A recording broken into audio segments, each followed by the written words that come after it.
text line, 913-586-7965. And then here in about a half hour, Jake Eisenberg going to join us from Detroit as the Royals continue their series against the Tigers. Good news for Matt Quatrero after the announcement yesterday that he was leaving for a few days due to a personal matter. The Royals, I don't know, half hour ago, put out a tweet saying he will be back with the team tonight. Oh, so nice, just one day. So luckily, whatever the personal matter was, not something that was going to keep him out for a long extended period of time or anything like that. We'll talk some Chiefs, of course, throughout the show and everything. It was weird, too, because, Cody, I was on in Cleveland yesterday. They're doing like a whip around deal going city by city or whatever. And so I was on for like 5 or 7 minutes yesterday. They're just asking about, Patrick Mahomes and asking about Andy Reid and just the entire offseason. And we'll get to this more later. But I thought it was interesting. They're like, hey, do you think Patrick Mahomes should play week one? Not will he, but should he? And one of the hosts I was on with, I think Jonathan was who I've been on with before.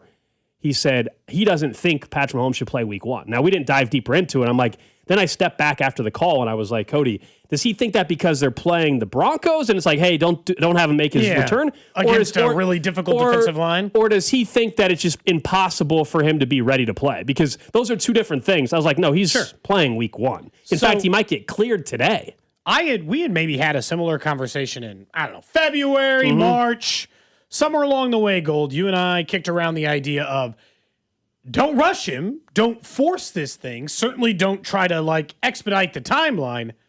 He's going to be cleared to practice a month, 6 weeks before the season even starts.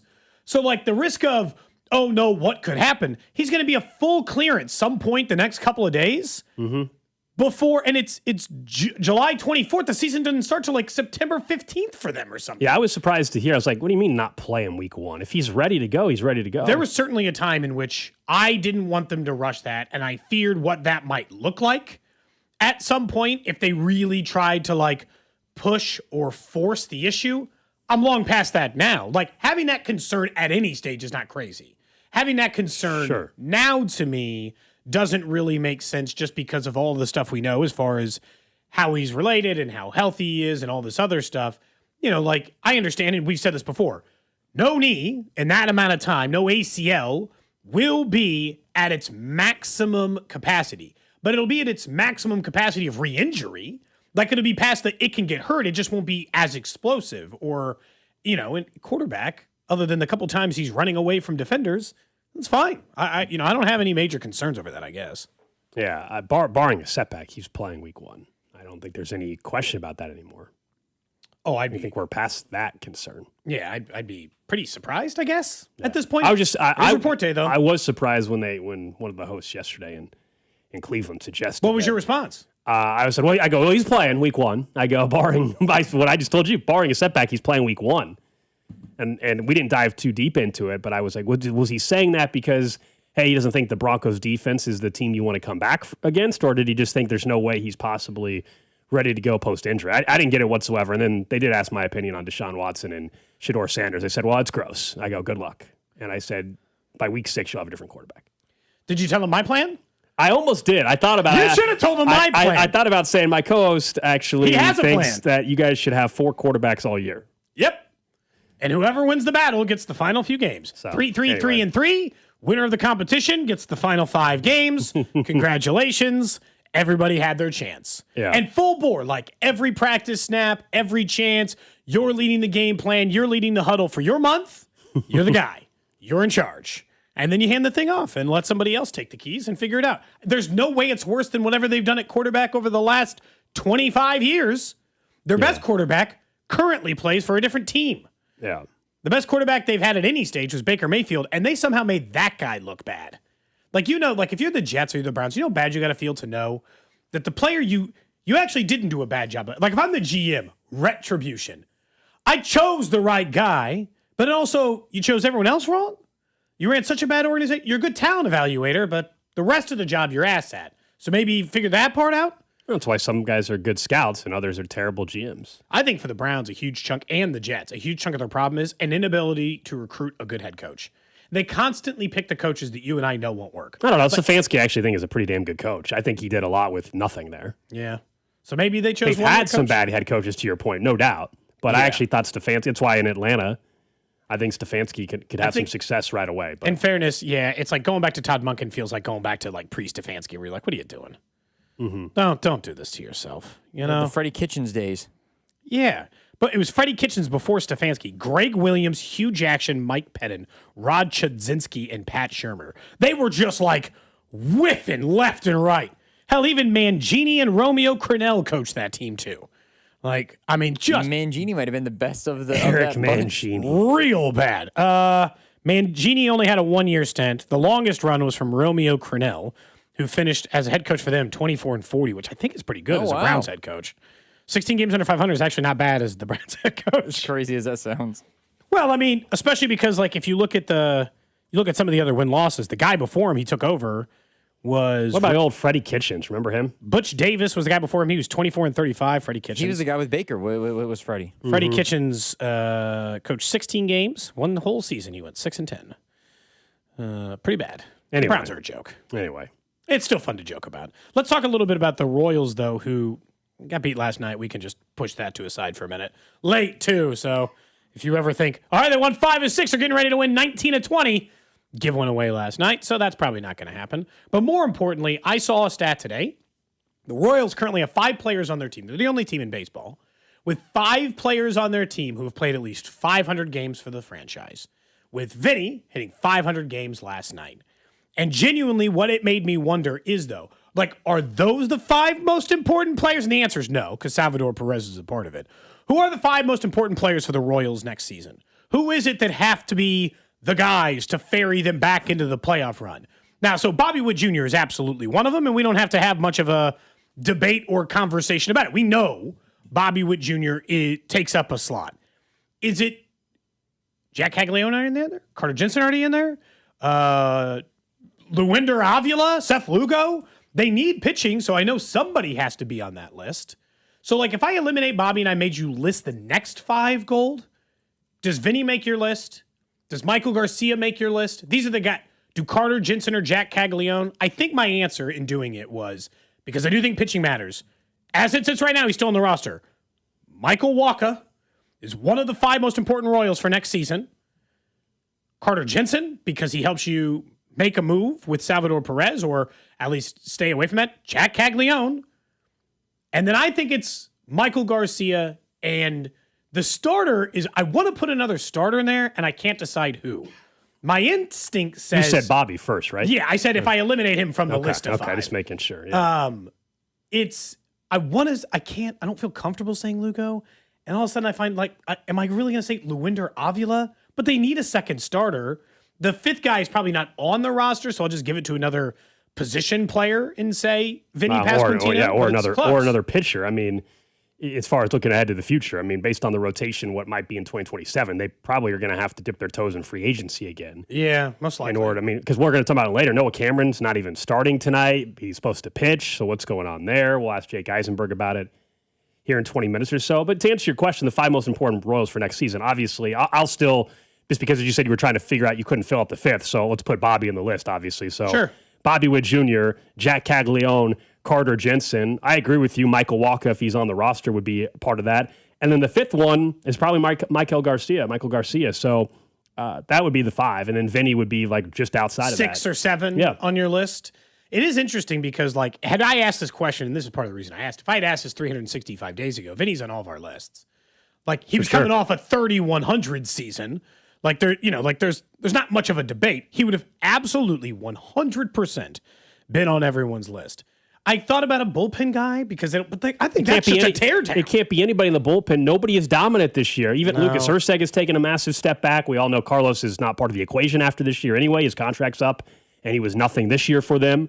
And Daniel Lynch is having a very nice year. I think his stock is never going to be any higher. That's why I would trade him here in about a week and a half, 2 weeks.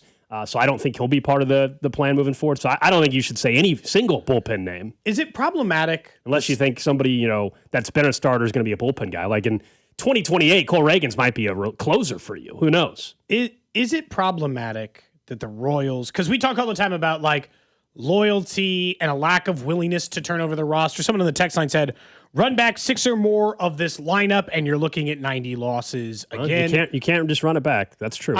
I hate that the Royals have, in a way, because of, and not just the JJ Piccolo. A lot of this goes back to Dayton Moore, but this idea that I now look at it as a negative, that they've been able to hold on to talent and have success holding on to that talent, because I do think they're running back a huge chunk.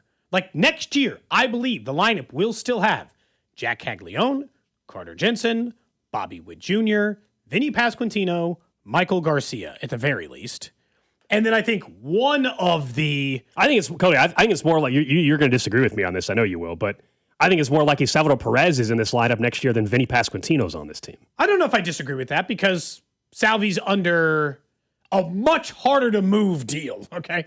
Yeah, like way harder to move deal. And he's your like franchise's like pillar for this generation. We love Vinny, obviously. This is not, but the reality is in the offseason, his name, understandably so, is going to come up in trade conversations, and whether or not, and this is why if you're a Royals fan, I think he's still in the end. Will be on the if you're a Royals fan, you should hope Vinny finishes this season strong and actually figures it out and looks like he did a year and a half ago or whatever it was, or most of the last season. That's what you should hope. That way his value is high enough, and at least you have the option. I'm not saying it's a sure thing they have to trade him, but I want his value very high heading into the offseason to where I have that option. If he can help me better my team, then that's a name that will come up, understandably so, and I would be open to looking at possibilities of what exists with him in it in terms of a trade package. I got to say, I'm looking to solve, and we've talked about this. Because you can't just run it back, man. You are correct in what I think will happen. And I'm not trying to run the whole thing back. I understand when I'm telling you 5 guys are in the lineup, maybe Salvador 6, right? Guys are in the lineup. I'm not changing much offensively. I understand, but 33% of your lineup changing is not insignificant if they really do something with those other 3 roster spots. And my whole thing is, and this is what I would implore John Sherman this year. This year, solve your problems with money. Because trading Vinny is not going to get you a player back who hits 25 home runs with 90 RBI. Like, it's just not. And so, like, if you have to replace that and the money he would be and packaged. the prospect, Nobody's saying a one-for-one. Oh, I know that. But what I'm saying is in the offseason, there's a chance Vinny's involved in the trade that also has, I'll just throw out a name, Blake Mitchell in it, and somebody else that then gets you an offensive back or a current starting pitcher. Who knows where there's going to be, what that rotation is going to be like. So it'll be interesting to see. I was just doing the list. I realized Vinny wasn't on it. Someone says, do we have an update on Garcia's injury? No, the whole team's hurt. I can't track their injuries. Who could? I need still got a sore shoulder. I need an Excel spreadsheet to keep track of the injuries for the Royals. I mean, right now, the current active 25-man roster, I guarantee you that Alex could only name like 16 of them. And it's not his fault. It's a bunch of people who aren't, how many of you knew that Randy Dobnak started for the team yesterday? Alex, maybe you did because you were making the selection for under 3.5 strikeouts. That hit. Oh, did it? Yeah. Randy didn't get you he had pitched okay. He did. Just didn't get you the strikeouts. No, I had the under 3.5. Oh, under. Yeah.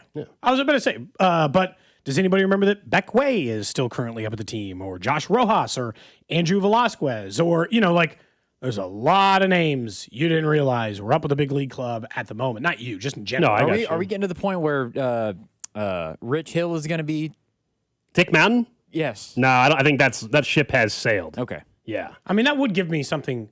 I want them to actually go even older. If we're gonna do something just to like have some fun on this show for a little bit, who's the oldest available Major League Baseball free agent? Oh man, I have no idea. Get me somebody who's like, I want like Satchel Paige. Bartolo Colon can still pitch a little bit. Just call him up. Find out his representation, even though he's like 55 probably.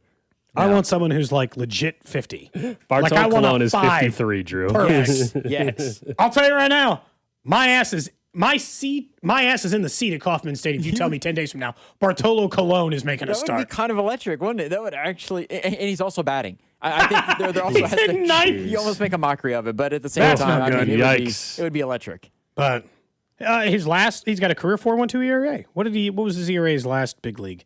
He last started in 2018. Wow. It's been that long? 8 years It's been ago. that long? That's crazy. And he finished at 45 years old with a 5.78 ERA. So it didn't go great. He did make, not kidding, 28 starts that year for the Rangers. At 45 years old, they let that man roll out there and make 28 starts.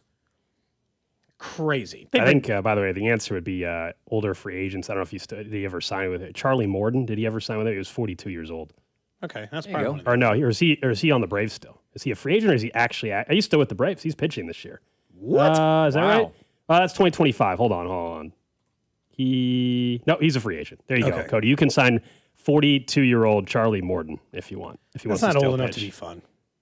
I want like the oldest active player. You want somebody Verlander, to isn't be it? 50, legitimately. Yeah. Someone says Greinke. He only needs 21 strikeouts to get to 3,000. Yeah, actually, sure. Yeah. I mean, genuinely, they're bringing in Randy Dobnak and a bunch of other people. You sure Greinke can't come out of the pen, pitch 3 innings at a time, like as an opener? Like genuine. The signings they're making right now. They picked up Bummer. They're picking up guys who weren't good in their bullpen 5 years ago to come back and pitch for them. They're hurt. And look, it's not their fault. They're injured. They need something, but at least they're stuck here. Meanwhile, we know that the Chiefs have a new stadium coming. We know the Royals have a new stadium coming. And you had long held a stance on this show that is, you said, I'm not going to entertain a conversation around an NBA or an NHL team until the rest of the city gets off their ass and figures out how to build stadiums. Why worry about another pro team until we can figure out the future homes of the Royals and Chiefs? We have figured out the future homes. And Perfect then timing. If anybody remotely has followed what's going on in Portland, their owner and the city have some major disagreements. Their owner basically has flat out said, hey, me just keeping the team here is enough. I don't need to spend any of my money to help renovate the arena. I mean, that's basically what he said. Yeah, I'm doing you the about a favor month is what he ago. said, And so there's some noise out in Portland about, hey, are we going to lose our team? Where could they go? And naturally, Kansas City has come up, as we all know. And then Bill Simmons, who is one of the more predominant voices in sports, certainly around basketball, his podcast the other day, he was talking about cities, and he mentioned Kansas City should be, in his opinion, a factor for an NBA team. What markets are ripe for an NBA team? Seattle and Vegas obviously lead, but where should the Pelicans go? They should go somewhere. Honestly, Kansas City's, I think, a bigger factor than people. Interesting. They just hosted World Cup. That city's built for like big events now, and they used to have basketball before. I think Kyle's neck of the woods is another one. I think Nashville, even though it's too close to Memphis, is possible. I wouldn't rule out St. Louis. I think there's a lot of cities. Like we never would have said Oklahoma City in the mid 2000s.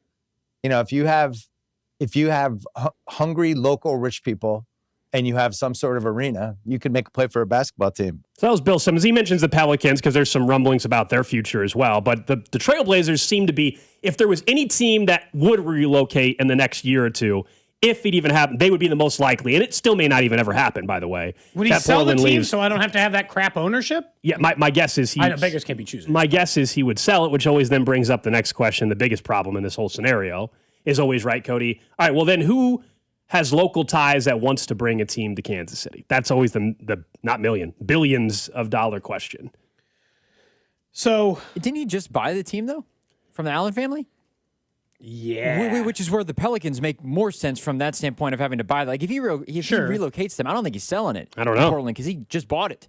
Look, Dundon has said he's not looking to sell the team. So we'll assume he would have to move here and that Kansas City would have to but like the thing about Kansas City is all they have to do is renovate the arena. It is actually The easier. arena is very well suited for an NBA team already. It is so much, and this is why I think Kansas City is really appealing. It is so much easier for them, as in they wouldn't have to like wait 5 years for Dundon to move the team or play at some like half use, not right independence events. You know what I'm saying? Like they wouldn't have to like Them and Nashville are both set up. They wouldn't have to make do. No, Yeah, 'cause there'd they be could some- just play in the they could just immediately have a venue all to themselves. Yeah, T-Mobile reportedly would need, it still might be $200 million or more in, believe it or not, renovations. As much as we love the building, there's still some things that would need to be upgraded for an NBA or an NHL team.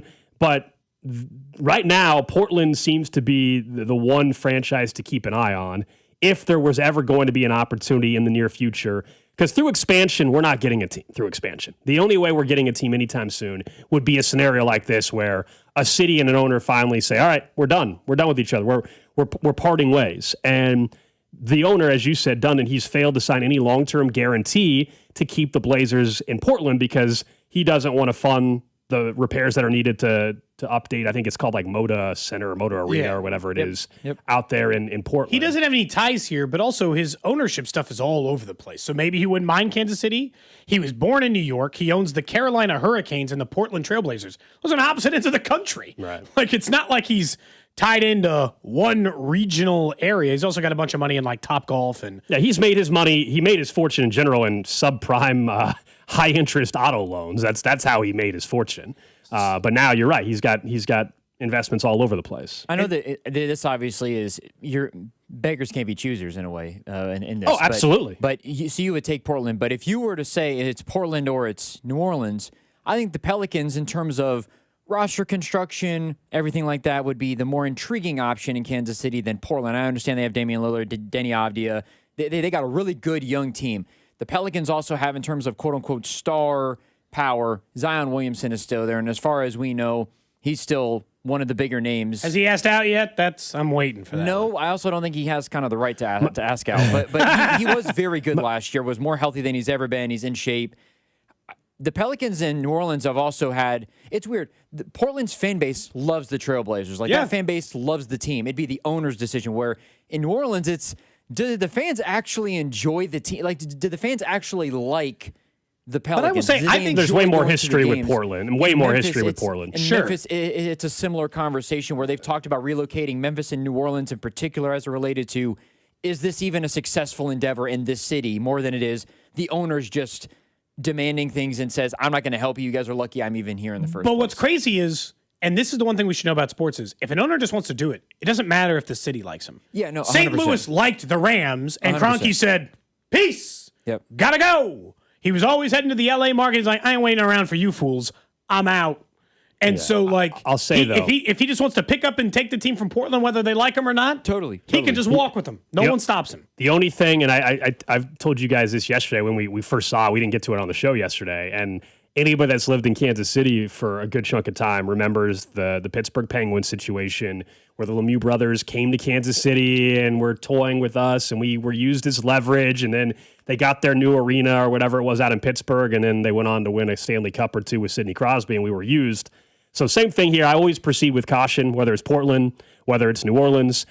If you got an owner out there in Portland, he has every incentive to leverage Kansas City against Portland. To make sure he gets the money he wants. I always am going to be caught. I don't want Kansas City to be used again just to help some other city get a brand new venue. Can I ask or a renovated venue? So the NBA is going to expand to Seattle and Vegas. We already know that. So I guess the question is, how many more years until we think the NBA would want to expand again? And would Kansas City even be in the top two cities for that round of expansion? I don't think so. I think it takes somebody moving here. And this is the thing, like, people point out the Thunder. The Thunder are like a really specialized case. The reason why Oklahoma City got a team is because they did like straight up proof of concept.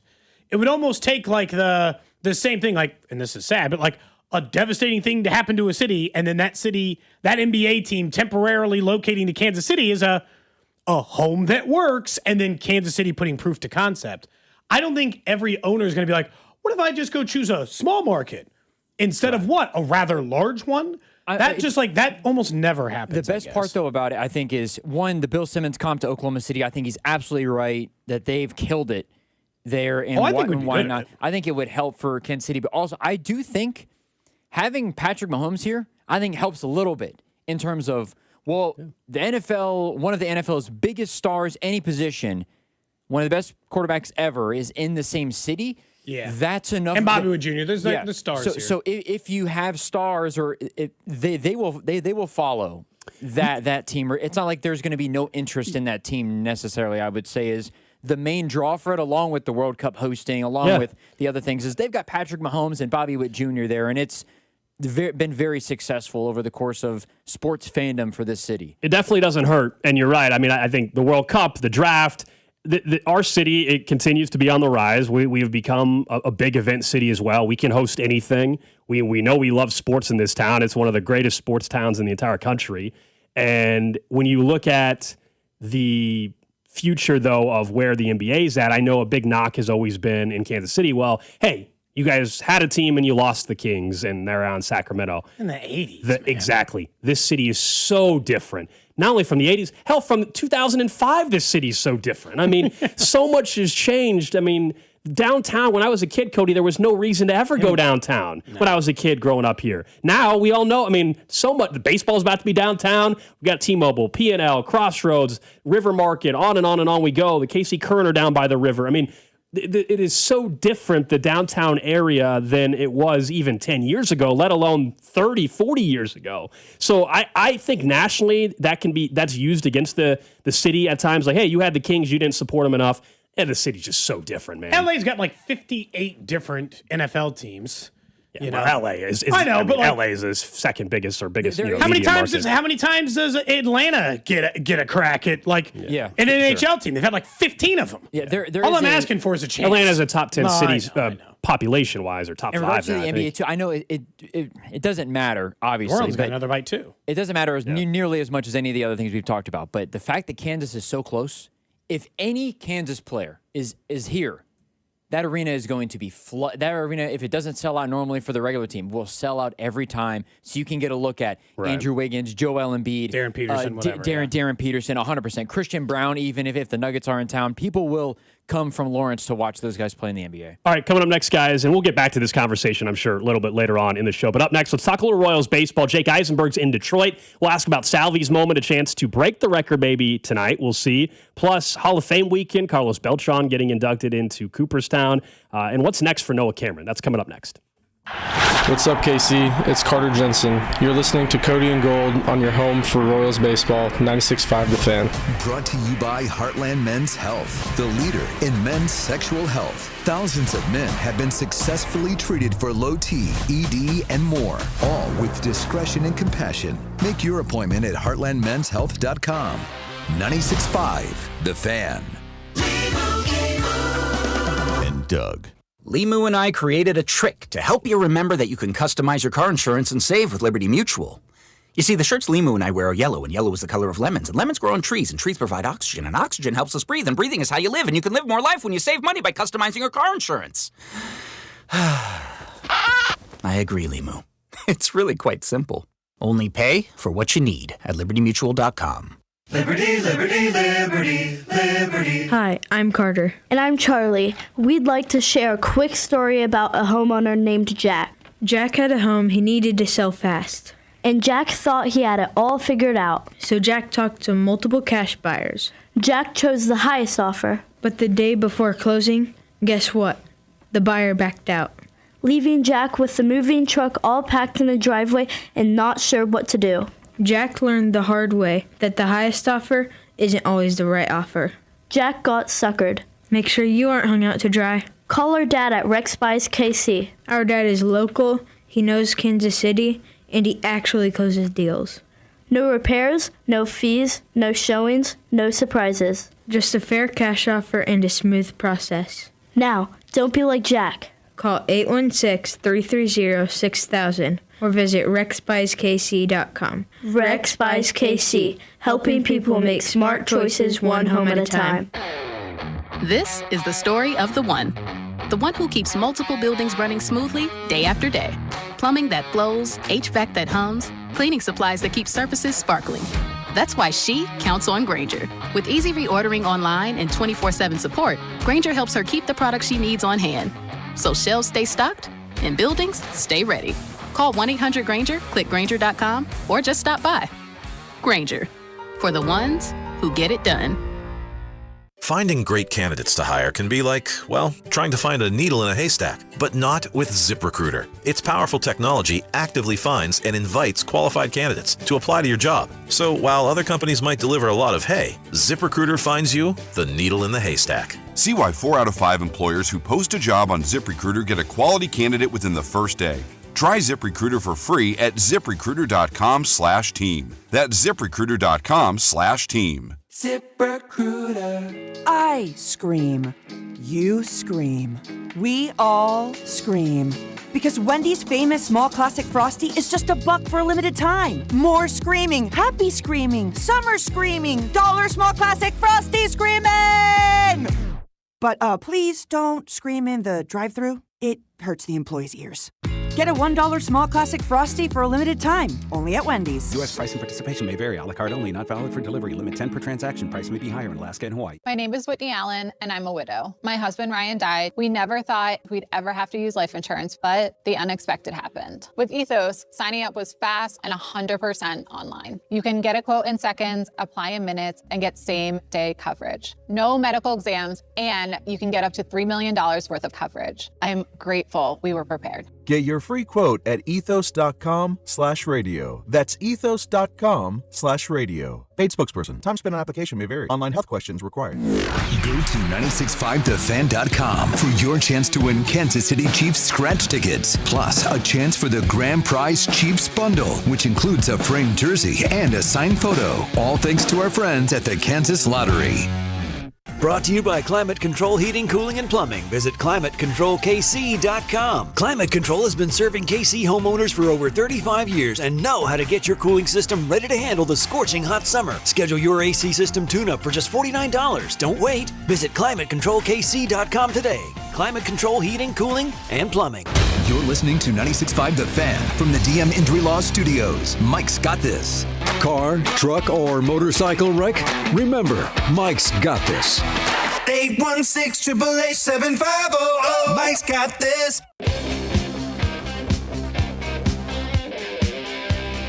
All right, we're just getting going here on a Friday. Cody and Gold, Alex Gold, Cody Tapp, Drew Nixon with you. Coming up in 30 minutes, we'll get to some of the rumors around Major League Baseball's trade deadline, which is coming up on August the 3rd. And let's talk some baseball right now with our guy, Jake Eisenberg. He's out on the Golden Oak Lending phone line. Jake, in Detroit, of course, the Royals taking on the Tigers. Where are you at on Detroit-style pizza? I know Chicago, Detroit, where are you at on that style compared to others? I mean, I'm a New Yorker at heart, so I got to go for New York-style pizza. That's kind of an easy one for me. New York's the best style, there's no doubt. I think Chicago's the worst. Well, the reason you know that New York style is the best style pizza is that nobody calls it New York style pizza. They just call it pizza. Yeah, that's probably fair. I like Detroit style, though. It's like give that. Me Chicago over Detroit. She got too much sauce. It's all wrong. It's not pizza, it's just lasagna at that point. Detroit style's got plenty of sauce rolling on that thing, too. This is what we get into on these days, Jake. This is what we're getting into. Salvador Perez had his moment. I wanted to keep talking food. Nah. I wanted to keep talking food for a second. I didn't know what else he eats in Detroit then. I got my coffee. Of course. Yeah. You know I've got my spots here. Yeah, he'll be squared away. Sally had his moment. We were glad he got to do it at home to tie George Brett. He's got a 10-game road trip in order to break the record, which we assume will happen sooner rather than later. But just, I don't know, as you had a chance to kind of like look back on it, the Salvador Perez, was it more meaningful that he got to do it at home? Do you think that was something to him that mattered, just knowing that, it means something to break the record anyway? Yeah, I think that the reflection about all of it will happen after the next one when he passes George and has the record all into himself. I do think it was important and good and special that at least one of the two of these milestone homers, either tying or breaking, happened at home. In some ways, if it was going to be one or the other, to tie the record and be a part of that franchise history at home, I think is special. Of course, you'd love to see him break the record at home, too.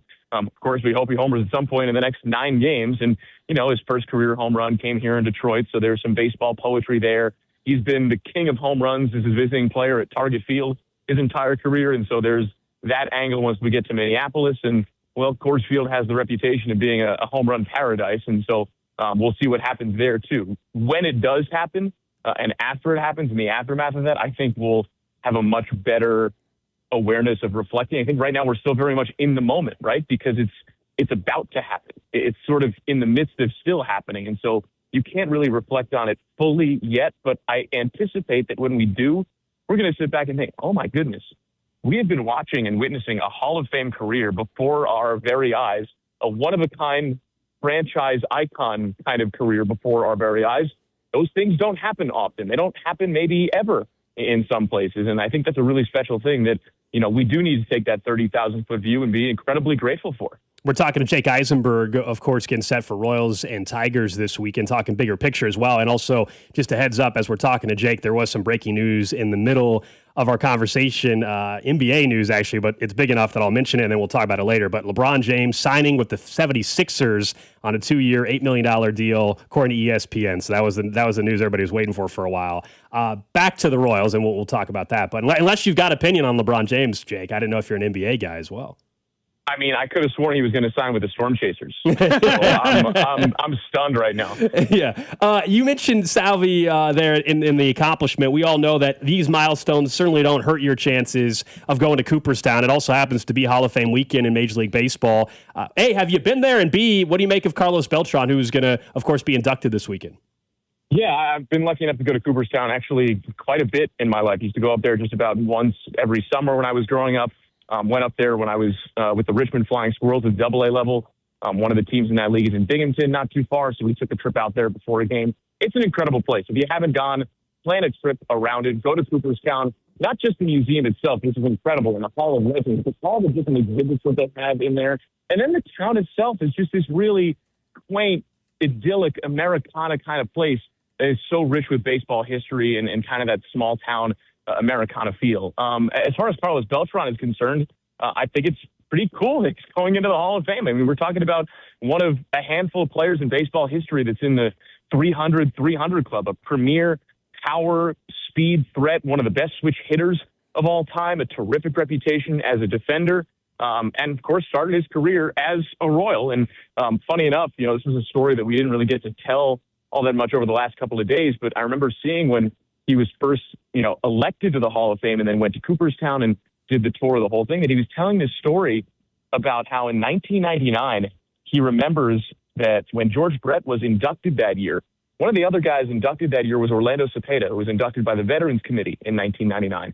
And Carlos relayed that he remembered George introducing him to Orlando Cepeda, saying, "Hey, I want you to meet Carlos Beltran, the next Puerto Rican Hall of Famer." And lo and behold, Carlos Beltran is the next Puerto Rican Hall of Famer 27 years later after Orlando Cepeda, one of the greatest in Puerto Rican history, was inducted. So that's a pretty cool and special thing as well. That's 3 former Royals there in Carlos Beltran, George Brett, and Orlando Cepeda, who finished his career in Kansas City.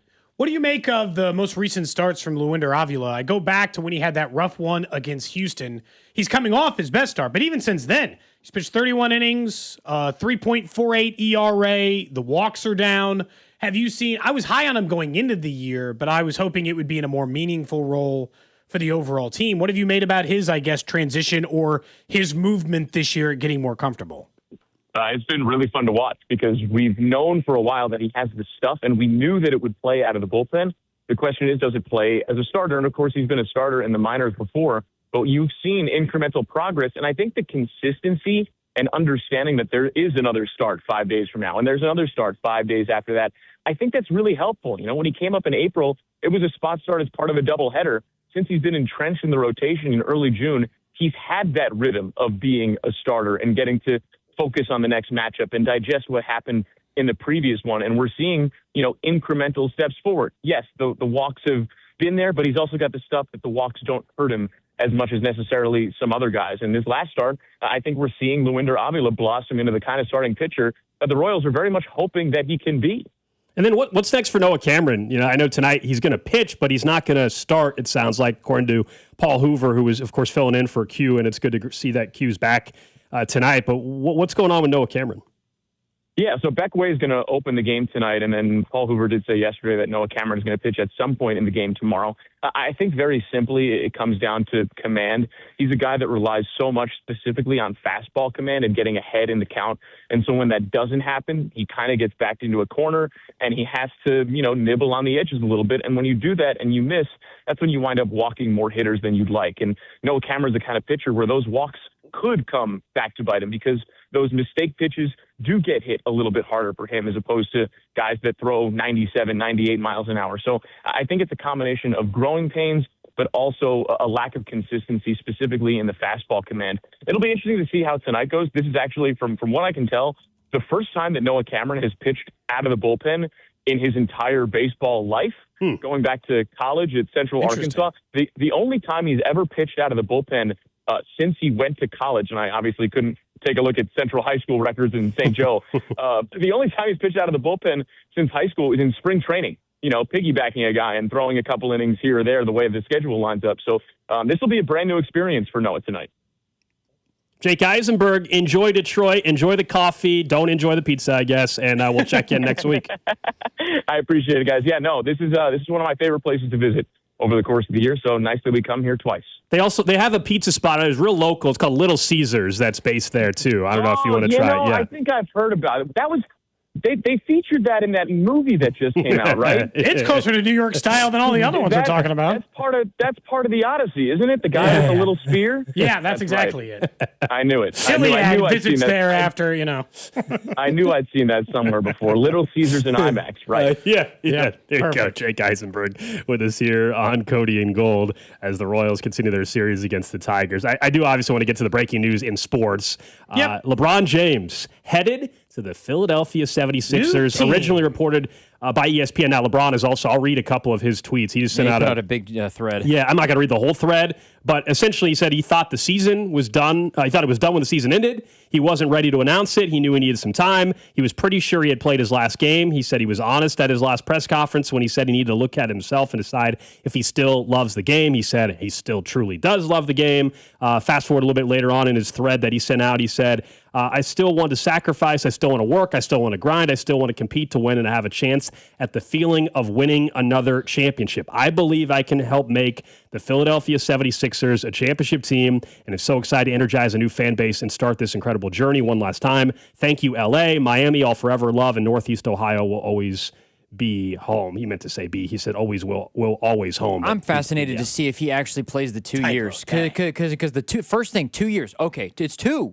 It's a 2-year deal, Is it going to be for two? Zero money, which means he really does want to just flat out win a championship. He can make more than $8 million on a 2-year 100%. deal. By a lot. The reports were true that he would take the vet minimum, and it does. In fairness, he is going to get bashed for it partially because he's straight up ring chasing. He basically said it. You can call it what it is. He basically said it. Why is that a negative? He basically said it. Yeah, I mean, he essentially mentioned the championship aspect of it. Why is that bad?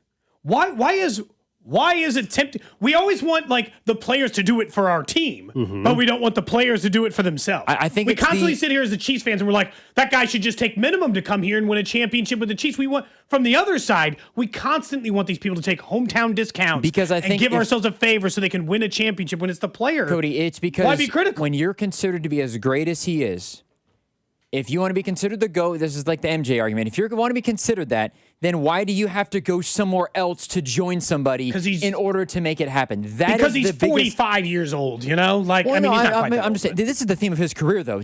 He's won a championship everywhere he's been. Remember, that's the thing. Everywhere he won in Miami. He obviously won in Cleveland. He won in LA in the bubble, and now he's going to. And that's why part of me is a little surprised he picked the 76ers. Not that the roster's not loaded. If they can stay healthy, it's a loaded Jaylen roster. Brown and Maxey, Edgecombe, etc. It's a loaded roster, but he hasn't won there. What I'm getting at is there will be an immense amount. He's basically entering this, and now he's created a lot of pressure for himself to continue what he has done, which is win a championship everywhere. If he does win in Philadelphia, I actually think it will help his legacy because then he can completely say, I won in another spot. If he would have gone back to Cleveland, way less pressure. He's already won there. He goes to Miami, way less pressure. He's already won there. Yep. He's going somewhere where he's not won before. And that to me, I don't know if I give him credit for it, but he definitely is opening up Pandora's box a bit more, in my opinion. I think that if they win, then obviously yes. But I do think I think LeBron's the third option. LeBron is not the first or second option on this team. Look what happened with the Lakers, though, Drew. He was better as a second or third option. Yeah, but the team wasn't good. So I think that also his roster is much better. Yeah, I'm intrigued to see what the bench is. If I was the Sixers, I'd bring VJ Edgecombe off the bench. He probably would win 6-man if he came off the bench. They would be smart to do that because I don't know what their bench is. It's the same thing with Miami. Miami has no roster. That's why he didn't go to Miami. I think that's why he also didn't go to Golden State. It was Cleveland or Philly, in my opinion. And this one Philly gives him the best chance to win because 1, he's back in the Eastern Conference. 2, he'll be the third option behind Tyrese Maxey, Jaylen Brown, and then if Joel Embiid's healthy and good to go, then LeBron will be the fourth option.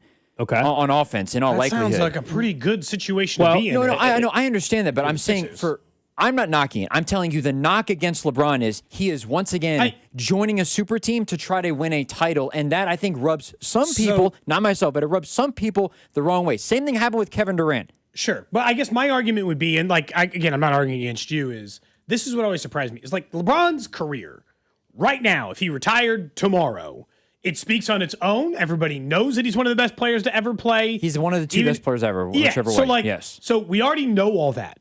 Now, LeBron, who is a hyper-competitive person who just wants to win rings, is choosing to try to do that again. To me, it's all positive. His career stands on its own. It is what it is, no matter what happens in Philadelphia. This doesn't, to me, like it can help it. I don't know that it can really hurt it in a lot of ways, but it's like it is what it is. He cares about winning more than anything else at this point.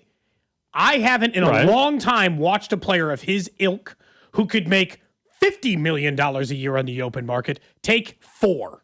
Like, that's crazy. Clearly, it's ring chasing, but why not? And the 76ers, as of this morning on offshore markets, the Sixers had the worst odds of the teams that we've all been discussing for him to land. Miami Heat was even money this morning. Cleveland was 2-1. Golden State was 5-1, and Philadelphia was 6-1. And he chose Philadelphia. Yeah. And if you're wondering the odds just to win the title right now, these will continue to shift because the news just broke. But on FanDuel right now, the Thunder are the favorites. No surprise. Same odds, actually. I'm sorry. Same odds as the Spurs, plus 260.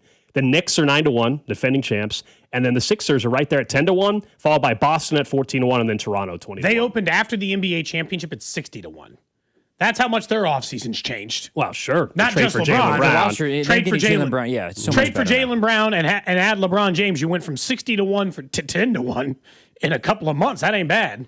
That's and that's now a pretty solid offseason. Adam Silver can take a deep breath. He can get that Christmas Day schedule finalized. We'll get the 76ers Thank against goodness. we'll get Sixers against Celtics or Sixers against Lakers on Christmas Day, right? That's what's happening. Sixers and Celtics actually should be what happens. Give me that on Christmas Day. Or Knicks 76ers on Christmas It should Day. definitely be Celtics and Sixers. You bring Jaylen Brown back to Boston, 100%. Yep. What's the is the NFL Christmas Day game any good? Because they've What's your prediction, Drew, for opening me a night? little Knicks raising their banner against the 76ers at MSG I'll be opening honest, night of the NBA. I know that the Knicks won. I know that the Knicks won, but the more intriguing matchup is not to include the Knicks at all in opening night. But I know that they will. But also, it's kind of screwing over the Knicks if you add the Lakers to that, because now you've got like LeBron and the New Jersey not we're hanging our banner. I would say my guess would be. My guess would be Spurs, Lakers, Knicks. Probably 76ers, right? Probably I mean, like it would make a lot of sense, to me, Adam Silver. To me, I know that they won the title. More intriguing matchup to me would be Philly and Boston to open. It just would be because of all the reasons that it is that. But I would probably say Knicks, Sixers, and then Spurs, Lakers would be, if I had to guess, that'll be what it is. But to your point, though, Cody, again, if you're just joining us for the first time today, the breaking news in the sports world, we've been waiting for a couple weeks for this at least, but LeBron James has finally decided he's going to play for the Philadelphia 76ers this year, signing a 2-year, $8 million deal to join a loaded roster now, and they're one of the favorites, favorites to win the NBA title and top 4 odds or so. To your point, though, you were mentioning just, hey, a player of his caliber taking way less money to join up and try to win a ring. In the NFL, what's the most recent equivalent of that? Tom Brady. I mean, he left the Patriots, went to Tampa, not to ring chase per se, but he wanted out. But he wanted out of New England, and then chose the place most likely to win a ring, and chose a loaded roster in Tampa. Is that the last player to do it? Yeah, I mean, probably. the quarterback is the one. I mean, there's other. I mean, hell, you could argue if Aaron Donald comes back out of retirement in a way, he's ring chasing, but that's a different level. But he's already on the team. It's different though in the NBA where Kevin Durant never won a title until he joined Steph. He couldn't win a title until he joined. That's the knock against Kevin Durant. But that's not LeBron's problem. I understand. Yeah. But LeBron couldn't win a ring in Cleveland originally. That's why he went to Miami and formed the Big Three. Then he started bouncing around. That is his reputation, I think, at this point. And that's not it's not that he couldn't win one on his own. That's why I think the Cleveland one that he won with Kyrie and that crew that is the peak accomplishment of his career, hands down. We add loyalty to sports more than we do any other stage of life. And I think that's the part that we get lost in. So like Alex and I host a radio show. And if we knew that if we went to, like their office, a different station or a different city, and they're like, at that city, you're going to be the #1 ranked sports radio show in the city. You want it? Yeah, I'll see ya. Like in anybody's job, you're the #1 electrician. They say, go to this other place. You're the #5 electrician. Now you can be the #1. People leave all the time for better opportunity. It doesn't bother me in sports. When you demand out or you're under contract or those things, he's a free agent. He can go wherever he wants. I'm with you, but you recognize that, to what Drew's saying, you recognize that That is, though, the narrative around LeBron James. That is his. That's his you don't reputation is that. Yeah, you acknowledge that he that has a is reputation. Okay, all right. He absolutely. Yeah, I'm not denying the fact that he absolutely has a reputation of that. But I think in sports we do it. Like, I think it's a lot different than when you're a player who just gets disgruntled and you just start yelling from the rafters, "Trade me away." That is a very different energy than LeBron was a free agent, went to Miami, is a free agent, went to the 76ers. He's allowed to just he's a free agent. He's allowed to just choose another team. Yeah, but for him, it's all about legacy, right? Yeah. Everything's about legacy at this point in time. And so people, when we're having, whether it's the NFL, the NBA, this will happen with, it already has happened with Mahomes and Brady to a certain extent. People nitpick every little thing because when you're talking about one of the five we're not just saying, is he a good player? Duh. We're talking about, is he the best ever? And so you're going to nitpick every move, and we have throughout LeBron's career, frankly, every move, and everybody's compared him to MJ. And so people are going to say, well, MJ didn't have to do that. You did, and that's going to be used for those that want to prop up MJ even more. That's going to be used against the LeBron. Bulls will say, oh, they didn't have free agency, and they could just keep their super team together. Yeah, it's a very Scottie interesting Pippen's conversation. a top 20 player of all time. In terms of him, though, to your point, Cody, if you were going to join somewhere, where would you go? And what are your priorities? And he wants to still be able to compete for a championship and play that. So I think any of those places would find a way to play some meaningful basketball in a way. But Philly presented the best chance where he will have less pressure to show up and put 20 up a night. He'll have significantly less pressure than he had when he was playing for the Lakers to show up every night and play. LeBron could be a 15-4-5 guy, and they could go and win a title without question. So I think it creates less pressure from the standpoint of his job on a daily basis, which I think for him, he still is able to play meaningful basketball, competitive basketball, while also not having to be the guy that takes over every single night when he knows his body is still not is not able to just keep up the way that it was, even though he's in incredible shape. Yeah, and so I guess a lot of this is the ring chasing would feel different if it was like I never blame the guys from 0 to 1. What do I care? Like Karl Malone, you play in the NBA, and he's a terrible person, but you play in the NBA for 20 years and you want to go get one ring. I get it. I really do. But LeBron, let's say he gets one in Philly. The difference between him having 4 or 5, that ain't making any difference in the all-time ranks. Correct. I guess maybe he'll have the same as Kobe. He'll still be behind Jordan and Bill Russell and Kareem and Russell. And it's not like he's flying up the all-time ranks from going to 4 to 5. No, he's not chasing it for some indice. He just wants to win. He wants to play first and foremost. He clearly still loves the game. Yeah. And then, if I'm going to play, I want to play where I can win. And Philadelphia, I would have argued Philly and then Cleveland and then Miami would have given them the best chance in that order. I think Philly gives them the best chance to win a title this year. I think Cleveland, to me, would have been my second choice to win a title this year. Being in the Eastern Conference, I think, where he dominated for so long is something that definitely stands out in terms of the path. It was always going to be, you got to go through the Thunder, you got to go through the Spurs. Some people thought the Rocket, the Lakers were not they overachieved last year to be where they were in the roster spot, given the injury stuff. Where in Philly, I think there's a legitimate opportunity that you can expect him to be in a conference final. I would say at the very least with the roster that they have. Or anything less will be a massive disappointment. Yeah, and Nick Nurse is a good coach. It's not like he's going there with David Blatt as the head coach like he had before. Everything is in peace there for them to have a season where they end up at least getting to a conference final, whether they play the Knicks or somebody else like that. Who knows? But everything's in place for him to. Is the East still a better place to be? Oh, because you avoid the Thunder and the Spurs. Yes, absolutely. I gotta say, the East is definitely the better route. We mentioned the odds to win the title over at FanDuel. The Knicks are plus 340 to win the East. The Sixers are plus 380 to win the East. Then Boston's 5-1. Toronto 7.5 to 1. Oh man, hating on my Pacers. The books are. The Pacers are 15 to 1. The Pacers have worse odds than the Heat, the Cavs, the Pistons, the Raptors, the Celtics, the Sixers, and the Knicks. All right. Opening round of the Eastern Conference playoffs, 76ers, Pacers. LeBron's had some good battles against Indiana. So much so LeBron has refused to play in Indiana a couple of times. LeBron will sit out when he plays in India. That's happened a few times. I guess now when the NBA schedule comes out in a couple weeks or whatever, I've been trying to do this because I want to see one of the greatest players, if not the greatest player of all time. I got to see when do the Sixers play in OKC. It's gonna be an expensive ticket, or Denver. I got to see LeBron in his last year. I need Adam Silver have to do with it. The schedule. So whether it's Sixers in Denver, Sixers in Chicago, Sixers in OKC this year, I'm committing to it. I'm going to see LeBron James once in my life. Yeah, I've never watched have to do it. Have to do it. Never watched him play either. You're right. That's probably just one of those. Like, I've seen Tiger. We've all seen Brady. We've seen Mahomes play in person. Like, I want to see. Seen all those. I want to see Shohei. I want to see LeBron. I've seen Shohei. I want to see LeBron play. This is also I know it's never saw MJ play in person. I know it's a different conversation, but this is part of why having a team in KC would be so good, because you get to see that. Like, I've been blessed to, like in Indy, I've seen LeBron play, I've seen Kobe play, I've seen Tatum, I've seen a ton of players play where even if it's not for your team that's there, being able to witness that stuff. So yeah, I would say you guys have got to go. Mid-August is when the schedule's expected to be released. Yeah, Adam Silver, he can take again. He was the one. He was all freaking out that, and he's like, "We're waiting on you to make this schedule." But I think we all know they will be playing on opening night and/or Christmas. Probably will the 76ers. We'll get back to this throughout the show today. The news of the day: LeBron James choosing the Philadelphia 76ers. But up next, back to baseball, back to the Royals a little bit. The trade deadline rumors that are around there, with the deadline coming up on August 3rd. Cody and Gold, brought to you by Heartland Men's Health, the leader in men's sexual health. Thousands of men have been successfully treated for low T, ED, and more, all with discretion and compassion. Make your appointment at heartlandmenshealth.com. Follow the station on Instagram for ticket giveaways and behind-the-scenes content from the show at The Fan 965.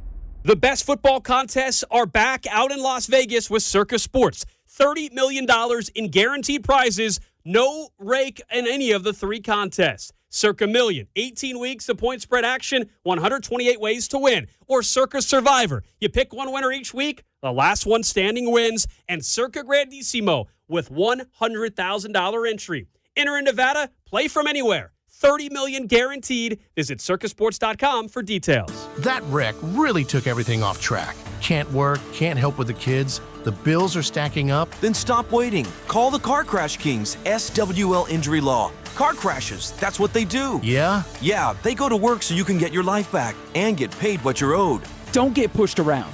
Visit us at SWL Injury Law today for your free consultation. We're the Car Crash Kings. It's what we do. Visit SWLinjuryLaw.com. The choice of a lawyer is an important decision and should not be based solely upon advertisements. Liberty Mutual customizes your car and home insurance. And now we're customizing this rush hour ad to keep you calm, which could help your driving. And science says therapy is great for a healthy mindset. So enjoy this 14-second session on us. I think you've done everything right and absolutely nothing wrong. In fact, anything that hasn't gone your way could probably be blamed on your father not being emotionally available because his father wasn't emotionally available, and so on. And now that you're calm and healing, you're probably driving better too. Liberty, liberty, liberty, liberty. It's the summer sales event at Robside Ford. Your chance to upgrade without the stress. Robside joins me now. Rob, what's the offer? 0% financing, $0 down, and 0 payments for 90 days on nearly the entire Ford lineup. That's a serious summer deal. Sure is. And unlike your brisket last weekend, these deals aren't dry. Okay, that's fair. These savings are definitely juicy. And we're backing it up with 2 years of complimentary maintenance, a non-commissioned sales team, and top trade-in values. No pressure, no gimmicks at Robside Ford. The way car buying should be. We're Kansas City's top-rated Ford dealer. 4.8 stars, nearly 3,000 Google reviews, and a better experience from start to finish. So skip the smoke and the dry meat. This summer, start at Robside Ford. 135th and State Line or robsighc.com. 0% financing, $0 down, 0 payments for 90 days, and 2 years of complimentary maintenance. Robside Ford, buy right, drive happy. And next time, maybe stick to potato salad. This is the story of the one. As a maintenance engineer at a beverage manufacturing plant, he starts his day knowing every line is ready to run because Grainger delivers the industrial-grade products he needs to keep mixers, conveyors, and packaging equipment moving. With Grainger's vast selection of bearings, belts, and motors, he keeps operations running smoothly, so nothing grinds to a halt. Call 1-800-GRAINGER, click Grainger.com, or just stop by. Grainger, for the ones who get it done. Sound familiar? At Mattress Firm, we understand there are many problems that can keep you up at night, like snoring, aches and pains, or sleeping hot. Our sleep experts have the unrivaled know-how to match you with a mattress that can help. And now at Mattress Firm, upgrade to a Tempur-Pedic and learn how you can get 3% back plus an instant gift. For the great sleep you deserve, visit Mattress Firm. We make sleep easy. Restrictions apply. See store or website for details. We all hear the radio ads about the IRS. They tell you to be afraid, to be scared, and they try to frighten you into calling. I'm not here to do that. Tax Relief Advocates is different. TRA is here to tell you that if you owe money to the IRS, whether it's $5,000, $50,000, or $500,000, we have a solution. It doesn't matter if you're sitting in your car, at work, or with your kids. No matter where you are, call now. 800-575-9834. Don't lose hope. TRA can eliminate or reduce what you owe to the IRS. Generous programs are now available that can give you a fresh start. Our passion is taxes and helping individuals fix their IRS problems. We have over 1,000 5-star reviews on Google and an A+ with the Better Business Bureau. You don't need to be afraid of the IRS any longer. End your tax nightmare today by visiting us online at TRA.com or call 800-575-9834. That's 800-575-9834. Tax Relief Advocates. Real solutions for real people. Hey, it's Carter Jensen, and this is your home for Royals baseball. 96.5 The Fan. KFNC FM and AM, HD1 and HD2 Kansas City, an Odyssey Sports Station. 11 o'clock hour here on Cody and Gold. Alex Gold, Cody Tapp, Drew Nixon with you. We'll get back into the news of the day with LeBron James joining the Philadelphia 76ers. They immediately become one of the favorites in the NBA to win the title, what we think will be LeBron's last year. I know he signed a 2-year, $8 million contract, but big news in the sports world. We'll get to the trash of the day in about 20 minutes. Also, reminder, later on today, it's a Fan Club Friday in the 1 o'clock hour brought to you by Jay Rieger and Circa Sports. Ron Kopp from Arrowhead Pride will join us as we are a couple hours away from players starting to arrive in St. Joe. It is report day for rookies and quarterbacks. And then Monday, we will broadcast live our first of 15 shows from St. Joe. And maybe not Monday, but throughout camp, we will have a player join us each and every day. Monday's a little different. There's no fans. There's no media availability scheduled. But after that, we'll be there Wednesday and Friday next week. And then from that point forward, pretty much every day throughout camp. Looking forward to kicking off another training camp here on Cody and Gold at 96.5 The Fan. Remember, we're the only station, the only show broadcasting from Chiefs camp. We'll have, and we got like something special to do with every player this year, just to kind of mix it up a little bit. So we'll have plenty of fun. Obviously, we don't know who's going to join us yet, but it's always a good time out there at training camp. Looking forward to seeing you guys out there. Just let us know when you're by or around the tent. Come by and say what's up as we'll start being out there. You guys can be there. Cody loves giving hugs, so. That's not accurate. I've threatened HR with Carrington many times because he won't stop making physical contact with me. That makes it sound way worse. That makes it sound way worse for Carrington. Despite my many requests for him not to. All right, you're going to get him in trouble. That makes it sound way worse. Let's talk some Major League Baseball. The MLB trade deadline is legit like 2 weeks away. It's actually a little bit less than that. So let's just face the reality. The Royals could be making a move in the middle of this show, pretty much from here until the rest of it. And what I can't figure out is, so I read ESPN's got an article up between Jeff Passett and Buster Olney going back and forth between the teams they think most likely to make moves. And so, look, let's just be the reality of it. The teams most likely to be trading away veterans available for other teams, not shocking. The Royals are on this list. But in the article, they're admitting the thing we don't know, which is how many veterans? We know the ones they'll trade. Lane Thomas isn't going to be a Royal in a couple of weeks, okay? Like, safely say easy that. trade, yeah. Yeah, maybe Nick Lofton or Michael Massey won't be. Because in this article, they mentioned there are like 8 teams who need a right-handed bat, and there aren't any. There are left-handed bats on the market. There aren't right-handed bats on the market. And so the Royals, now Massey's a lefty, but Nick Lofton's a righty. And so, like, you can maybe move a guy who's having a career year as a utility guy to go in there. Is Nick Lofton going to be better positioned than he is now any other time in his career far as value? And I don't know. Here's what I think helps the Royals this year. All the big players are in it.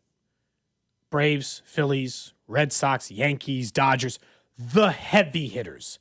The teams with systems that both of these guys really respect because they can pay for major league talent.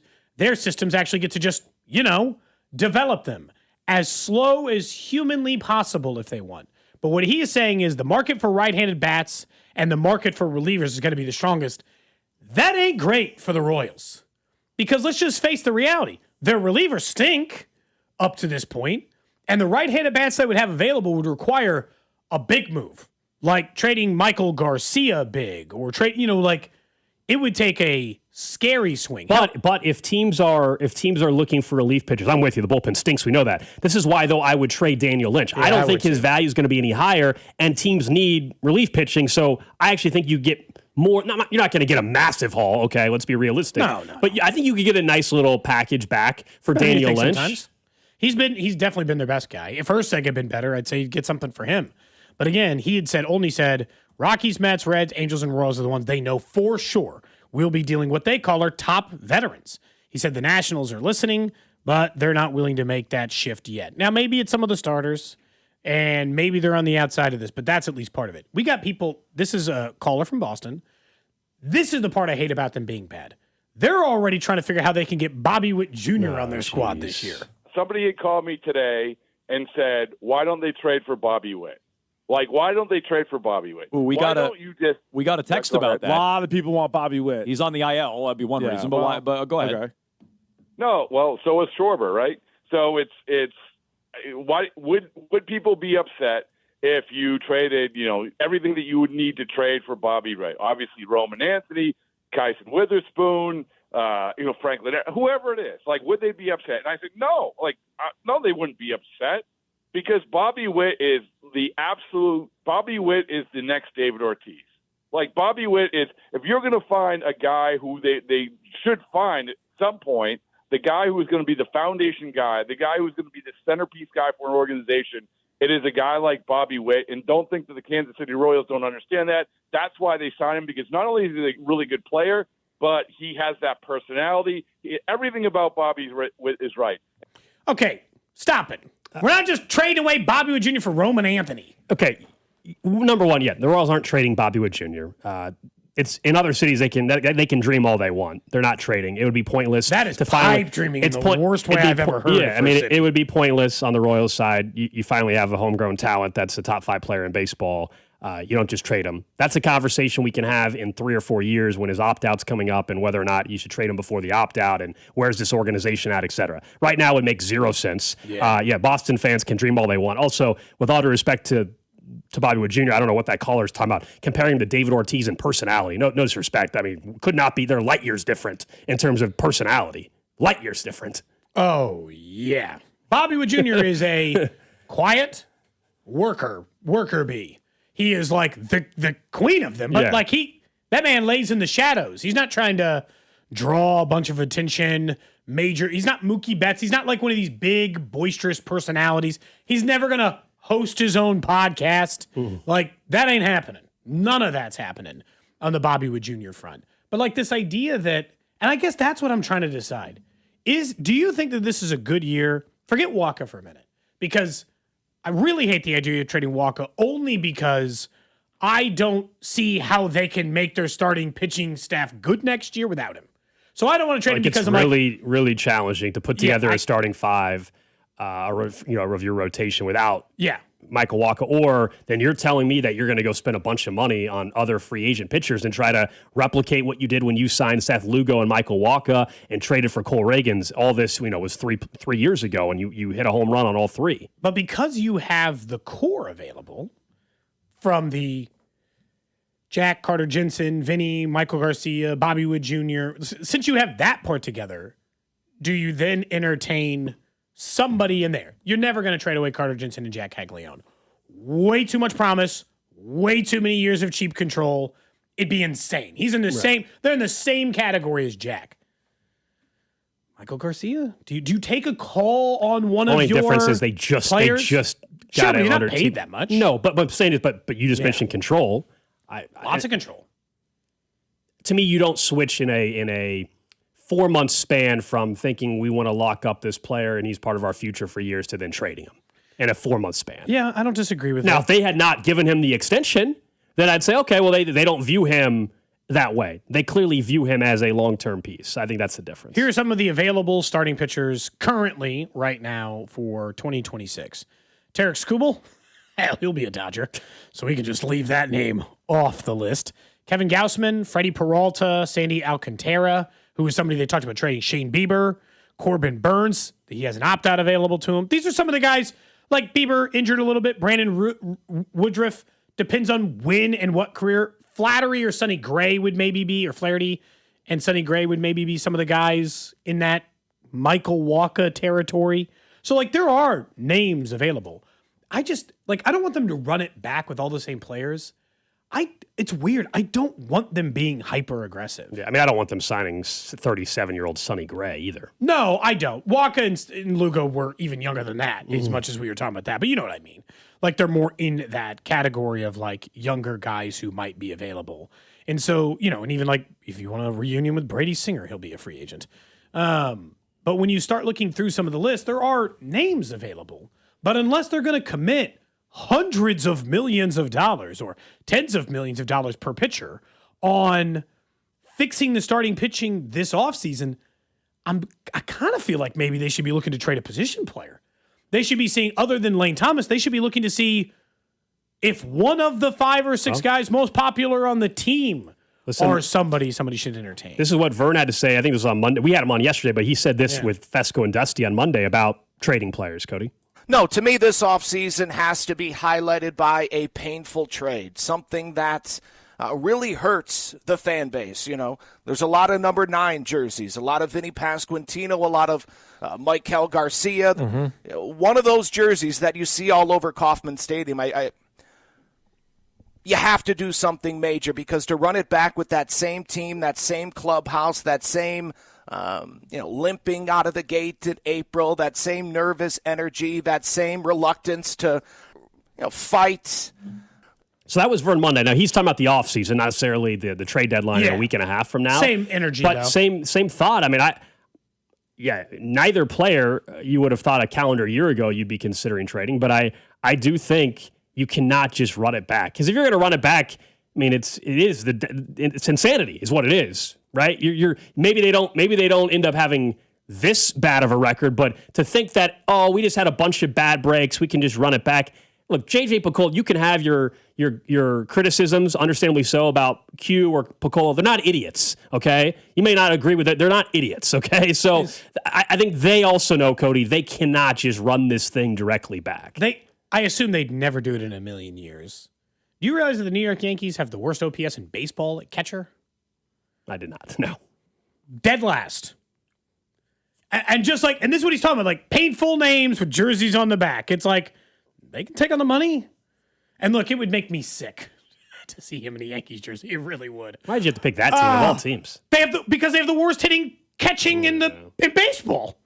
Their team OPS is worse than Salvi's, as much as we've talked about where he's been hitting lately. Ugh. I hope that they need to do something, but at the same time, it's like I'm stuck in a real dead spot with them where the players that pitching, Walker feels like where they would get the most return, and that feels like easily the most dangerous move they can make. Do you think there's a scenario? Well, of course, there's always a scenario, but do you think it's likely? How likely? What percentage that? I tell you, opening day next year, Michael Walker, Vinny Pasquantino, and Michael Garcia are all on the roster still. Someone's gone. Yeah, I'm with you. I don't think those 3 are all on the roster still. I don't know who, but I'm not saying all 3 are gone, but I think one of them is gone. My guess is Michael Walker but my second guess would be Vinny Pasquantino. Of the 3, probably. Now, Michael Garcia's extension is not way different than Vinny's, because he also just kind of bought out some previous years, but his added, Vinny's just literally bought out a couple of years of arbitration. Michael Garcia's under contract through 2030. Yeah, Garcia's 2 years younger than Vinny, too. He's 2 years younger, and he's under contract through 2030. Vinny's not under contract that long. Technically with a club option through 2031. And so, here's the thing. That's why, if a team calls on somebody like that, young, controllable, you can ask for the world. The world. Legitimately. But Michael Garcia's under contract for 3 full more years. That's why I would not trade him, but also to Vern's point, is that going to bring you a lot back that actually can make a big shift in 27? Does the fact that they also have Cags make it not easier to trade Vinny necessarily? Absolutely, it not does. Cags. Cags playing well. But with that, and also with we talked about this as well with the injury stuff. I know you don't have the arm out there, but you make sure that he's good. From that standpoint of the nicks and bumps and bruises of running into the wall or whatever the case is, you avoid that as well. My prediction in the offseason is that they bundle a trade with Vinny Pasquantino and Blake Mitchell or one of these other prospects to go get a piece that they think can shift the the tide for them. And I'll tell you right now, there's going to be, and I don't actually think there's anything to it. I think it probably just happened to coincide with when he got hot. He has played in a fifth of the games or so, or a fourth of the games in first as in right field. He has 9 career home runs and 225 plate appearances as a right fielder. He has 6 home runs and just 77 plate appearances as a first baseman. It's a place of comfort. Like, it doesn't do anything, but he's used to it. It's something that's like getting back to where you were. I think it's too small of a sample size to say that it has a definitive statistical correlation we can make. But there'll be somebody who tries to make it. He's played majority of his career there, baseball career, as we know.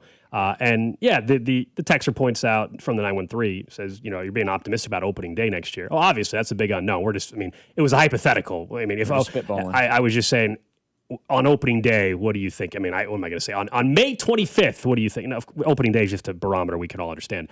And I think the potential lockout is going to play a huge role in how all teams proceed in the offseason. We had JJ Piccolo on Tuesday. He doesn't think that it'll impact the trade deadline all that much unless you got guys that are on like 2-year contracts or something like that. But in the offseason, absolutely. There's going to be some teams that are going to rush to get deals done in November and December before the CBA expires, and there's going to be some other teams that are going to put a pause on it.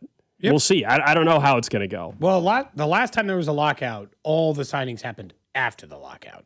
Like, there were like a couple of free agent deals that got done, and then everything was a mad dash, insane spending spree once the lockout ended and you could actually sign players. What could make the Royals' job getting a starting pitcher a whole hell of a lot harder. Yeah. Once you actually know which way that's going to play that. Did you see the back to LeBron for a second? The governor of Pennsylvania declared today LeBron James Day. They officially made a proclamation or whatever. They're all in. Goodness. That guy got They're all in. That guy got straight to work. Yeah, that's Josh Shapiro. Someone had joked that the Sixers trading Drew Holiday for Nerlens Noel all the way back in the day was the start of the process that ended up with you getting LeBron James and Jaylen Brown. It's that domino meme where the guy's like pushing the tiny. I mean, there's no doubt that we all know. I mean, the Jaylen Brown trade ultimately is, of course, why LeBron is there and not somewhere else. But yeah, there's other moves, of course, along the way as well that contributed to it.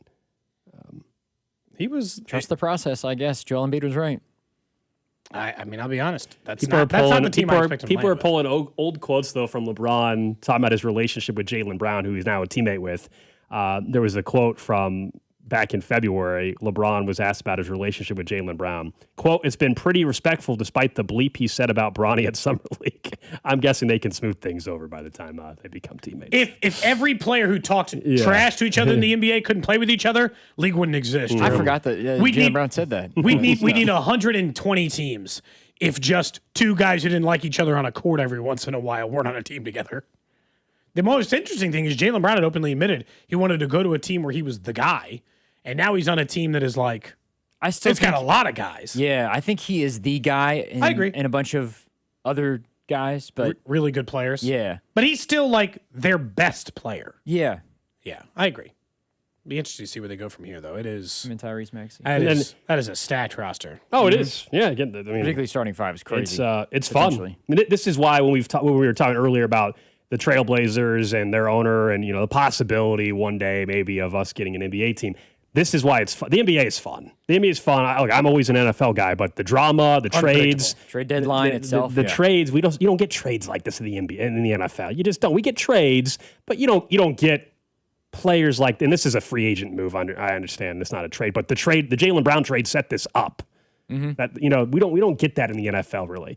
This offseason is the one exception, frankly. Myles Garrett getting traded is one of the bigger trades we've had in a very long time. Yeah. The last 2 years, and maybe that's a trend, I don't know. Myles Garrett and Micah Parsons, 2 of the bigger names in the league getting traded, that's not normally what happens. So maybe we're headed down a path where we're going to see it more in the NFL. I don't know. Until it gets to quarterbacks, it hasn't gotten to the NFL. Yeah. Until it's like quarterbacks are constantly being like, I don't want to be in Cleveland. I don't want to be, get me out. I want to go somewhere else. The ones that we've talked about, for NFL's sake, I mean, Lamar Jackson, Joe Burrow have been the ones that have been talked about where you're trading a top tier guy. Yeah, they didn't even leave. The last top end quarterback to get traded was Stafford. Before that, it might have been Carson Palmer. And you got to go Russ from Seattle to Denver. I guess. But even then, it was like Russ's career looked different by then before he got to Denver. It wasn't like in the NBA, guy can be in the middle of their damn prime and leave. Look at Giannis. Yeah, we can argue whether or not what his future looks like, but Giannis going from Milwaukee to Miami. Yeah, that's a all right. Let's get to the trash. trash of the day. We go to Virginia for this one, where 2 people were taken to jail. There was a fight between neighbors. Cody, you're the only one of the 3 of us that has a home.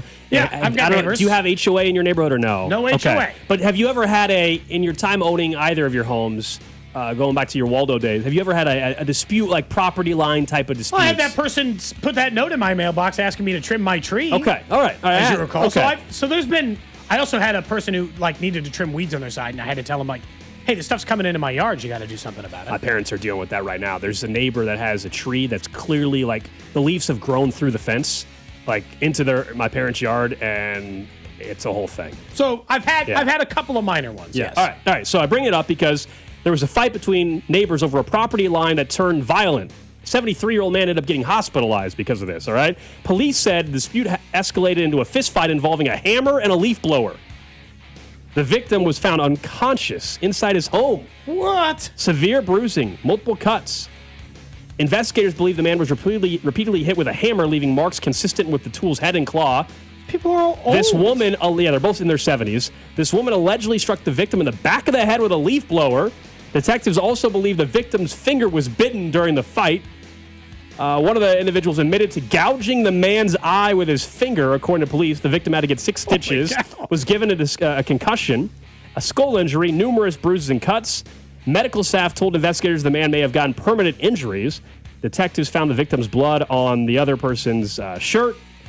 They recovered paper towels that were allegedly used to wipe away blood, but this all disputed because of a property line dispute. Somebody thought somebody else had something on their property line, and it turned into a fight with a leaf blower and hammer with serious injuries. What's wild about this is you're in your 70s. Too late in the game to be physically fighting with other 70-year-olds with a hammer. What are you doing? I mean, the person with the hammer obviously could have killed the guy. I mean, the leaf blower can hurt you, but I don't know if you're killing someone with a leaf blower. I mean, it depends on the how hammer, though. A hammer? Hammer, you definitely kill somebody. A hammer's, I've only had minor issues. Instead of hitting him, he should have just turned the leaf blower on and just turned it towards him and just try to... What, you thought they were going to blow the person away, Drew? Yeah. What did you think they were going to do by turning the leaf blower on? It's a lot less violent, and because they're old, I'm not saying you would knock them over. They're just going to blow air towards the person? I'm not saying you're going to knock them over. They're in their 70s, maybe, you know. I'm not saying you're going to knock them over, but I don't know, just keep away from me. Like, I'm not throwing hands, but I'm turning this leaf blower on. I think a leaf blower would be hard to wield at 70 years old as like a weapon. It'd be flying all over the place. Yeah, I think it'd be hard to wield as a weapon. Man, to go in there. All over property line stuff. It is insane for 70-year-olds to be going about I will say, if you get on any kind of if you get down the rabbit hole on a TikTok algorithm or something, every once in a while you'll get these people complaining about people pulling up stakes being absolute insane people over property lines. Yeah. Which, I mean, the one I that don't want is someone tough stealing is, my property, but also... the one that's tough is when you get into the landscaping stuff, where it's somebody's got trees that are hanging over their yard into your yard onto your roof, or trees from into the fence. It's there's a gray area.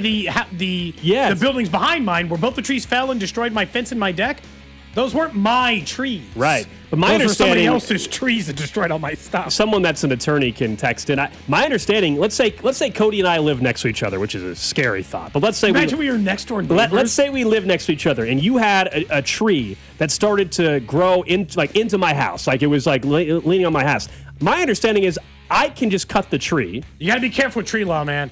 No, tree law's not something to mess around with. That's why I'm asking the question. Careful. My understanding is if it's your tree, but it's in my yard, I can trim the tree. That's on the part that's on my property. But my argument is it should be your responsibility. If your tree starts to land on my roof and cause damage, you should have to be responsible for fixing that. This is the tough. But I know. So both those trees fell. They didn't belong to us. I was still responsible for the damages the tree caused. Correct, and I'm saying that's because I'm saying that's BS. I know that's the law. I'm saying that's the ridiculous. That's the whole thing with my parents' house right now. Is this neighbor has a ton of trees growing towards their covering their yard, and my parents technically are responsible for paying to get it cleaned up and stuff. To my understanding, unless you can prove neglect, the tree's just dead, and you keep warning them, and you have evidence that they're being intentionally neglectful about their dead tree. Is that because it's a natural object? Yeah, a naturally occurring thing, yeah. So, that part, I guess, is just where you maybe get away with it. But, yeah, tree law is one of those things you got to be real careful with. Because if you cut down a part of someone's tree that doesn't belong to you, the damages can get real serious. Well, yeah. So you're like, you gotta be careful. So your parents are trying to get them to it's just so cut dumb, the though. tree down or just trim it? Trim it, because again, there is a tree hanging over one side of my almost about to touch the roof, hanging over. And they're saying, "Hey, will you trim the tree?" Yeah. In that case, I would just trim it. I can't be like, if someone's like, "Hey, your tree," right? But looks my like parents were like, but it's like what you just said. No, I'm saying I would ask. I'm saying if someone came to me, I'd be like, "Oh yeah, sorry, I'll exactly. trim. I think I'll get it trimmed." I think it should be the other person. To me, my parents should not have to pay thousands of dollars to get this tree trimmed. That's not their tree. To me, that's BS. I do trust my tree trimming guy if you need somebody. He's just just one dude. Yeah. He's insured and all that stuff, but he does good There you work. go. That's the trash of the day. All right, up next, guys, Chiefs Red Half Hour. Let's talk about one player who maybe has one final shot to tell you he can be part of the future at one particular position. That's coming up right here on Cody and Gold. You're listening to Cody and Gold. Tune in for the Chiefs Red Half Hour every day, starting at 11:30 right here on your home for Chiefs football. 96.5 The Fan. Brought to you by Heartland Men's Health, the leader in men's sexual health. Thousands of men have been successfully treated for low T, ED, and more, all with discretion and compassion. Make your appointment at heartlandmenshealth.com. You don't have to carry everything on your own. Whether you're dealing with stress, anxiety, depression, substance use, or thoughts of suicide, talking to someone can help, and help is available 24/7 through the 988 Suicide and Crisis Lifeline. You can call or text 988 anytime to connect with a trained mental health professional. 988 is free, confidential, easy to remember, and available anytime, anywhere, to anyone. Call or text the 988 Suicide and Crisis Lifeline. No judgment, just help. Liberty Mutual customizes your car and home insurance. And now we're customizing this rush hour ad to keep you calm, which could help your driving. And science says therapy is great for a healthy mindset. So enjoy this 14-second session on us.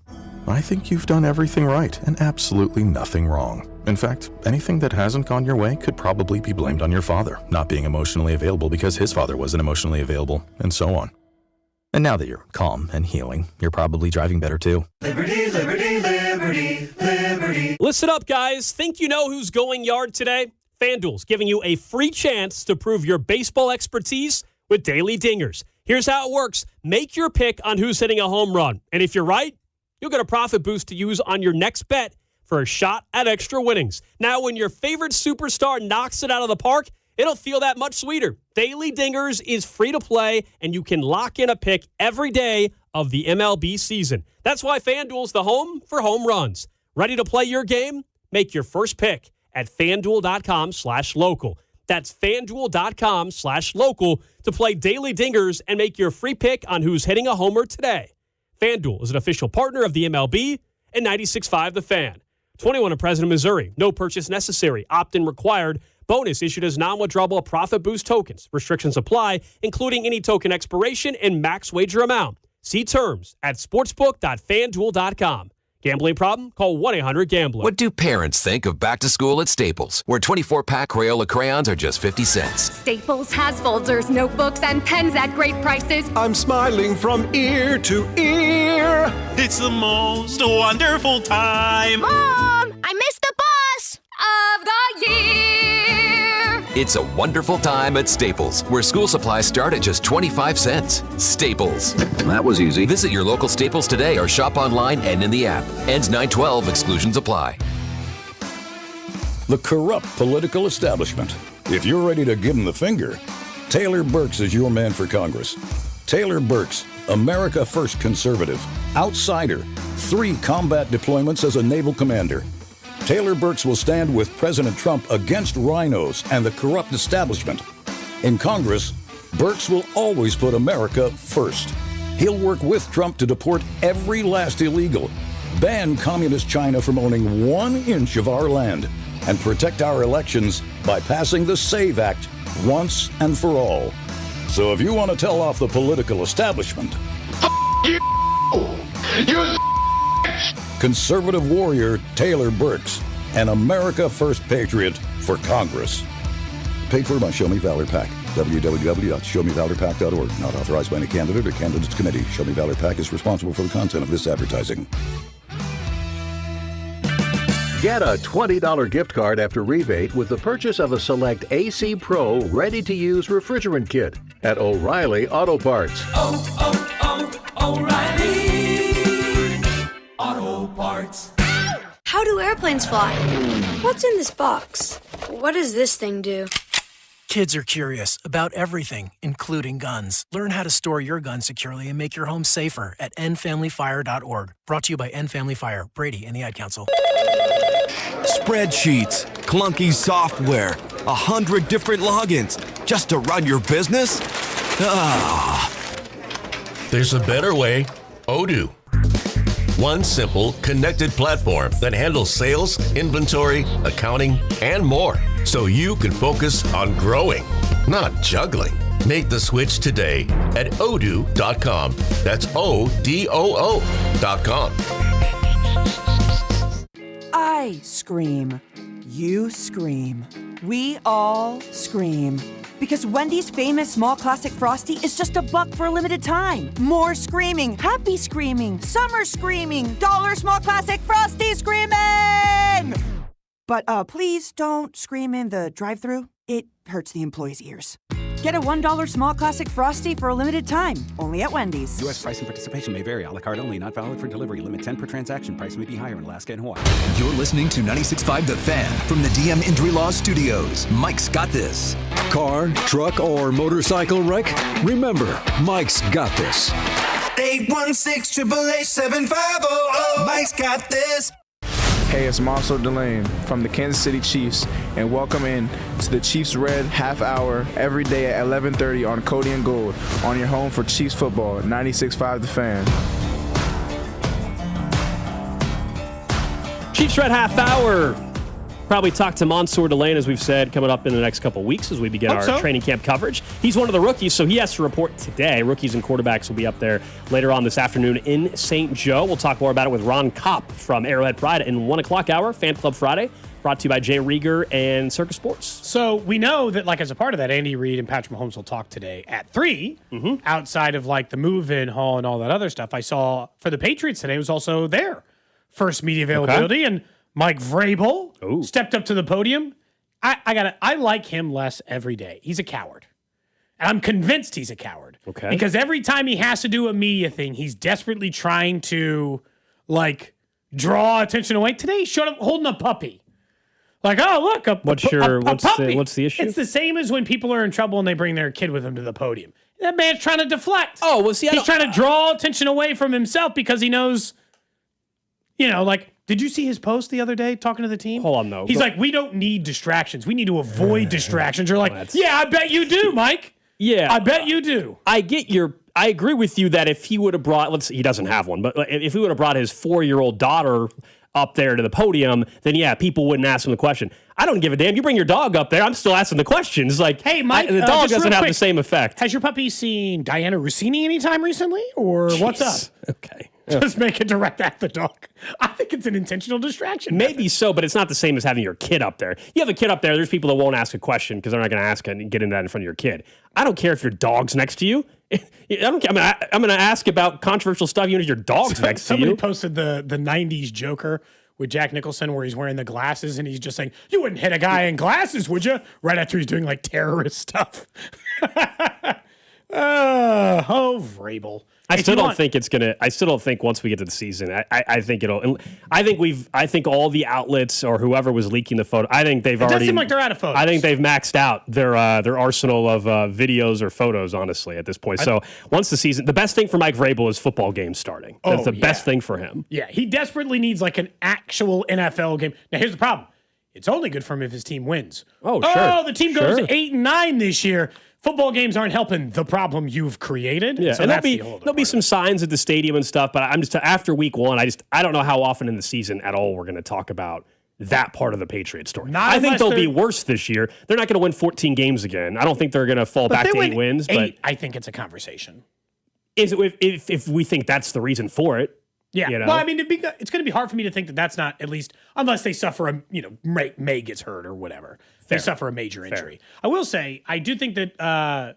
Redemption is obviously the theme of the season, probably for the Chiefs. I think Chris Jones, some of the other guys are talking about like the motivation to like wash away the stink of last year. Is there a player other than maybe Felix, who later got hurt and just couldn't play, who needs to wash the stink off of what seemed like a growing brand in Noah Gray? because I do think the Chiefs are going to give Noah Gray one more shot this year, like a serious chance this year to be like, hey, prove that you can be a part of a tight end duo when Travis Kelce's gone, please. Because, and I still don't know if this is Travis Kelce's last season. Maybe? Yes. I mean, we thought it was done last year, so I guess you can't say 100%. I'll go like 70%. I'll go like 60%. I'll go like 99%. There's that way 1% chance he comes back. I'm down to like 70. Last year, I think I said 90%, and I left a 10% room, and it ended up being the 10%. So I'll bump it up to 99% chance. Do you think Noah Gray has an actual chance to like convince the Chiefs he can still be a part of a duo? Because he was awful last year. The whole offense struggled. That's why I still think he has a chance. I think moving forward, the plan, whenever the post-Travis Kelce era is, I don't think they're just going to, like, we've gotten spoiled because Kelce's the greatest tight end ever, and then prior to that, they had a couple guys, and then, of course, it was Tony Gonzalez before that, and so we've gotten accustomed to having just one guy that's the stud tight end that handles 95% of the workload out of that position group. Whenever the day comes that Travis Kelce's not part of that group again, I think it will be a two tight end system, if you will. It doesn't mean there won't be one guy that's a bigger piece. So, yeah, you're asking me, do I think, let's say this is it for Kelce. In 2027, could there be a scenario where it's Noah Gray paired with a rookie or paired with another vet? Yes. I think that could still happen. And I guess that's always like the But he was not good. You're right. He sucked last year. Oh, bad. I mean, worst year of his career, worse than his rookie season. He was like straight up awful. The Kelce question is what's interesting because the reason why I'm only at like 65%-ish that this is his final year is they did absolutely nothing to try to shore up the long-term future of that position. Nothing. Right. They didn't bring in anybody of consequence. They didn't draft anybody. They didn't bring in another free agent. They didn't try to trade for Kyle Pitts, who's now signed an extension. They didn't do anything. They just hung out and said, well, another year old Trav and Noah Gray, who's coming off the worst year of his career, and that's going to be it for us. The idea of trying to solve tight end in a single offseason when nobody else has a good tight end feels risky as hell, especially when you factor in the fact that Rashee Rice isn't under contract next year. Xavier Worthy to be on the last year of his deal, or at least not the option year, but the last year of his regular rookie deal. You wouldn't have any weapons for Patrick Mahomes shored up at all. And so part of me thinks that that's why Travis might come back and why they will give Noah Gray a chance is there must be some part in the back of their head that thinks that that problem doesn't need to be solved a little longer. Otherwise, I can't totally figure out why they have answered zero long-term answers at wide receiver or at tight end. Barely at running back. But running back, you don't need long-term answers. There are always 2-year answers at running back. You just kind of have to go back to the well, unless you happen to stumble into the Christian McCaffrey or Bijan Robinsons of the world. You don't have a long-term solution to running back. You're always looking for another one. But they got no long-term answers at anything right now. That's definitely why Noah will get a chance. But it'll only be, I used to once think that Noah could be like, we mentioned like Cole Kmet. I at a time thought, maybe if he got the lead job and Travis was out of the way, he could be like a 650 guy. I'm done there. I think he could be like a 500 guy with another guy. Yeah, I think the future tight end position in Kansas City will be two different players contributing to that position more than it is now. And that's because you've had, arguably the greatest tight end in NFL history, and so you're going to give him the workload. So, yeah, I think it's a big year for him. I mean, contract-wise, yes, at one point in time he signed a little extension, but it's not a big number whatsoever. I mean, he's earning $6.9 million this year. Next year, $7 million, but there's no dead cap. I mean, they can get out of it. But that's why he's only got the 1 year, because based on his stats last year, they're sure as hell not paying him $7 million next year. He had 178 yards. Yeah. I mean, and he was coming off a season where he had nearly 500. He had only 21 catches last year. I mean, genuinely. And I know the offense wasn't good. He played in every game. He only missed the final game. Or no, he missed the one game where he got railroaded. In the middle. Yeah, he started the game, though. Yeah, he got concussed. It was a nasty hit, yeah. I think he missed the game after that. So he missed one game this season. He was right back with the team. Maybe some of his season could be blamed on that, but no touchdown. He was coming off a 5-touchdown, 437-yard season. In my head, I thought, okay, Travis retires. Noah can be 650, 675. That's a league average tight end. 5-6 touchdowns is league average. Make do. Now I don't even know that they have any answer tight end at all. I certainly wouldn't just hand the keys over to him if Travis Kelce walked away. That's not going to happen. It's $7 million. What do the highest paid tight ends make in the NFL these days? This is the tough part. Is the Chiefs have been ahead of the curve on actually having a receiving tight end. Now there's a lot more good ones. Kittle still makes the most. Trey McBride. Kelsey's still third. That's 2025. Sorry, 2026 updated numbers. Kittle 19.1, Trey McBride 19, Kyle Pitts 17.6, Hawkinson 16.5, Isaiah Likely 13.3. Kelsey's 11th. Kelsey's 11th at 12 million, along with Brenton Strange. If you want to go further down, Mike Gesicki in Cincinnati, he makes $8.5 million. Like, and this is, I Noah guess, Gray's 28th in the NFL, if you're wondering at tight ends. He's got to be a lot better than that. 28th. The only guy, now in fairness, the only guys he's paid less than are essentially rookies. Like Kenyon Sadiq almost makes as much as he does. Mm-hmm. So, like, Tyler Warren makes less. I don't want to pretend like, rookie deal. Noah Gray. Yeah, but those are all, rookies, right? I mean, sure, Brock Bowers and those guys, but they're paying him more like Greg Dulcich, like he produced like one of the worst. He should be like a $3 or $4 million player, and they're paying him $6. If he goes back to 2 years ago production, he's underpaid. If he's last year's production, he's grossly overpaid. Yeah. So it's just kind of like a weird swing year for him. Somebody on the text line brought up Jared Wiley. I mean, that guy, you want to talk about somebody that just can't stay healthy. We've never been able to find, he can't stay healthy, so they can't plan on anything with him. I mean, he has been in the league. Is this his third year or second year already? This is worse than hoping this is his fourth. This is his third year, and he's played in 12 games, and he has 2 catches. I mean, he was a 4th-round pick 2 years ago. A 4th-round pick 2 years ago who has 2 catches for 11 yards in his career. He's already 25. He turns 26 in November. So no, there's no long-term future. Felix Anudike-Uzomah has a better chance of getting 8 sacks this year, and Jared Wiley has getting 400 yards. Absolutely. I mean, like, it's not as much as some of these guys who we used to like the profile of. You should be banking on. You should be more excited about Cyrus Allen or the undrafted wide receiver. Like, you should be more excited about the possibility of those guys than what Jared Wiley can offer you at this point. Can he be a third blocking tight end? I don't know, maybe. I mean, we'll do our Camp Darling Island starting on Monday. We're up in St. Joe. We've got to draft our cast. I'm not drafting characters. I will not either. If you're wondering just who's technically in the tight end room, Kelsey, Noah Gray, Jared Wiley, Trey Watson. I don't know who that is. Jake Brenningstool, who was the name last year on Camp Darling Island. I drafted Jake John Michael Gillenborg and Mason Pline. Those are the tight ends. That maybe will be we can ask camp. Ron Kopp at 1:00 who he thinks some of the people we should consider for Camp Darling. There's a wide receiver named Xavier Lloyd. No. I don't know Jacob DeJesus. That guy's not making the team. Omari Evans. That guy's not Jason Brownlee, you recognize that name. Jeff Caldwell is the one you were referring to, who people are because of his height, because he's 6'5". Wait, Jacob DeJesus is 5'7", 170 pounds? 5'6", wide receiver? 5'6", 170. He's basically Messi. I gotta say, if Messi was in the NFL, he's this guy. In all athletics, hockey, NBA, soccer, any of them, is Lionel Messi the most unlikely body shape of any all-time superstar ever? No. Really? No. Who's less likely?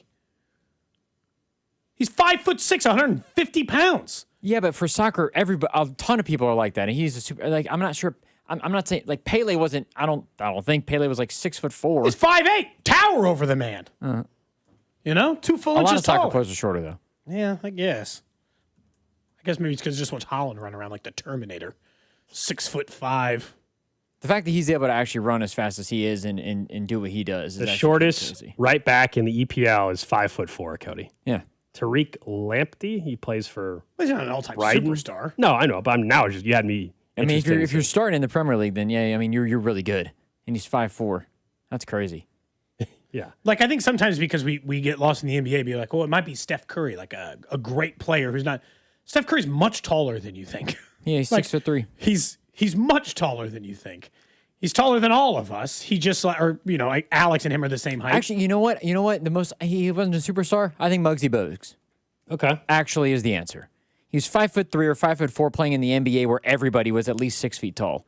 At least Spud Webb or whatever. Yeah, it's all those short guys. Nate Robinson. I mean, any of those guys. It is crazy. Probably. Actually is probably a better choice. You got to choose someone who's short but wasn't just like a dude. Like Muggsy Bogues wasn't a good player.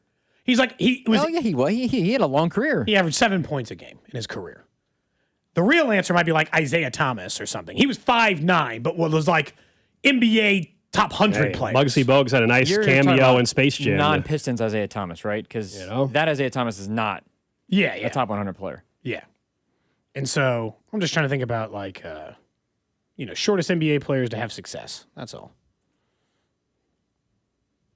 What happened to Lynn Sanity? Remember that moment? Jeremy Lin? He's also way taller than you think, too. Muggsy Bogues played 14 years and he's 5'3". That's got to be the answer. That has to be the answer. Lynn Sanity was fun for the 2 months or whatever it was.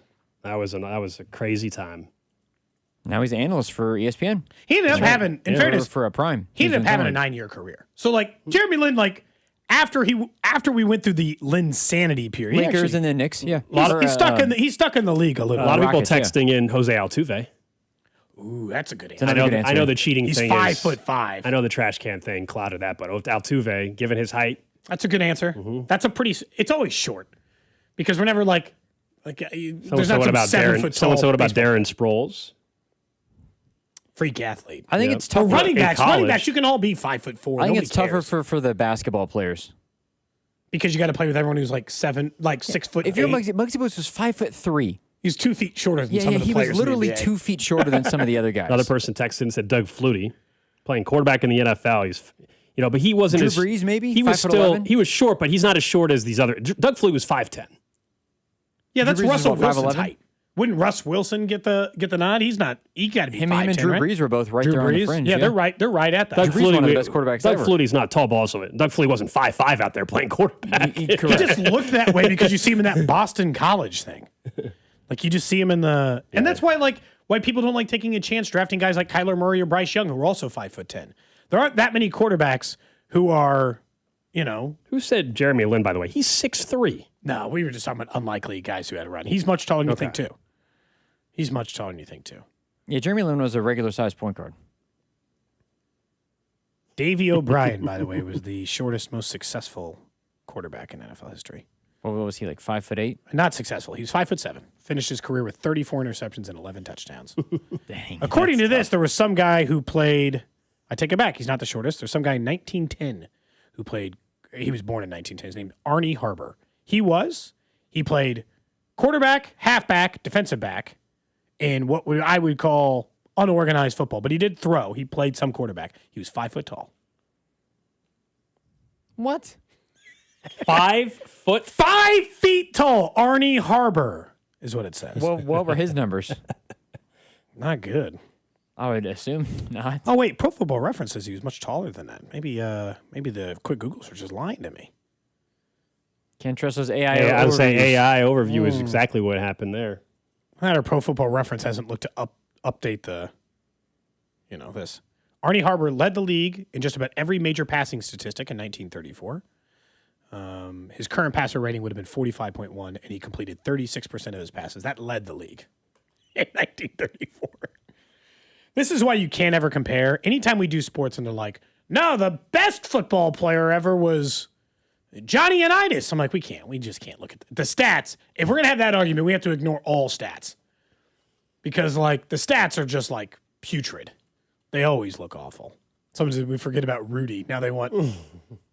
And again, I'm talking about, people who actually, had an impact on... Lionel Messi is the greatest soccer player of all time. I'm talking about, people who were an unusual size and, great at what they did. Yeah, Rudy was 5'6". Short. Still made it. Let's talk a little more Chiefs football. It is a Chiefs right after. It's been a while since we got on some random tangent for that. I was we were asking the question yesterday between Karlaftis and Jones and double-digit sack guys. Who's more likely to get it? I will say, though, I think the thing I'm more optimistic on than most Chiefs fans and probably most people at the station is the pass rush. And here's why. I think all it takes for the pass rush to be at least league average is one of many available options at defensive line taking a nice step forward, as in a 5 or 6 sack guy. And I understand that that's asking a lot. But the difference between this year and a lot of other years is the options to do that are Omar Norman Lott, Ashton Gelati, R. Mason Thomas, Peter Woods. I have a plethora of choices available to me, and I only need, I think, for them to be a league average defensive line, one of them to step up, one of many options. Even if you want to go further down the depth chart on people we're not even bringing up in this conversation anymore, like FAU, they need one singular guy on the defensive line to be a decent pass rusher, and they're pretty good. Like, that's it. And I feel like I've got more options this year of like a realistic possibility of it happening than I have in a while. Yeah, again, I hear you, and I agree that if you told me out of that bunch, either they combine, they each chip in 2 sacks, or one of them becomes a 5-sack guy, that's a massive thing for this team. I still think it goes back to the conversation we had earlier in the week, though, Cody.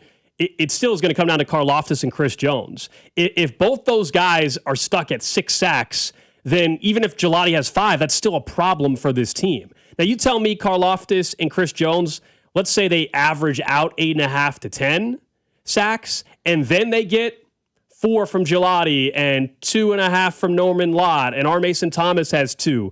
That can work. The chances of anybody between Gelati, Norman Lott, Peter Woods, R. Mason Thomas in their rookie year being more than a 6-sack guy is very slim. We've looked up the trends on this, just rookies and rookie leaders in the sack, unless you're talking about Myles Garrett. Yeah. There's very few players that come in their rookie year. So to expect R. Mason Thomas to give you more than 2 sacks this year or 3 sacks would be pretty optimistic, to say the least. Like the rookies make it harder, right? R. Mason Thomas, if he got 5 sacks, he'd have been the third best rookie in the NFL. That should be over the moon. We'd be talking about, wow, is he an superstar? He'd have a chance for defensive rookie of the year with those numbers. So, look, but it's not like, but it's like a 5% chance he could do that, because rookies do that. It's even ones drafted where he was. The thing is like, let's say R. Mason's got a 10% chance. Well, I got Omar Norman Lott at a 10 per 15%. Peter Woods, chance. 60-1 to be defensive rookie of the year, Cody. Peter Woods. And like, I have choices for the first time in a long time. Last year, genuinely, if you looked down after George Karlaftis and you look by, there might have been 1 or 2 guys who had a chance to be an actual member of a third contributing person on the defense, on the defensive line. This year, there are like 5 guys who could hypothetically do it. Now, I'm not saying they're not all going to do it. I'm not delusional and think that they're all going to just take some huge leap forward. But the depth there is better than it normally is in finding a guy who can get to 4 or 5 sacks. And look, maybe to the point, Gold, maybe I don't even need 1 guy to get 4 or 5. Maybe I need 3 of these guys to get 3, and that could just as easily get me to the number I'm talking about to do it. There's a lot of different ways to get to the league average, or at least top 12 defensive lines in the NFL. And there's a lot of different ways I think I can manipulate it to convince myself they get there. And so that part helps quite a bit. I am laughing at some of the other suggestions people are making for unlikely size. People mentioned Simone Biles, who's an all-time athlete. Butterbean was somebody's actual answer. Tyreek Hill's another one. You know what, Tyreek, honestly, wide receiver, you're not usually that successful at that height. Like, that's more impressive than what Darren Sproles did, isn't it? Because of the position. Yeah, Tyreek Hill is possibly, he's a Hall of Famer. 2 years ago, a year and a half ago, Tyreek Hill was viewed as a top 10, 15 receiver in football. Easily. It just doesn't feel that way now, but yeah, and Tyreek was listed at 5'10". That's what they listed him at. I'm just telling you what he was listed at. He's shorter than that. As someone who is around that height and has stood next to Tyreek. He's more like 5'9". He ain't 5'10". He's more like 5'8", 5'9". Or I'm 6'1" and you're 6'6". I don't think Tyreek's 5'10". I think he's more like 5'8", which is fine. But also, I guess that's not as short as I thought. It's not like he's 5'5", Messi just slightly shorter. But yeah, I really don't think it's that big of a reach. Who do you think, by the way, if you guys had to guess right now, who do you think is third in the team in sacks this year? Ooh. Because it's fairly obvious we'd all pick Jones and Karlaftis 1-2. Do you think it's as bad as last year? I think Gelati. Thank God you said a defensive lineman. You know who's third in sacks on this team last year, and it sure as hell wasn't anybody on the line. Yeah. And Tranquil was right behind him, too. I'll go with Gelati just because it's year 2 for him. I think it might be R. Mason. I don't know what the rotation's going to look like yet. It's hard for me to say that today. When we get to camp, we start to see how they're going to rotate in a little bit. It's hard not to say Ashton Gelati, but I'm also tempted, Cody, to say R. Mason Thomas. I think if we made a bet, I think I would say, there's no sports book on who's the player to have the third most sacks on your team. Mm-hmm. But if there was, I think I'd put my money on. Gelati would be the favorite, though, I would say, for sure. He would be. He would. Yeah, I don't know who else would. Absolutely, he would be. But it's not like he had a lot. Ashton Gelati last year had 1.5 sacks. Same amount as Jerry Tillery. I mean, look, the sack numbers last year. This is why I like being optimistic. It's a hard side to be on. These are the sack totals last year for the top 10 on the team. And look, nobody goes 10 deep usually in the sack department, but it's just making a point. Chris Jones 7. Okay, I guess. Karlaftis 6. Minihue 3.5. So it was a guy in the defensive line. Then Shamari Connor, Drew Tranquil, and Jalen Watson and Leo Chenal were all tied at 2. Jalen Watson? Trying anything to get a sack, man. Anything. Trent McDuffie had the same number of sacks as Omar Norman Lott last year. Yeah, the pass rush stunk. I like that after they start listing sack guys, they start listing offensive guys before guys who were hurt. So technically the guys with 0, it says Brian Cook was 0 and then Creed Humphrey was 0. Like, yeah, I know Creed Humphrey didn't get a sack last year. Thanks. Two-way player. All right, up next, let's get to what's trending. We'll talk more about the possibility of an NBA team coming to Kansas City and the news of the day around LeBron James. Looking for another ring, but in Philadelphia now.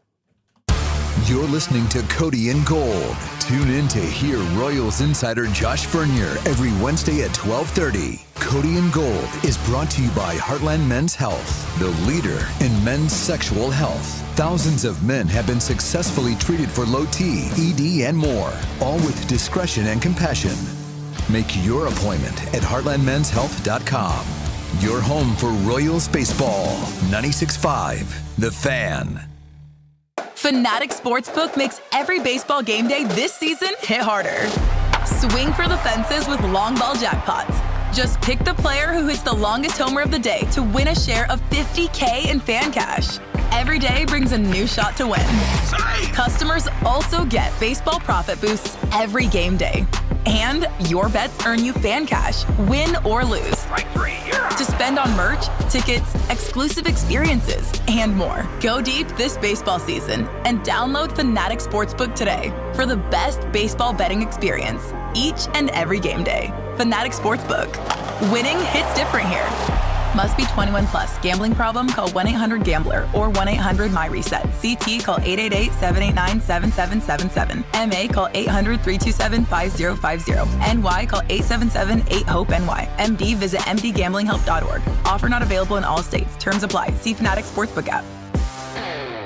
This is the story of the one who keeps multiple buildings running smoothly day after day. Plumbing that flows, HVAC that hums, cleaning supplies that keep surfaces sparkling. That's why she counts on Grainger. With easy reordering online and 24/7 support, Grainger helps her keep the products she needs on hand. So shelves stay stocked and buildings stay ready. Call 1-800-GRAINGER, click Grainger.com, or just stop by. Grainger, for the ones who get it done. Hey, it's Rex here with Rex Buys KC. I get it. Selling your house can sometimes feel overwhelming or scary, right? I've seen it too many times. A homeowner thought they had a deal, only to have the buyer back out at the last minute. That's not how we do business at Rex Buys KC.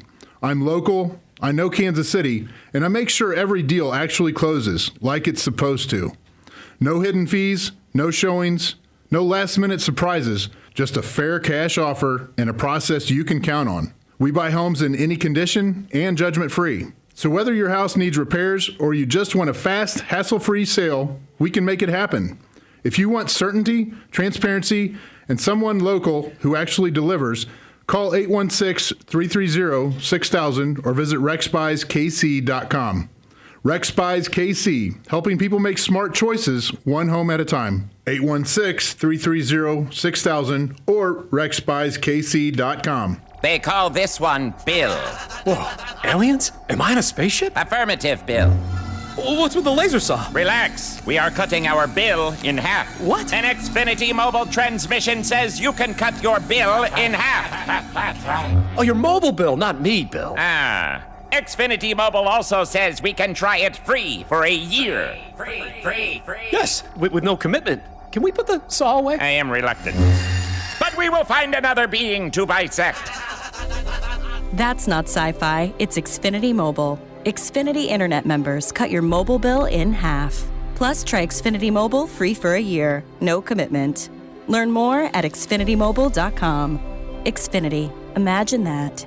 Restrictions apply. Xfinity Internet required. Savings compares one line of Xfinity Mobile Select to comparable plans from T-Mobile, Verizon, and AT&T as of 3/24/26. Taxes, fees, extra. $30 monthly discount limited to new mobile customers only. After 12 months, regular rates apply. Onyx, I keep having stomach issues. Please make me a doctor's appointment. Okay. Are you suffering from diarrhea, bloating, gas, or oily stools? If so, you may want to ask your doctor if it could actually be a problem with your pancreas, called exocrine pancreatic insufficiency, or EPI. My pancreas? How is EPI treated? A prescription medicine like Creon, pancrelipase, is used to treat people who can't digest food normally because their pancreas doesn't make enough enzymes. Creon is the #1 prescribed treatment for EPI. Creon may increase your chance of fibrosing colonopathy, a rare bowel disorder. Tell your doctor if you have a history of intestinal blockage or scarring or thickening of your bowel wall, if you are allergic to pork, or if you have gout, kidney problems, or worsening of painful swollen joints. Call your doctor if you have any unusual or severe gastrointestinal symptoms or allergic reactions. Take Creon as directed by your doctor, and always with food. Do not chew capsules, as this may cause mouth irritation. Other side effects may include blood sugar changes, gas, dizziness, sore throat, and cough. These are not all the side effects of Creon. You can learn more at 1-800-633-9110. Before your appointment, visit creoninfo.com. That's CREON info.com.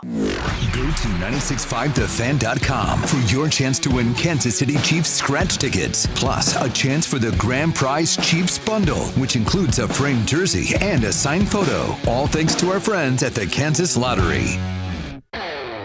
This is the story of the one who keeps multiple buildings running smoothly day after day. Plumbing that flows, HVAC that hums, cleaning supplies that keep surfaces sparkling. That's why she counts on Grainger. With easy reordering online and 24/7 support, Grainger helps her keep the products she needs on hand. So shelves stay stocked and buildings stay ready. Call 1-800-GRAINGER, click Grainger.com, or just stop by. Grainger, for the ones who get it done. My name is Whitney Allen, and I'm a widow. My husband, Ryan, died. We never thought we'd ever have to use life insurance, but the unexpected happened. With Ethos, signing up was fast and 100% online. You can get a quote in seconds, apply in minutes, and get same-day coverage. No medical exams, and you can get up to $3 million worth of coverage. I'm grateful we were prepared. Get your free quote at ethos.com/play. That's ethos.com/play. Paid spokesperson. Time spent on application may vary. Online health questions required. Make sure to subscribe to our YouTube channel to watch all your favorite shows, shorts, and clips. This is your home for Kansas City sports. 96.5 The Fan, KFNZ FM and AM, HD1 and HD2 Kansas City, an Odyssey sports station. What's trending? Cheddar, mozzarella, Havarti. #1 on what's trending, the news of the day in the sports world. LeBron James has finally chosen his final destination. He said this is his last decision he's going to make, and it is the Philadelphia 76ers. Reportedly on a 2-year, $8 million deal. They are now one of the favorites to win the NBA Finals. They have the second best odds to win the Eastern Conference. LeBron James did put out a series of tweets saying he thought he was done when the season ended, said he wasn't ready to announce it. He knew he needed some time to decide, but he was pretty sure he played his last game, and he said the last few weeks have been special. He's never been able to have a clue what to do in real time to just think, and he said this is his last decision. He's not going for money. I'm not going for family, and he went on to say he's playing to win another championship. I mean, look, we'll talk more about it, but I don't blame him for trying to find a place to win. Next up on What Trending, it is Report Day. Up in St. Joe, which means Chiefs rookies and quarterbacks report, which means training camp has begun, as far as I am concerned. Andy Reid and Patrick Mahomes scheduled to talk to the media today around 3. I imagine Carrington will bring you highlights from that later on during his show. But it is Report Day. Alex and I will start being up at training camp on Monday. That's not open to the public. Wednesday for training camp day, and then, of course, we'll be back on Friday as well. So if you're heading out to camp, it is underway, which means football's around the corner. We're less than 50 days anyway from the beginning of the NFL season, which means we're now less than 50 days from the Chiefs starting their first game. I think it's like 48 days till the first game of the year, or 46 days. So we're close to 50 days, I guess, for the Chiefs. Yeah, I think it's just over. 52 days. I think it's Creed Humphrey. It's going to be your favorite. It's Creed Humphrey days, Cody. Creed Humphrey days away. They got my man selling hot tubs now, too. Hey. That's a marketable ass player. He's on more ads. He's on as many ads I see locally as Travis Kelce. Well, our guy... all over the TV. Yeah. His marketing team has done a nice job. He even hooked me up with a hot tub. You want a hot tub? Oh, if it were free? Hell yeah. Well, okay, yeah. Well, look, here's the truth. A discounted one. My grandparents had one growing up. Man, dude. In October 15th, kind of cool outside, sitting in a hot tub. Nice. In your own house? Hell yeah. But I'm going to need Creed to hook me up with the boys. Elsewhere, the Royals... You'll have to ask him that if you guys have him on. We will. Get me a good price? Uh-huh. I'm sure he'll say he can work a deal for you. Royals continue their series against the Tigers tonight. 5:40 first pitch, 4:30 on deck show for Vern. Beck Way is starting for the Royals. Noah Cameron is expected to pitch at some point. Also, Kyle Isbell is nearing his return back with the Royals. He's down in AAA. He had a 3-hit night in Omaha yesterday. You remember he's dealing with the plantar fasciitis in his left foot. He's been on the IL since June 10th. I got to say, your take of trade Noah Cameron in the offseason last year, oof. I mean, he's not even making starts right now. That's one of those. I'm wrong about plenty. That's one I think I was correct on. But there's plenty of other takes that I've been wrong about. But that was one that he was never going to replicate what he did last year. I didn't think he was going to get hurt, obviously. But no, and then have command issues to go with it. Next up on What's Trending, other teams are reporting to camp as well.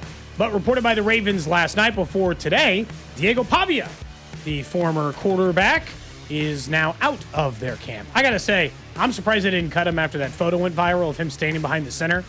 And he looked like a micro machine next to a Tonka truck. And you're like, this ain't going to work. Like, I didn't know any other way to put it. Like, this won't work with Diego Pavia. But he didn't make it to camp for the Ravens. News in college basketball today. Remember the big Duke-Michigan game that they announced that was supposed to take place? Yeah. Highly anticipated. It's been called off, according to ESPN. The game was supposed to be played at Madison Square Garden, but there was a misinterpretation of broadcast rights, which forced them to attempt to move the game to the Marlins Stadium. However, it was still a problem. And so now Duke's going to play Texas Tech at Madison Square Garden on December 21st. So we don't get the Duke-Michigan rematch for those that cared. Next up on What's Trending, Pep Guardiola is turning down Italy to take over their national team as they missed the World Cup for the second time in a row. Is that right? Italy says he's going to take a year off after being let go by his club team. He doesn't want to take over Team Italy. He's got plenty of money, probably. I know, but Italy, man, that's one of the best. I mean, that's what. He's coached club there before. It's just crazy because, like, that was one of the premier ones. Although, in fairness, Drew talked about sometimes taking over those national teams isn't so fun. Germany, did you see what their national team head coach just said? Jurgen Klopp got brought in. Jurgen Klopp got brought in. He said, I'll do the job. The second you say anything bad about my family, I'm out. You start making it personal, I'll quit. He just essentially threatened to walk away. Yeah, he basically said, some of these are quotes. He said, criticize me if something doesn't work. I'm happy to work on it. It's about the job. But if you behave badly and don't leave my family in peace, I'm out. And the day you don't want me anymore, I'm gone. No severance pay. I don't care. I'm gone. I mean, I respect it, actually. I do too. And Jurgen's from Germany, obviously, so he wants them to do well. It's not like there's no When do we find national out? pride By the way, there when for do we him. find out if Russell Crowe is still going to keep coaching the U.S. men's national team?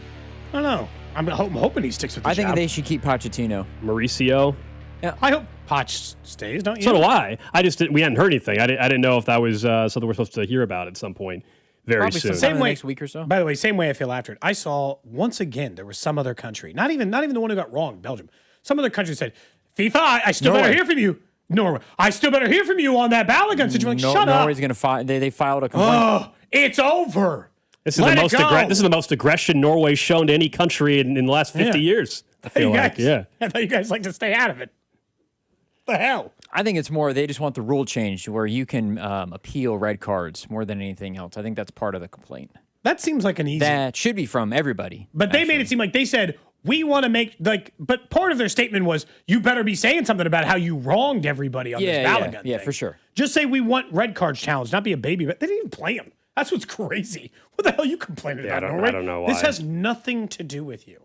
Be like Alex, or Drew getting a fight with his wife, and I'm like, I have some opinions on this. The hell, that has nothing to do with me. Could you imagine? Why am I offering an opinion? We just started unprompted too, Drew. I'm just giving you an opinion on actually, I think you should do this. What are you doing here? Like, what are you talking about? Yeah. That would be quite the content on the show if you brought your marital problems to the show and we decided to talk about them and Cody would tell you what you're doing wrong or you tell Cody what he's doing wrong. That would be great content. I'm here for it. As a single guy on the show, I'll just sit back and enjoy.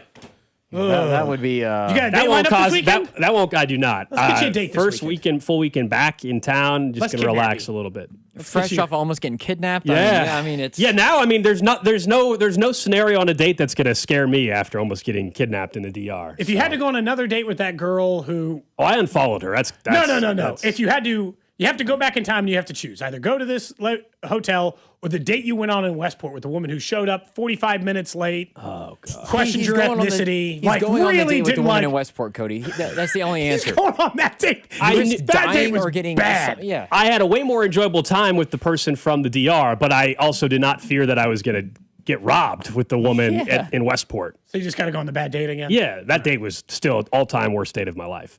But I didn't feel unsafe. That's fair. You didn't feel unsafe until, it was like, do you want to follow me to a second location? Yeah, and I guess I never, again, it wasn't like she was, trying to drag me to another spot. It's just that I was, the whole setup, the thing felt like a setup, that's all. Yeah. Let's talk a little NBA, though. Two massive news today in the NBA.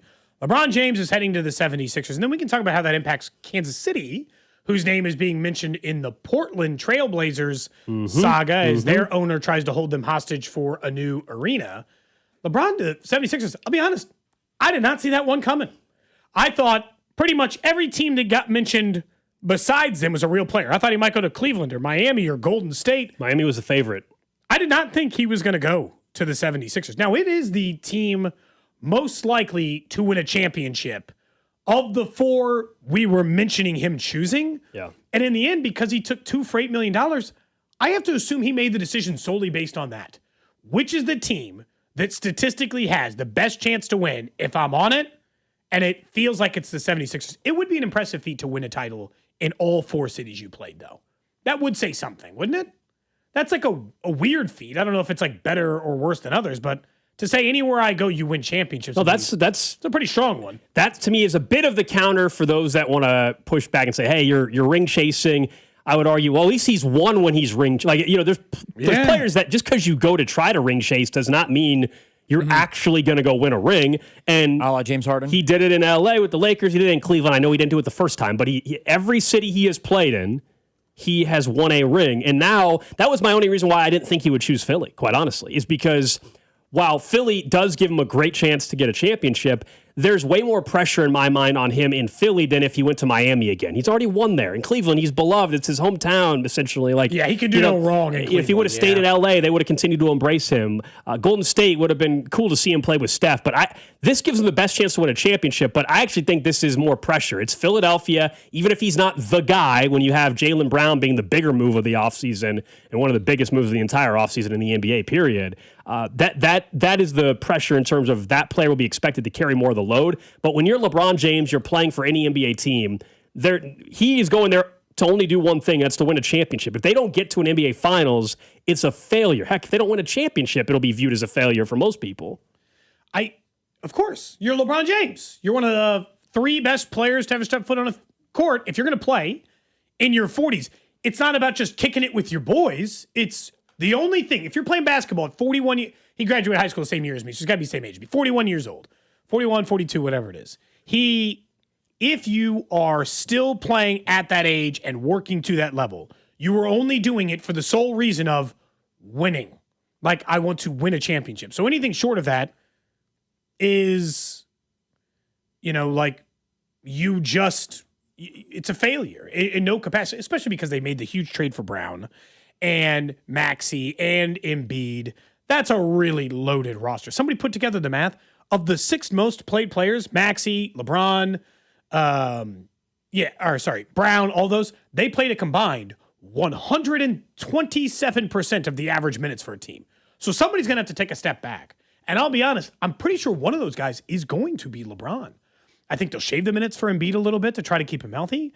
They'll shave LeBron's minutes from what he was playing in LA to make sure he's fresh for the playoffs. And they will ride Jaylen Brown and Maxey to a playoff berth and then just try to go the rest of the way.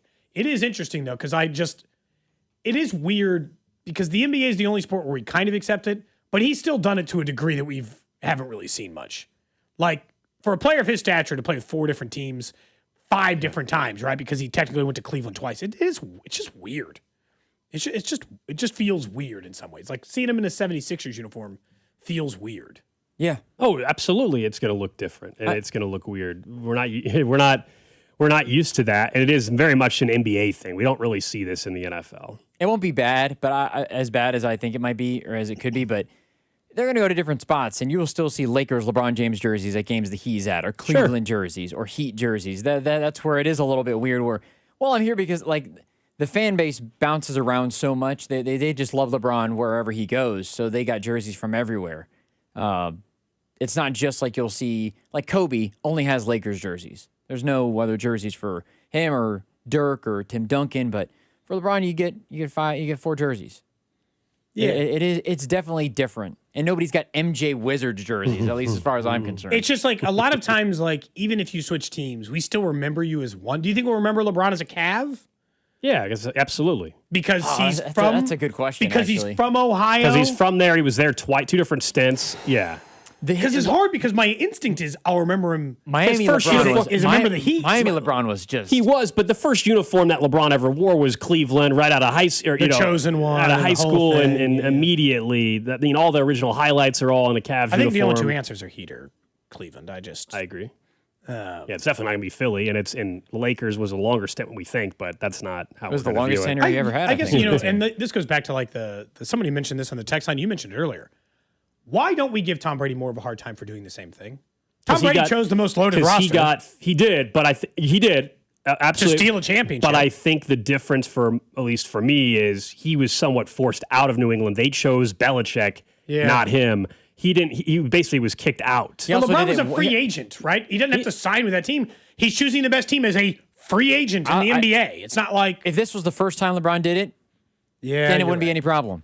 But because it's the 4th time? This is what he's done. I think it legitimately is. LeBron gets a pass because it was once? I think Brady gets the pass because it was one time. I think Tom gets the pass.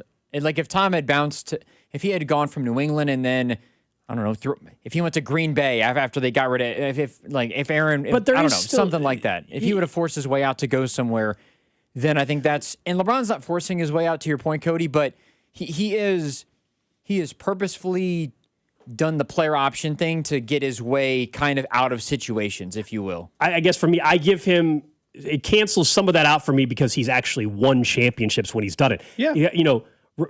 There's other players, you were mentioning the NFL players in particular, but there's other NBA players that have tried to do this and they haven't. James Harden's never won one, of course. Shaq did it.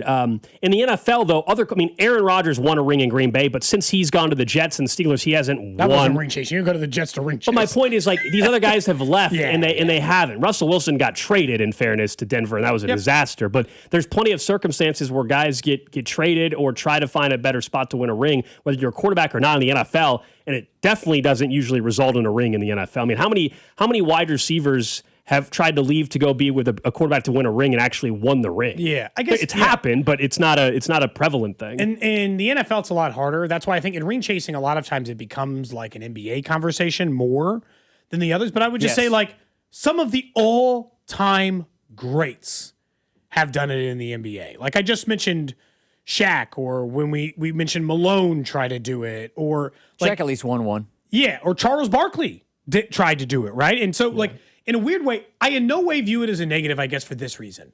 Like, we make everything in sports about winning championships. Shouldn't they want that too? If anyone gives you, like, in general, yes, but I think, as we said earlier, for LeBron, it's viewed differently because we're not just talking about a really nice player. We're arguing whether or not he's the greatest of all time. We're comparing him only really to Michael Jordan. And so people are going to nitpick. The same reason why nobody's arguing that Terry Bradshaw wasn't a good quarterback, but we're going to nitpick it more because we're arguing is he deserved to be mentioned with the others. Does Patrick Mahomes and Brady, who else should be Peyton Manning? We're going to nitpick every little thing. Charles Barkley with LeBron James. They're separate. You're just going to nitpick that kind of stuff. Even when we have baseball debates, nobody's saying that a guy that's, even though you and I give each other a hard time we about should be bearing Shohei. You know, like, he went ring chasing. What the hell's going to the Dodgers is if you ever sign with the Dodgers, you're ring chasing. Sure. Right. But yeah, the NBA also is just viewed differently. But when you're having those type of conversations about the greatest of all time, every little ounce of what you do is going to be criticized and analyzed. I guess just in so many ways, it wouldn't have mattered for any of those 20 years which team LeBron James was on. He would still been LeBron James. I feel the same way about Shohei.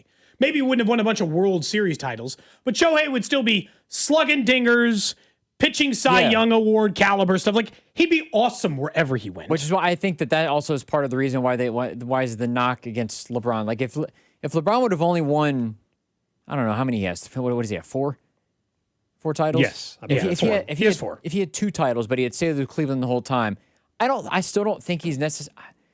I mean, he's 2-3 off of some of other players, and we don't discuss it like that's holding him back from being one of the greatest. I mean, yeah, because rings aren't the end all be all. Otherwise, Bill Russell would be the greatest of all time, and it would be, and it wouldn't be close because Bill Russell's got 11 of them. Like but we know that that's not the end all be all, which is why the conversation is interesting. Top text is. What do you think of the top text? Sorry, the top text there. It said from the 816. I'd rather see a player sign to chase a ring than just sign for the biggest contract. I think that's where I think that's fair. Yeah, which is rather part of than why LeBron taking that's where the Dodgers million. thing comes into play, though, because I think some of it is the rings, but also they have funny money that they're playing with. So I think that's part of it with the Dodgers too. It's like would you rather LeBron take $100 million from the Pelicans or $8 million to try to go win a championship for Philly? Pelicans is still a good example of who's like one of the worst teams in the NBA. They stink. Yeah, they're not good. The Kings were my answer for a while. Then they got like passable probably for the a while. best answer right now. But the Kings are back to being terrible again. They got a great arena in Sacramento too, and then the Golden One Center. Yeah, team is awful. They got a stretch. They had like a 2-year stretch where they like in the postseason look like they might actually be like they do their thing where they light team. light the beam. Light the beam. That's right. I am really intrigued to see how things work out in Philly for LeBron James. LeBron James. That goes back to 2013 or whatever. Is that how old that came clip out. is? I believe so. 2014, Man. something like that. And here he is, still going at it. 13 years later. It is wild. I went from owning a even flip phone to now to now he LeBron was playing when it was like the Razor. Yeah, from Motorola. Twitter wasn't around. Yeah. Facebook was just starting. Crazy. No iPhones. I mean, just I don't even know how I injured myself and I have to get a CT on my wrist. We graduated high school at the same time. He's still playing against like 19-year-olds. I can't. And Cody's got gout. How does that make you feel, Cody? Old, much older than LeBron. My hair's better. I got. You do have better hair. I got better hair. You do have better hairline. That's true. That's all I got. But I got the hairline on his ass. That's it. Here's the thing: he could fix it if he really wanted to. I know. He could fix it if he really wanted to. You know what? I can't afford to go to Turkey if if he could I fly had to his Turkey face. in 2 seconds, first class. Get the hair right. By the time he Respect. starts playing in Philadelphia, you could have a full head of hair. This is why I want the NBA in Kansas City so bad. By the way, I so desperately want it, and I don't know if we'll get it. And I see all their rumors coming up with the Trailblazers because essentially their owner said what you said earlier, which is, "Hey, I am keeping the team here, thus doing you the favor. So either pony up and give me an arena, or I'll take my ball and go home." And look, the truth is, because I want an NBA team in Kansas City, I hope they call his bluff.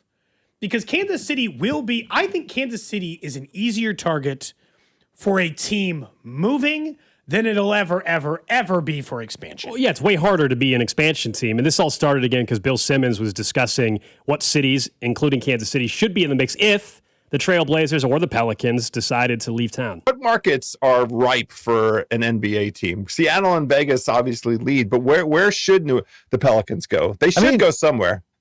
Honestly, Kansas City's, I think, a bigger factor than people. Interesting. They just hosted World Cup. That city's built for like big events now, and they used to have basketball before. I think Kyle's neck of the woods is another one. I think Nashville, even though it's too close to Memphis, is possible. I wouldn't rule out St. Louis. I think there's a lot of cities. Like we never would have said Oklahoma City in the mid 2000s. You know, if you have hungry local rich people and you have some sort of arena, you could make a play for a basketball team. We know we got the arena. The question is local ownership, if in fact the Trailblazers owner decided to sell the team. And there's always the question, I think, too, of the way the league is trending, as you said, Cody. If you get picky and you say, oh, well, they're not a good team, they got a bad owner, and they come here, you'll never get one. You can't be picky. If you told me that Trailblazers truly were leaving Portland, I'd be all about it. I don't care how bad the team is supposed to be, how bad the owner is, and all that. I just don't want us to get used the way we were with the Pittsburgh Penguins in the mid, 2006, 2007 timeframe or whatever it was, when that ownership group came here, visited and everything, and they used us to go get a brand new arena. And it worked. And it worked in Pittsburgh. And it hurt because we went them get Sidney Crosby and win and have awesome so success. I don't want to be used by Portland. Wake me up when it's real that they're actually leaving. Like they're taking real calls. Kansas City, though, it's like because Oklahoma City worked, and I will say, since the time in which the Penguins did that, in the time since the Penguins flirted with us, used us to get their own arena and all that other stuff, Kansas City has become twice as appealing, I think, as a sports city. Nationally, I think the reputation's gotten a lot better. The city's grown a ton. This is the same reason we're talking about progress is good in the city. The building of things, the having these big events, the building of these new stadiums and these things are in the end good for the city's profile to continue to grow as a city. I don't know, sometimes it's nice. Like the old airport. We like how easy it is to get around our city with no traffic and no things. I just need the city. But growth is important for a city because the other way is to regress or to go back or to shrink. And you see that happen. And I had someone point this out, and I think this is a really way, like Austin and Nashville and some of these other cities, it wasn't on, Austin didn't or Silicon Valley, it didn't accidentally become a hub. It's like they built all this infrastructure, it grew, and then it grew exponentially as these cities of growth because all the stuff that started coming to their town. That's why people were saying it was a huge deal that UMKC got that $160 million grant to do medical research, and that's going to bring in people who were never coming to this city as a portion. It's like you kind of need those, like the streetcar and all this stuff. I think Kansas City's just a more appealing city than when Pittsburgh was messing around with us. Absolutely. And then, you heard Bill Simmons mention we obviously used to have the Kansas City Kings before I was born in the 80s and everything. And look, this city's so different. So, yeah, the city did not support that team at the time. They ended up in Sacramento, and it's a shame. But using that against Kansas City now, to me, would be foolish. We're so different than even when in my childhood, in your childhood, where the city was, let alone what it's been and changed in the last 10 or 15 years. Yeah, and people are still mad, by the way. I like it. Everyone still holds viscera towards the Penguins. No, we got screwed. Oh, dude. They used that. They used us. Oh, man. I legitimately think Sprint Center ended up getting built with the we're going to steal them, and we're going to build this thing, and we're going to get a team, and we're going to make it happen.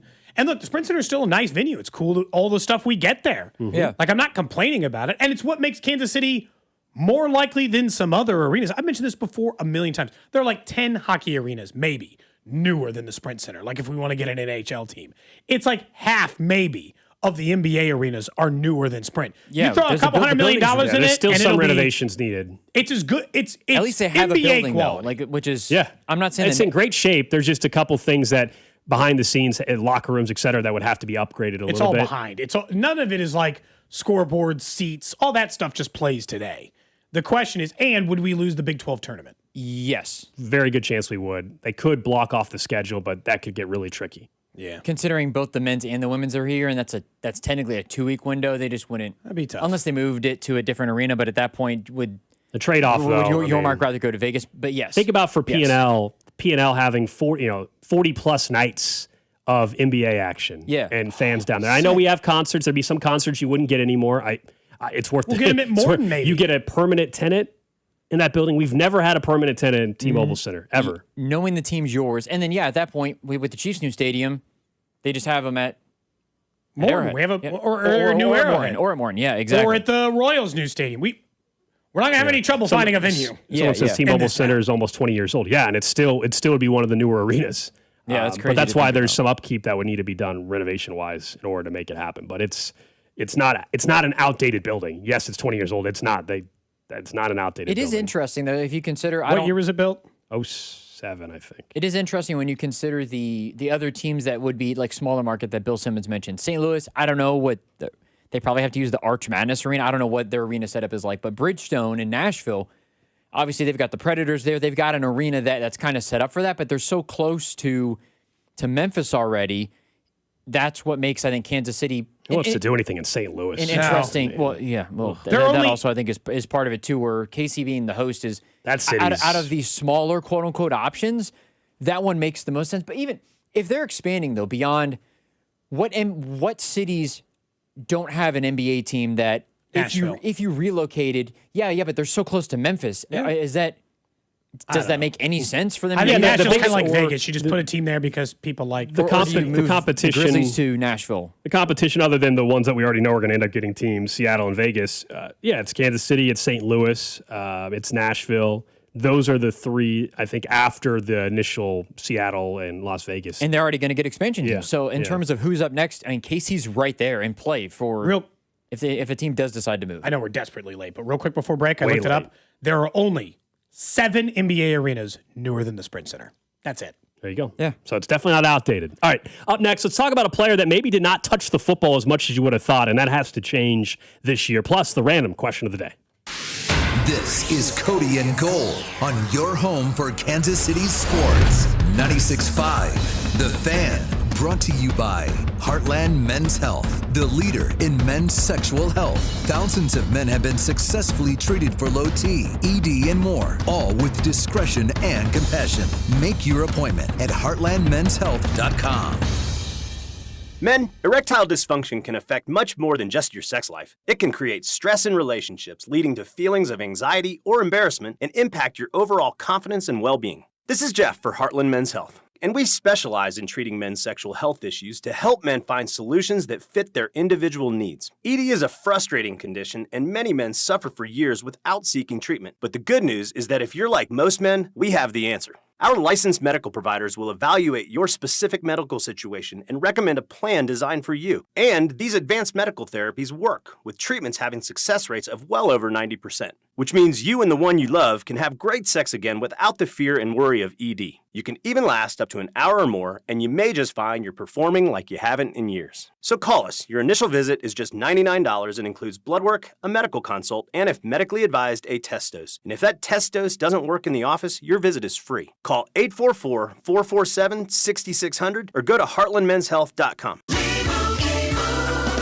And Doug. Hot dog! Get your hot dog! Customize! Customize and save with Liberty Mutual. Hey, what are you doing? I like your method. Direct. To the point. A little loud, but... Listen, people don't buy car insurance the same way they do hot dogs. Not yet, but both are customizable. Popcorn! Get your popcorn! Hey, this is a hot dog area. And customize and save area. Get a quote at libertymutual.com or with your local agent. Liberty, liberty, liberty, liberty. Hi, it's Mitch Holtis, voice of the Chiefs. Be a part of history by attending Chiefs training camp in St. Joseph, Missouri this summer and see the Chiefs up close. Make the trip to St. Joe something for you and your family to remember. Go to stjomo.com to view or download a free visitor guide and plan your trip. It's where the Pony Express started and Jesse James ended. That's stjomo.com for all the details to make your trip. Chiefs Training Camp in St. Joseph, Missouri will be one you'll never forget. Produced in cooperation with Visit Missouri. One contractor, all things parking lot. That's who they are over at Gann Asphalt and Concrete, a locally owned and operated company who is ready to take on that project for you, whether it be commercial paving services, asphalt services, or any large-scale project. The first thing a client sees about your business is the parking lot, and Gann Asphalt and Concrete is ready to make sure it gives the right first impression. Trust a locally owned and operated company who is ready to do that work for you. Give them a call, 816-688-3512, or check them out at GannAsphalt.com. Attention. Have you racked up $10,000 or more in credit card debt? Are you barely getting by making minimum payments? With credit card debt reaching all-time highs, National Debt Relief is notifying consumers about significant debt relief options currently being made available to help those with overwhelming credit card debt. These options may reduce a large portion of credit card debt for those who qualify. You don't need to declare bankruptcy or take out a consolidation loan, and you may only have to pay back a fraction of what you owe, even if you have bad credit.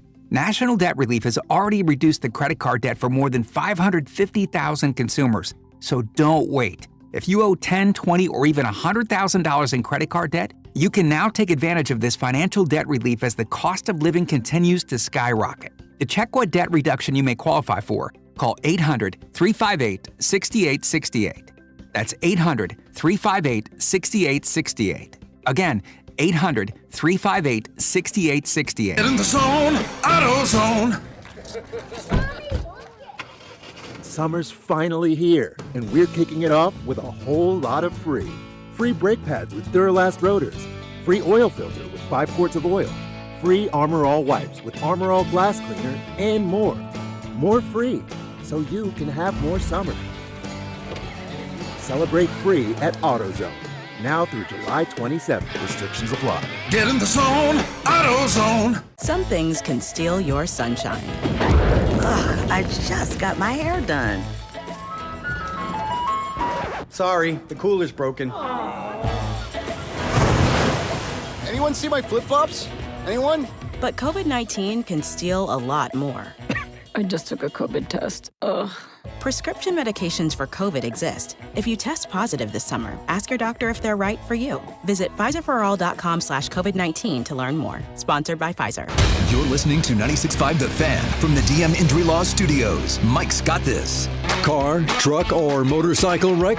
Remember, Mike's got this. 816-888-7500. Mike's got this.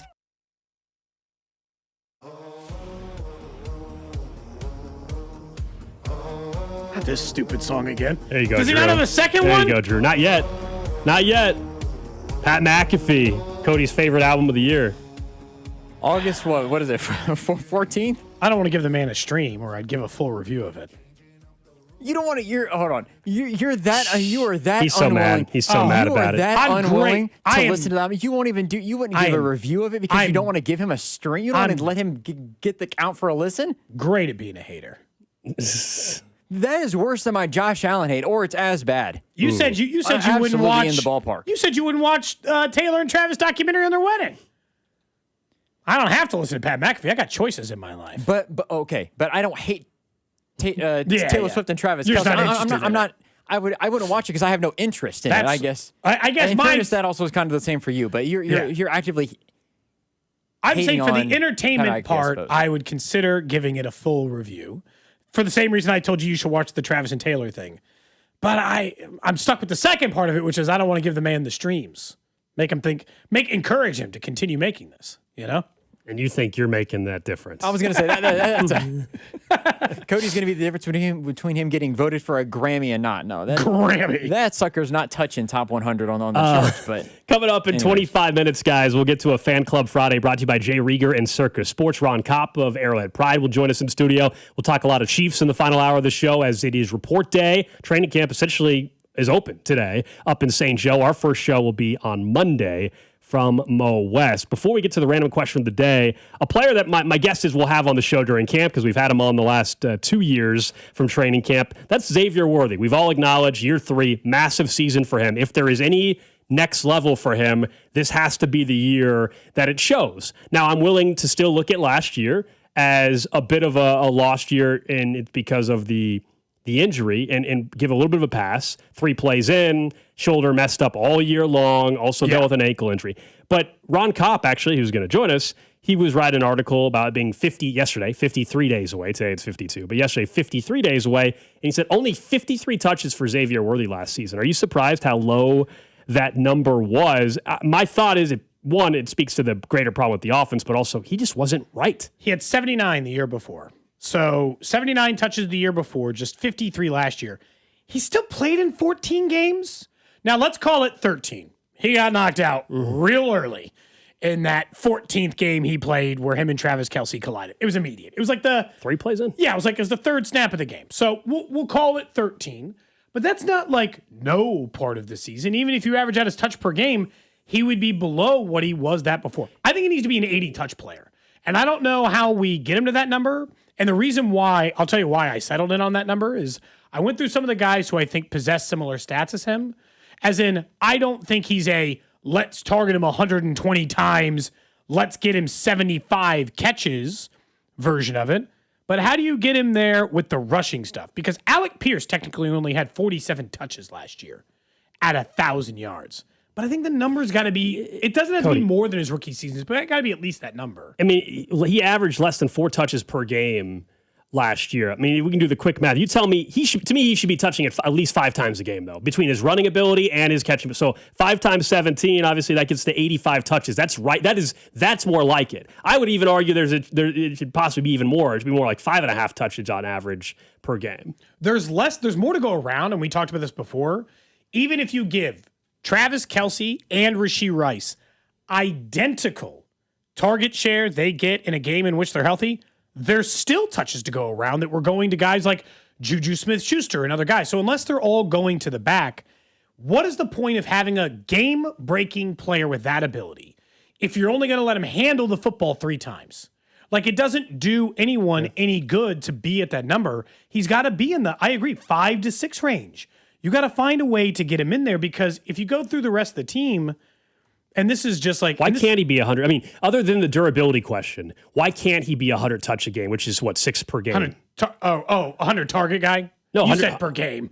100 per game would be... Sorry, 100, I don't think he's going to get that. 100 touches across the season. I'm sorry. 6 touches per game gets you to 102 or something. So it's like... because I feel like that's for guys who are not built for speed. I feel like that's for the NFL tends to do that for tight ends or, obviously running backs. It's just like, I don't know how many guys, I'll have to look it up now. I probably can and figure out who in that range regularly played at that. Because obviously we know, my God, it might be 10 touches a game or I'm sorry, 30 touches a game for a guy like Christian McCaffrey. Yeah, because even in the heyday of Tyreek Hill, right? Completely different player. Yeah. But Tyreek Hill was getting 111 catches and what do you have? Honestly, 10 carries. I'm not suggesting. You said how many per game? 6? 6 gets you to 102. That's really not that crazy. Basil Tootin got 6 touches a game. He was a third-string running back. Najee Harris got 6 per game. If you're just curious, the people that would be in that category, it's a lot of running backs. So let me get up to the wide receiver. Running backs makes more sense. But for wide receiver, I do not think it's crazy to think that Worthy should be closer to the 90 to 100 touches across the season range. The fact that he was in the 50s is kind of crazy. I can separate it just by wide receiver. So let's try that and see what that brings us, Cole. Because then at least I can tell you who's in that. You want to know who's in the? Oh, you know what? This is the problem. It's less than you think. Okay. 6 touches per game. 6 guys in the NFL were above that rate. Chris Olave, Amon-Ra St. Brown, Rashee Rice. Okay. So you can't have 2 on the team. Jackson Smith and Jigba, Jamar Chase, and Puka Nacua. What's 5? What is it? What is it if you not? What if you say 5 per game? Which we get to 17 players who have 18 players who've done that. It includes Jacoby Myers, Stephon Diggs, Garrett Wilson, AJ Brown. So you got to take them off. That list. I guess my pushback though on this conversation with that part is nobody's suggesting that he should have as many catches per game as Amon-Ra St. Brown. I'm saying he needs to touch the ball. We all know that, with all due respect to Amon-Ra and Stephon Diggs and guys you brought up, those guys are not the same weapon in the run game as well, or on jet sweeps, etc. Correct. So I need like 4. I need 4 catches, but I want 2 rushes a game. Yeah. That gets him to 6. I'm not saying he needs 6 catches a game. So when we start going through, and that's more than fair, and that's how he gets to that number. He does 4 catches a game, which puts him more in the. That would have been Ted McMillan, Trey Tucker, Jalen Waddle. And look, here's the thing. He's a first-round pick. The expectation should still be that of Devonta Smith, who was 4.5 touches a game. I just happen to think that that's the number. 80 touches a game would have put him in the top 15 last year. But we're including he runs more than just about anyone else. Deebo Samuel got 89, if you're looking for a guy who also runs the ball on occasion. How many touches did Devonta Smith get in the running game last year, I guess, would be the question. Who's the inevitable wide receiver I wish he would turn into? Like, I don't know that he ever will, but it's the guy that I do it. 0 attempts. So, like, why can't he get to Devonta Smith number of touches, knowing that he doesn't need 77 catches to get there? He needs 55 catches and 20 more carries in order to be there. He had 20 carries last year. The only other part I would say is, for a guy as skinny as he is, and for a guy who got beat up last year, do we want him still touching the ball in the running game? No. Or should the wide receiver be focused on, wide receiver stuff? If you want him to be like Devontae Smith, because they're very similar in stature, size, or Alec whatever Pierce, the case is. Right? Run downfield, catch a big pass, have 50 catches, but make it for 1,000 yards. Because I don't know how have much 60 catches, but make it for 1,000. I'm curious if you have it there. How many yards did Devontae Smith have? So if you're looking at like touches, he had a 1008, 1,008. He had 77 catches, barely over 1,000. Okay, and A.J. Brown was also there in that. So is that, I know that we say we would take 850, but if you're just comparing him to a guy in terms of stature and size and everything like that, Devontae Smith feels like the option, or Jordan Addison maybe even. But I don't think either of those guys you would expect him, which is why I think Chad O'Shea and the difference that he makes is going to be really intriguing just to see scheme-wise. Because they find ways to get Devontae Smith the ball outside of him just running deep, but that's a lot of like the bigger plays or him. Devontae Smith was targeted 113 times. That's not going to happen. Happening here with Xavier Worthy. Yeah, but because which Rice is why your and Kelsey expectation of over 1,000 should not be that way. No, which is but why 800 would be great. It's weird, but I do think eventually, if you spend a first round pick on a guy, he needs to be a 1,000-yard guy. Eventually, it doesn't have to be this year, but like 850 tells me he's working towards that. Right? Yeah. The ultimate goal of becoming a 1,000-yard wide receiver. He wasn't even close. He was half of that. And he's Xavier Worthy is going to be the third receiving option in this offense compared to, Devontae Smith was the second receiving option. There, yeah. And he's also supposed to get, but like, this is the thing with Xavier Worthy that's been the most frustrating part about it.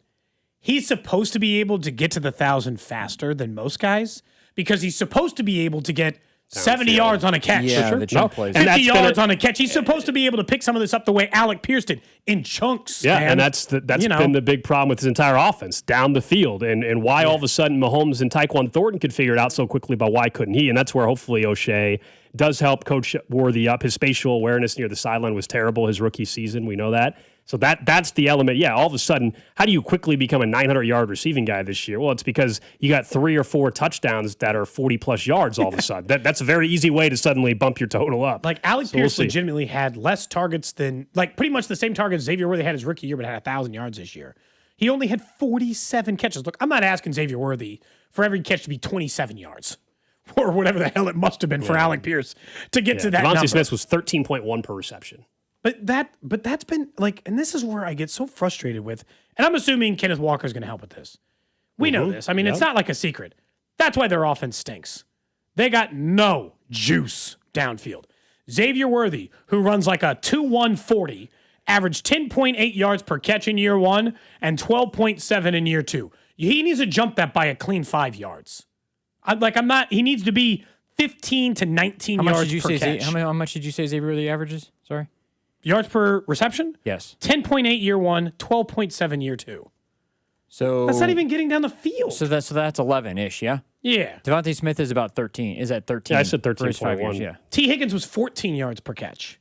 Push it. I mean, but that, in fairness, T is Mr. Jump Ball guy. Like, T. Higgins is a lot like A.J. Green. Like, I'm going to throw you the ball in these spots, and you just need to go up and get it, sort of guy. Alec Pierce was 18.7. Like, you need to add 2-3 yards down the field. 18, Stop. that's crazy. I think this is, you know what, Gold? Even more than like the health thing, this might be why I don't like him running the ball. Because I'm sick of watching Xavier Worthy first touch the ball 1.5 yards from the line of scrimmage. What is his yards per target? I would like him to touch the ball somewhere, past the sticks when he physically catches it. I'm intrigued, Cody. So what is Xavier Worthy's yards per target then? I'd have to look at it. Because Devontae Smith is at 9.1 on average for his whole career.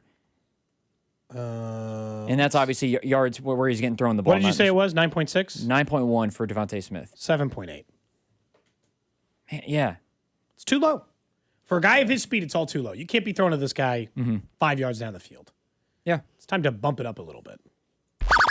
Random question. For you, Gold. For you, Drew. Text line 913-586-7965. And, of course, over on YouTube, Twitter, Twitch, and Facebook. We can live stream the show every day. Sorry, I got caught by the weather for a minute. That looks awful. Sunday, 110 heat index. It says heat index 75 today. 107, 110, 110, 108 for the next 3 days. Should have had us get like 96.5 the fan tank tops for you guys. Then you guys could have been out there. Dude, I'm going to be... Yeah, I'm not wearing the black 96.5 the fan polo on Monday. That's for sure. I don't wish for death. That's a little bit crazy. But the random question today, we were talking about Pat McAfee. Since we're discussing potentially people who are constantly in social media and sometimes are insufferable, let's talk about Jake Paul. My random question today is whether or not you think Jake Paul could make an NFL roster. Did you hear what he had to say about his NFL? Well, so hold on. He himself said that there are no good athletes in the NFL and that teams have been calling him. I mean, it's pretty simple. Just like when I started boxing, it's funny to see the tweet and deleters out there, the non-believers, the naysayers. Shout out to Drake. I think there's a lot of super mediocrity in the NFL, a lot of not good athletes, a lot of people dropping passes on a consistent basis. I have better hands than them. I'm faster than them. I'm stronger than them. I work harder than them. Really, all it's going to take is just me after boxing practicing some routes. I have a couple teams and coaches that I've already talked to that are interested in bringing me onto the team. It's really going to be quite easy. Do you have a dream team you'd like to play for? I mean, I'd love to go to the Cleveland Browns. Been a Browns fan my whole entire life. My mom is a diehard Browns fan, and I think they could use some good receivers over there. Number 17, Browns reserve the jersey now. Thank you. Okay, so do you think Jake Paul can make an NFL roster? He is 6'1", just so you know, and around 200 pounds.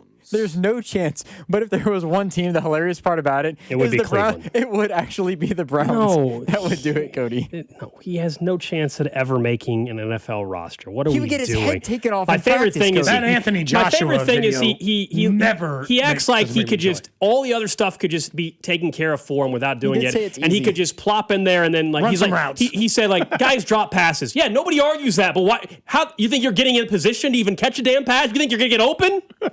You're like what? You think you're He gonna? said all I Like, what gotta are do we is talking run about? some routes and I'm squared away.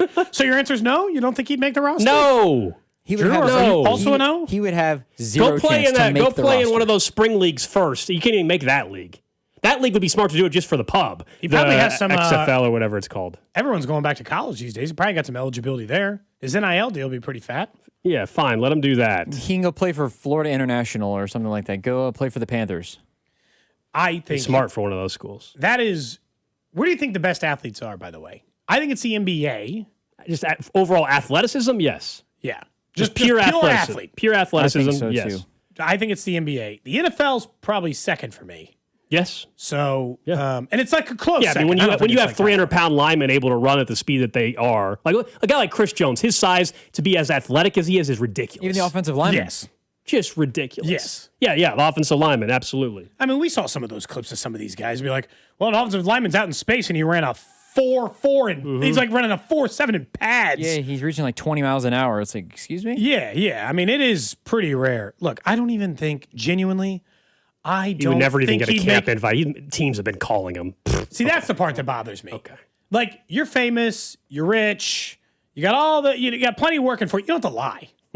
You don't have to lie like the Cleveland Browns have been. Like Andy should've Reid definitely buzzed him up put- and said, "Do you think you could play slot?" He definitely should have put the names out there. It would have been funnier. You know, I've got a call from Arizona and New York, you know, the Jets that are. Jerry Jones is a marketer. Jerry Jones would be the only owner I could actually believe maybe called him. Just be like, we just want the attention. We just want the attention during training camp. Jerry Jones needs the attention. Let's bring in Jake Paul or Logan Paul, whichever one this actually was. did that, I already forgot which one we were talking about. Jake, did you guys talk about how sad Tom Brady is right now? Did you guys talk about that on Monday? Oh, I don't have as big of a problem with him. Wait, what? We said, hey, clearly he's promoting the WWE thing. I don't have a problem with it, but that obviously he's clearly setting up some WWE thing. I think when you have had the amount, I think specifically it's tied to success. When you are as successful as Tom Brady was in his career, it's embarrassing. I'm not saying you can't do it. That he's promoting stuff? It is embarrassing. Okay, Mike Florio. That he is doing it like this. He's You have giving to call me Jake Paul. Florio. You and Florio are locked step on this one. Embarrassing. Look, he should feel bad for. He doesn't it need reeks to of like do that. Millhouse's dad in the divorced episode. He didn't need to do the sad. He didn't do the Netflix roast, and he did. Why did he do that? Because he got a big check. I don't think he should have done that one either. I do think the concept That was of risky. him giving Jake Paul the finger and everything like that was a little bit beneath him, but at the same time, I'm not gonna. You want to do that? You want to do your thing? You go ahead and do it. Who am I to criticize you? But it did. And I'm not a feel wrestling little guy, beneath but him, I I suppose in a way. I don't like wrestling, but whatever. It's clearly he's setting up some promotional thing. He wants to get involved in it. Who cares? I mean, he's past his playing career. Whatever. Someone I don't asked, think it was matters. Jake Paul? You're acting like he's Pete Rose, like signing autographs at a gas station or something. I think it feels like I feel the exact same way. it's about not the same. I'm not even kidding. You're way too successful. You're the most successful, best football player that's ever existed, and you're out here like getting in pretend fights in this Tom Brady with Cody. Jake Paul. This is sad. Tom Brady's making $50 million a year broadcasting games for Fox, 20-something games a year. He's out here dating some, I don't know if she's a supermodel, she's gorgeous, some reportedly. His life's bad. No, His but life's so then great. what? So what's the issue? What's the issue? And he's living his life. He's having a great life. I'm jealous. But he's living it. Oh no, man! He's living it like a early. Would you rather 50s, him be out here? He's living it like an early 50s nightclub owner trying to hang out with all the 19-year-olds. Like, how do you do, fellow kids? Cody, it's awful. Cody, His shirt's in a super deep V, covered in aqua de joe. I think I know he what just this is. reeks. It Gold, reeks I of think I know what this sadness. is. Would you rather him be out there drunk on video or addicted to something, Well, I being an didn't say that. idiot? He could just- Who cares? I think you feel the same way about Tom Brady as you do about Pat McAfee getting into music. There might be some similarities. Just I in don't know if I terms feel of exactly, so I have to think it's about below it. you. Like this is It's the below transition you. where It you're definitely old, is below you're him. old and you're I don't done. know. Let the playing guy playing make some career, more you're money. transitioning I don't to something care. else. Who cares? He's out here making some more money. Good for him. He doesn't need more money. He's good. He's squared. He didn't have to do fake You fights. would rather Tom Brady disappear outside of the broadcast on Sundays. I will say, like, and Alex and I just, like, we disagree on this. So, like, that's not a big deal. My stance is you can turn down a check. You could, every check that comes across the table. You don't have to take it. You don't have to take it. Yeah. There are checks that you can just turn down. I mean, I've turned down an opportunity once before at this very station for something. I mean, we can turn down with a particular company to promote. So, like, yeah, I mean, I can say no as well. But my thing is, it's WWE. It's fun. Who cares? He's not harming. Like, there's no harm in it. He's not it's not like he's promoting some product that like has been linked to cause cancer or something. He's out here promoting a SummerSlam or whatever the hell they call it, WrestleMania. I hope it's WrestleMania, because if it's SummerSlam, come on, man. Tom, you can't even get the top wrestling event? I think it's because it's out he of shows left up on field too, Cody. AEW. Like, That's even worse. You're a hater. That's what this is. Mike Florio over here. Florio. You're aligned with him. That's how you know you're in trouble. You're aligned with Florio on this topic. Every once in a while, you line up with the enemy, I guess, on this one. Because Florio and I agree on very little, I think, as it comes. I didn't see his stance on it, so that's honestly, not surprising, Florio. All right, that's the random question of the day. Up next, guys, a Fan Club Friday brought to you by Jay Rieger and Circus Sports. Ron Kopp from Arrowhead Pride going to join us. We'll talk more about the Chiefs, Xavier Worthy, and what to expect next week at camp.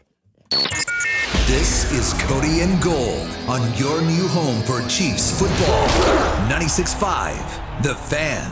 Brought to you by Heartland Men's Health, the leader in men's sexual health. Thousands of men have been successfully treated for low T, ED, and more, all with discretion and compassion.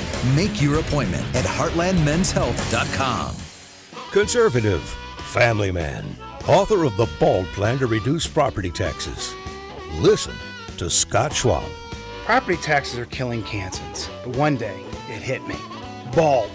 BALD stands for Better Affordable Living by Decreasing Property Taxes. And it's the only detailed plan. Schwab's BALD plan means voter approval for property tax hikes, refunds for unfair assessments, and tax relief for seniors and working families. Listen to Scott Schwab. I'm focused on reducing taxes for Kansans. You should keep more. My BALD plan makes sure of it. When I'm governor, we'll get it done. Finally, a governor with a good head on his shoulders. Author of the BALD Plan to Decrease Property Taxes. Conservative Republican Scott Schwab for governor. Visit scottschwab.com/bald to learn more. Paid for by Schwab for Governor, Jim Felter, Treasurer.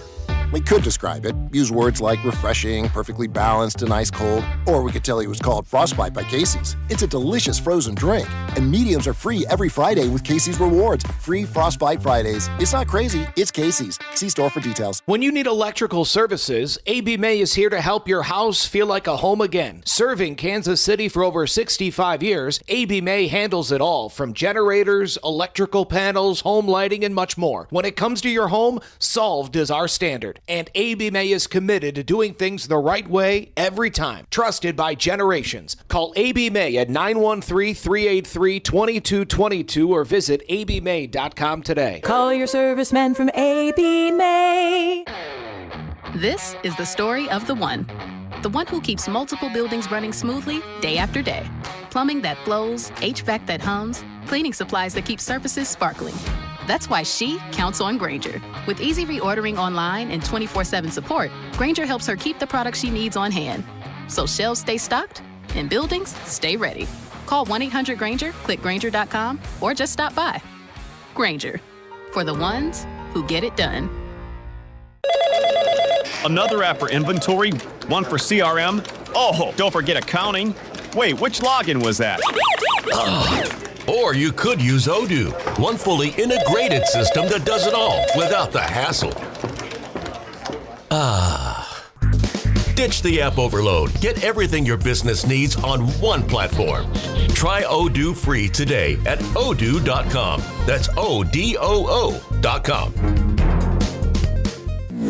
Go to 965thefan.com for your chance to win Kansas City Chiefs scratch tickets, plus a chance for the grand prize Chiefs bundle, which includes a framed jersey and a signed photo. All thanks to our friends at the Kansas Lottery. For adults with Crohn's disease or ulcerative colitis symptoms, every choice matters. Tremfya offers self-injection or intravenous infusion from the start. Tremfya is administered as injections under the skin or infusions through a vein every 4 weeks, followed by injections under the skin every 4 or 8 weeks. If your doctor decides that you can self-inject Tremfya, proper training is required. Tremfya is a prescription medicine used to treat adults with moderately to severely active Crohn's disease and adults with moderately to severely active ulcerative colitis. Serious allergic reactions, increased risk of infections or lower ability to fight them, and liver problems may occur. Before treatment, get checked for infections and tuberculosis. Tell your doctor if you have an infection, flu-like symptoms, or need a vaccine. Explore what's possible. Ask your doctor about Tremfya today. Call 1-800-526-7736 to learn more or visit tremfyaradio.com. This is Michael Waka from the Kansas City Royals, and you're listening to 96.5 The Fan. KFNZ FM and AM, HD1 and HD2 Kansas City, an Odyssey sports station. Welcome into the Fan Club. Step 1, we buy into this club. Step 2, we roll over to the club, either in your Mercedes-Benz or my pre-owned Acura Legend. It's not as much as a club as it is a couple middle-aged dudes in sweatshirts talking about sports. Bounce, bounce, bounce, bounce. Now all the ladies saying bounce, bounce, bounce, bounce, bounce. But you get the gist. Here's Cody Tapp and Alex Gold. Fan Club Friday here on Cody and Gold, brought to you by Jay Rieger and our friends over at Circus Sports. If you want your shot at $30 million in guaranteed prizes, enter one of Circus Sports' premier football contests. Visit circusports.com for details. That's circasports.com. Enter in Nevada, play from anywhere. Cody and I will be out in Vegas about a month from now, about a little over 4 weeks from now. We'll be out there for their contest weekend. Looking forward to what has turned out to be like an annual trip to Vegas for you and I. This is a number of years in a row now. We had to decide if we're going to do Survivor this year and or Circa Millions. Last year we did Circa Millions with the station. We had a stretch of like 4 weeks where we were. That was the first month we were top 70. Yep. I was feeling good. And then we did not finish top 70. That did not happen. All right, let's talk some Chiefs football, NFL, who knows what else, with Ron Kopp from Arrowhead Pride. Joining us in studio. What's going on, man? You got the Chiefs hat on. You ready to roll? Yeah, it's Red Friday, pre-Red Friday, right? Pre-Red Friday. It's not Red Friday technically until. Don't get Cody started on Red Friday. We have a debate back and forth. He thinks the Red Friday stuff is confusing, and why is one day, if they play on Thursday, how come it's called Red Wednesday? And I've explained over and over. I disagree. It should only be the day before. There shouldn't be. It should just be the day. It's a straightforward thing. No, because we call it Red Monday on game day. He doesn't understand why. How can it be Red Monday if Friday and Sunday and then Thursday and then It's the work day. It's the day week before the game. It's not about the day. It's the day in your heart. You know, Red Friday can be any day. If they start playing on Friday, if they played on Fridays, it's Red Thursday. They played on Tuesdays, it'd be Red Monday. It's the last weekday before a game. But but if like they play on a Friday this year, they don't. They don't. But yeah. Oh, do they? What's that day around Thanksgiving? Do they have one around Thanksgiving? They play Thanksgiving night. Yeah. Oh, okay. So it's Red Wednesday. No, they won't call it that. They'll call it Red Thursday.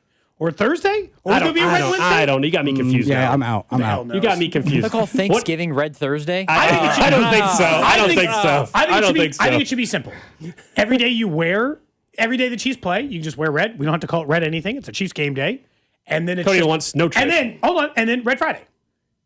You wear red on Fridays. Doesn't matter what day they play. Nobody cares anything else. You just wear it on Fridays. People do that on their own anyway. My thing is Red Friday happening now? Like, is Red Friday the first regular season Friday? Is that now, boom, is now every Friday Red Friday? Or Chiefs hat on. Yes. Report day today for rookies and quarterbacks. I mean, look, the obvious thing right now that everybody's waiting for is Mahomes going to get cleared today or tomorrow or something like that, right? Yeah, that was kind of the what we heard, right? The rumors, Albert Breer put that out via Sports Illustrated, that they're expecting him to be cleared this week, which means by the next time we see them full team practices next Wednesday, we might see him going. And it kind of makes sense when you think about how they did switch up the schedule. In years past, they've done the QBs and rookies reporting early and then the rest of the team, but they hadn't done that in the last couple of years. And now they switch back to that, maybe because you give Mahomes those kind of, sessions on the field, drills on the field without the rest of the team before they get there. And then Wednesday, boom, full team practice. He's ready to go. That's fair. And then also just camp starting. I mean, we would have already been up at camp doing a couple shows last year because of they were playing international games. The season starts so late. We are like, it feels way late. It'll be almost September. Yeah, that's ridiculous. And we'll still be at training camp. So it all just feels for sure later than normal. I guess now that helps Mahomes though. Since you've got a title bump since in the last year now, editor in chief at Arrowhead Pride. You got to give him the proper introduction. But when you look at, I guess, from like a camp or that perspective, what's your guys' coverage, I guess? How often do you have to go up there? Oh, you got to be up there as much as us? I mean, I go up there every day as a fan no matter what. I'm in the crowd. I'm getting the best angles, getting close to the offensive line, one-on-ones. You're going to go up there 20 times? I can't do it. Oh, yeah. I mean, I'd be there as much as possible anyway. Now now Joel just gave me a good reason to be up there all the time now. I don't have any reason not to be up there. So, yeah. So, no, I'm super excited. This year, especially with all the newness, right? The new coaching staff, the new players. I mean, the running back position just in general, not even just Kenneth Walker, kind of, the rookie Emmett Johnson. I'm excited to see what he can bring. I mean, there's a ton of newness this year. It's going to be a fun camp to be up there. We can get to some of the established guys in a bit, but on Monday we start our series throughout training camp. We started last year. We do Camp Darling Island, okay? So we draft, and then it's like Love Island. People get voted off throughout. Give me right now one or two names that you think will be or could be the Camp Darling of the entire training camp. Yeah, it seems like one name kind of bubbling up in a position that doesn't have many names to like really think about right now that we don't already know, out of Travis Kelce, Noah Gray, obviously talking about tight ends. Give me Trey Watson as someone, Trey Watson. to think Gotta about. Keep where, on my list. He brought in last year as an undrafted free agent, missed the starting training camp actually with an injury, but kind of, he played all 3 preseason games. Someone that is kind of known for his blocking skills, takes a lot of pride in it. He was actually on Good Morning Football this week and told them that Trey Watson on Good Morning Football? Yeah, I know, right? Surprisingly, I was like, can they not get a different player? Said Chiefs tight end Trey Watson? Yeah, no. Watson, yes. But we know how that Chiefs PR team kind of works. Where maybe there's a reason he's the one out there going on Good Morning Football. Maybe they like him. Maybe they, think well about him. And he does have a blocking profile where, hey, that's what they need at the tight end position right now. I mean, we have guys that feel like, hey, you can throw the ball to. Maybe they can do something. We need someone that can freaking block, if they're going to actually try to do the league trend. Right, exactly. Yeah. So he's someone to watch out for sure, I would think. I don't believe it, though. I actually don't think Andy's going to be on trend on this one. I don't think he wants to go full McVay, 3 tight end. They dipped their toe in that water. Alex, you and I lost our mind at training camp because it was the training camp of 13 personnel. And it was the only thing every person who was up there writing about the team wanted to talk about it. And they ran like 4 snaps in it. Yeah, I mean, like legitimately. Maybe 5 times. Was that Jody Fortson year? Yeah. And so like it was all 13 personnel and here's it's going to be and they're going to do this. They wouldn't even do it in that year, even though the trend really picked up steam not long after that. I just have a hard time. I don't actually think they have the personnel to do it. Right. Like Travis and Noah, it's like I just don't think that they've got the right people to run that scheme. Yeah, their actions this offseason kind of tell you that, they're not going to lean into that because they would have made, a bigger addition at the tight end room unless they truly just believe all these guys are going to step up. But, I mean, you have guys like Jared Wiley that, need to show something in their 3rd year. He was drafted to be a vertical threat in the 4th round at one point, right? So, you have receiving threats. I mean, even the local kid from Wyoming, John Michael Gillenborg, you see the ball in his hands. He's a fast little dude. Not little dude. That was crazy to say. He looks like a little dude as a tight end. That's kind of why I maybe even slipped and said that. So, yeah, there's some receiving threats maybe, but Trey Watson's the guy that could be a blocker. On the defensive side, I think that on the defensive line is where we've tried to figure out what kind of rotation, if there is going to be one, who's most likely to contribute, especially early on in the season. Gelati's the 2nd-year player, but Gelati, Norman Lott, R. Mason Thomas, Peter Woods. Of that group, do you think we're just going to see a pretty strong rotation? Who's most likely to emerge out of that? And if I were to tell you one of those guys can end up having a 5-sack year, who do you think that would be? You including Thomas in that, you said? Sure, yeah. Yeah, the young guys. Yeah, no, I think Thomas does have a chance to be the sack guy, not necessarily because he's going to be on the field more than anybody else, but just because when they get in those 3rd and longs, that's what they were missing last year. I mean, how many times last year they get in the 3rd and long and quarterback's just sitting there? I mean, I think of the Bo Nix, at the end of the Denver game in Denver, he just has the time to find pass the sticks for a first down. They really need someone like him, and I think that's something he can come in right away and give you, right? Edge rush. Whereas the other guys, I do think it's going to be more of a rotation. Like Peter Woods, I don't think if he doesn't come out and have a 5-sack season, like anyone should be necessarily not often in the interior. We take it for granted with Chris Jones. Yeah, I think, but he's someone that could stand out on run defense, in my opinion, or early downs where maybe he's disrupting play action passes, right? kind of spelling Chris Jones on those early down plays, so Chris Jones can be saved up for the right pass rush snaps. But out of the young guys, I think Thomas could definitely have the biggest highlight reel, by the end of the year for sure, just because of that edge rushing. It's like so fun with Peter Woods. Monsoor Delane obviously is the reason why. I know why. we should be talking about him way more. He's a first-round pick on the defensive line. We should be talking about him like he should be an instant contributor. And not like, and you and I both know, we've talked a lot about sack numbers. Tonga's going to play a lot too, though. So. I think Peter Wood should play more than Tonga immediately. I don't think that's going to happen. Now, maybe that's just delusional, but like I genuinely think when you take a rookie at that level with that skill set, they should be playing more than the guy who career-wise plays like 35% of the snaps anyway. Tonga's never been, I think it'd feel different, Gold. I think I'd be closer to your side with it.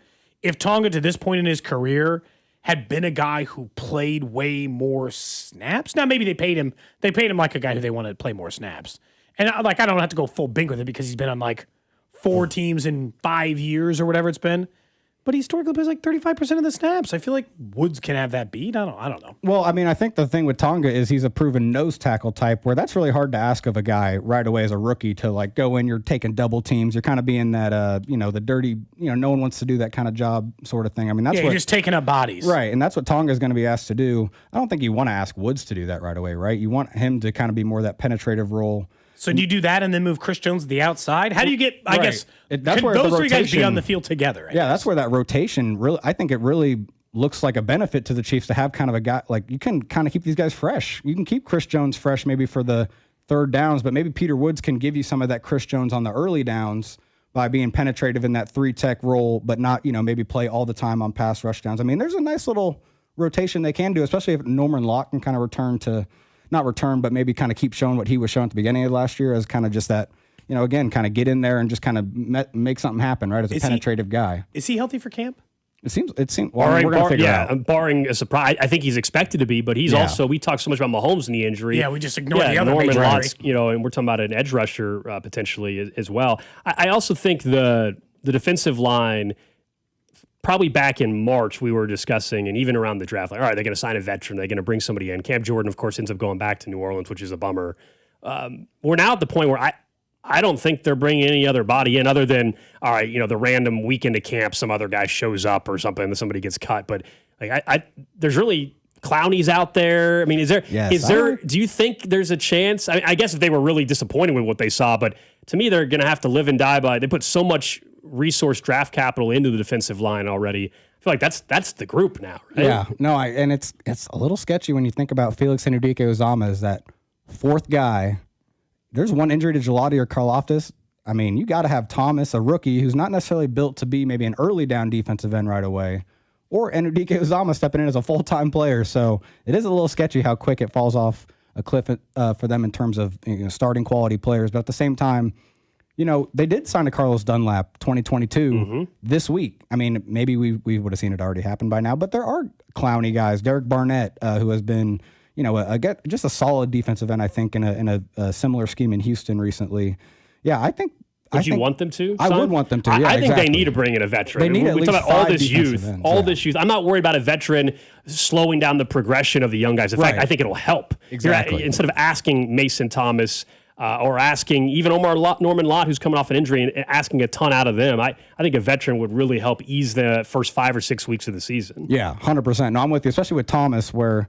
Like I said, he could be a really high impactful player, but not. I think maybe you could get soured on him if you put him in too big of a spot right away, right? Where he's playing too many snaps as that guy that could potentially get kicked out on a run play or just kind of get overwhelmed, with NFL offensive line play.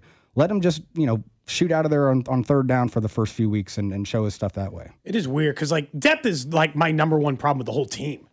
Right. I feel like one wide receiver gets hurt, it's a problem. One defensive lineman, problem. Like there is no position other than maybe corner just because they've got a lot of bodies. So just as long as it's not the main person, I feel like they could cover for a little while. Also, are we allowing Noel Williams in the Camp Darling conversation? Is he eligible to be drafted? I don't think so because I think he played well enough and good enough. He's already a household, a Kansas City household name. So I don't think he should be eligible for Camp Darling. What do you think? He did lead the team in pass breakups last year. He can't be. He was tied for. You think he's too established now? Yep. But Bossa can be. Yeah, because he's not too established. Right. Yeah, we got to figure out his time. We know the elimination rules. We got to figure out what actually makes you one. You can't be a first-round pick. Can you be because Fulton, is he?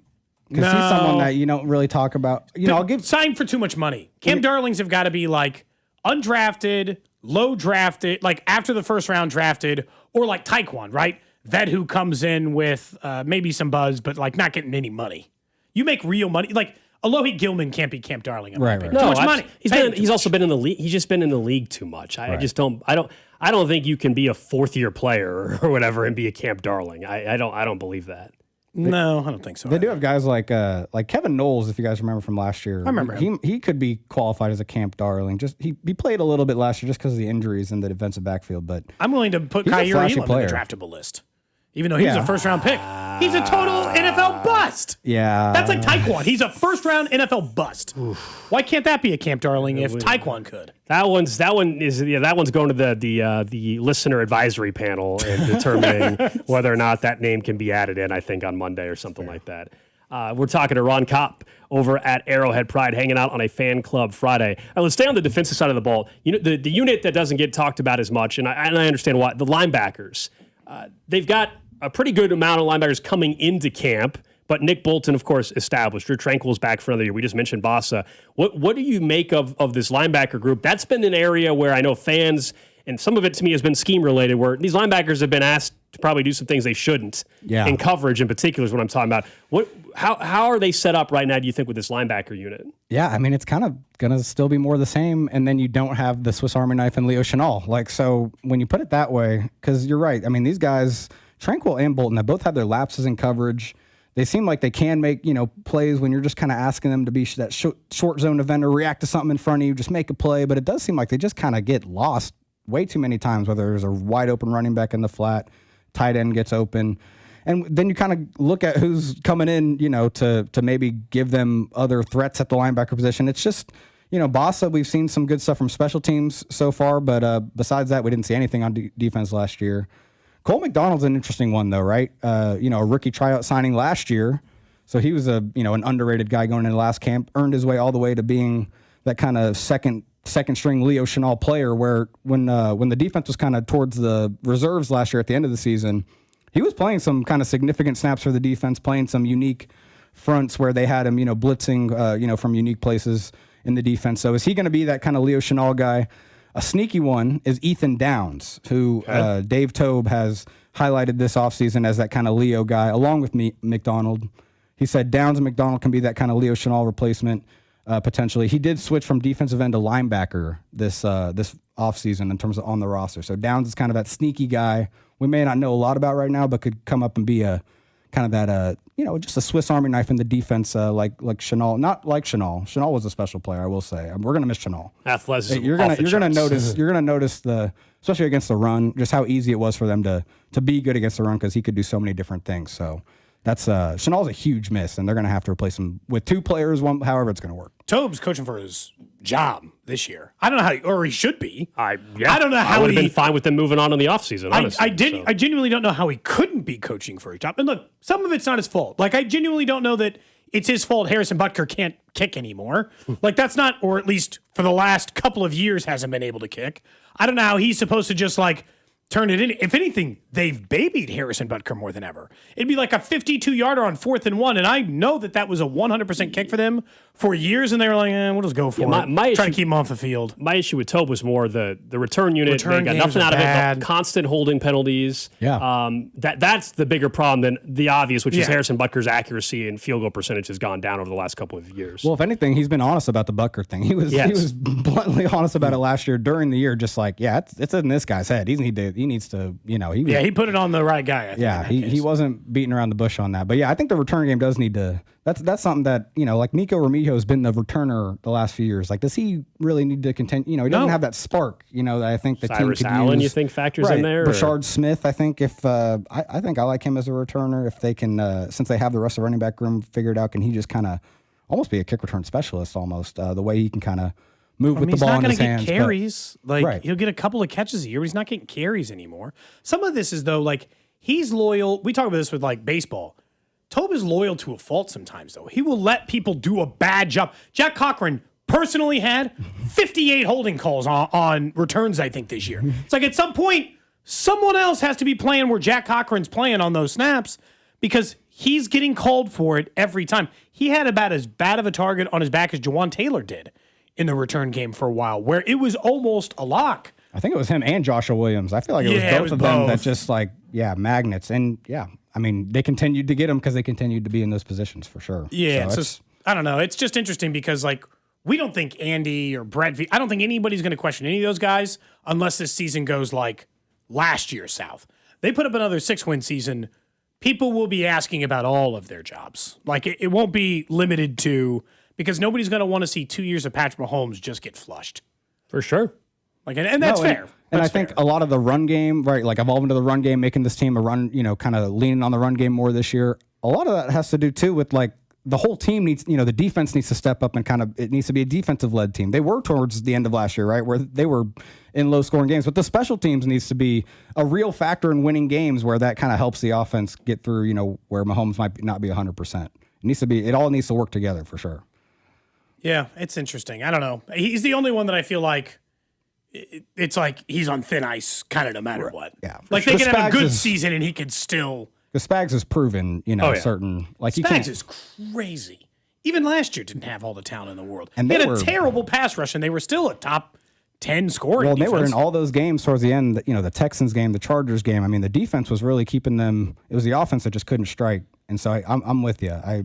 I think the special teams has to be a huge part of this year for sure. We've got Ron Kopp hanging out with us from Arrowhead Pride. Before we get into some other players and the AFC West, let's talk about that for a little bit because this is going to be, I think, a very competitive division again. We all know the Broncos won 14 games. I don't know how you view them. I think the Broncos and whoever wins this division is not going to get to 14 wins. I think 12 or 13 to me, I would lock that in as a division winner if you told me somebody got there. Where do you think the Chiefs stack up right now in this division? And are you buying the Chargers? Are you buying the Broncos? I think they're all three going to be very competitive. I think it's going to be very close. I think the Chiefs actually kind of get a nice little advantage over Denver with how the schedule plays out for them. They both have quarterbacks that have injuries, coming into the season. So having the Chiefs play at home week 1, if they can take advantage of that execution, of that advantage, I should say. Boom, 1-0 against Denver already. So I think the Chiefs have a leg up on Denver almost simply because of that to an extent. I do think Denver has some regress back to the mean a little bit of them with the 1-score games last year, just like the Chiefs had the year before. Yeah, that's gonna hit. I didn't believe in that nearly as much, but they got one of the most consistent teams in the NFL. Yeah, and so I was like, all right, there might be something to it. Yeah, no, seriously, right? And so you'll see that a little bit, but the Chargers are absolutely a worthy. I mean, especially with Mike McDaniel as the offensive coordinator now, I think he's a really great play caller, and especially if you give Justin Herbert, someone who kind of does seem like that, robotic, just like he's going to do whatever is trained to do. Like Mike McDaniel was having Tua, looking like an MVP candidate, So, I mean, that Chargers offense is going to be really good, and that Chargers defense was really good. They lost Jussie Minter, though, their defensive coordinator, obviously. So is that going to change? And that's kind of maybe where you hope, if you're the Chiefs, you can just kind of maybe win in some shootouts with them. Because it does feel like that's going to be how the Chargers will be. They'll be winning they'll be putting up some points, I got to imagine. I think so, but at the same, I think with Herbert, what I've really settled, I just don't think he has the unidentifiable it that the quarterbacks who do. And there's something about the rigidity or some version of his play that lacks creativity. I thought the ESPN article from Jeremy Fowler, where one of the GMs was saying his biggest issue is that he doesn't command the offense. And that's the problem. They brought in somebody else to command the offense for him because he doesn't know how to command it, is how I read it. Patrick Mahomes knows everything he's supposed to do. He doesn't need EB or Andy to command the offense for him. I got it. I can run it. I have an offense. I have a system. I understand what I'm supposed to be doing. Yeah, all those guys help and make you better. But I feel like Justin Herbert just wants someone to tell him what to do. And in the end, in a game in which you need creativity or something in the end, he just falls short. I don't know. That's my biggest complaint about Herbert. He's still obviously very talented. I would agree. I mean, you've seen it in the playoffs. And I do think that's where in this conversation where we talk about the Chargers could be the division winning 13 win, they're is anyone worried about going to LA, instead of them, coming here? I mean, it'd be nice for them to be coming here, but yeah, that's where LA could be a really good regular season team. I'm with you, Cody. I'm not going to believe, in them as a. Win a playoff game. Yeah, exactly. I'll take you seriously if you win a playoff game, maybe. But I would say I'd rather them win the division than Denver, right? Just in terms of that home field advantage, honestly, in the playoffs. So, Denver, the defense, I still think is going to be right up there in the league. I know the Cooper issue could be a problem for them with maybe a suspension. But yeah, I love the Jalen Waddle signing, the trade, I should say. To me, that would have been a name I would have been interested here in Kansas City. I think that's a huge boost for them. I'm with you on the one-score game regression. That's why I don't think they're a 14-win team anymore. Some of that will come back to get them, but I don't think the Broncos are falling off. I still think the Broncos. We'll give our official predictions. If I'm not picking the Chiefs, I would pick the Broncos before I would pick the Chargers. Year after year, the Chargers stuff, I just can't get past that. I think you have to believe in Amari Hampton and Lad McConkey a lot to get there with the Chargers.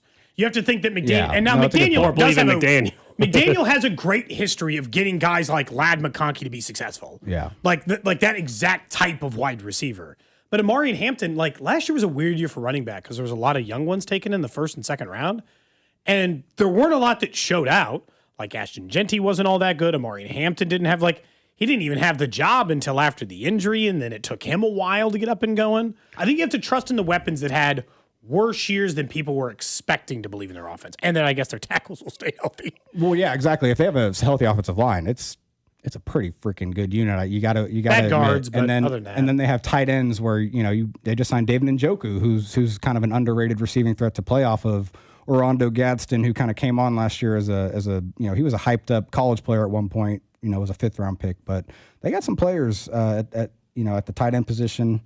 I think they just kind of, with the Jim Harbaugh team, right? You want to be ground and pound, play through the run, and they're kind of set to do that and then have the big plays with Herbert, off of that. We got Ron Kopp from Arrowhead Pride hanging out with us on a Fan Club Friday, brought to you by Jay Rieger and Circus Sports. Up next, I want to talk about the wide receiver room a little bit and also the rest of the AFC. We'll do that next here on Cody and Gold.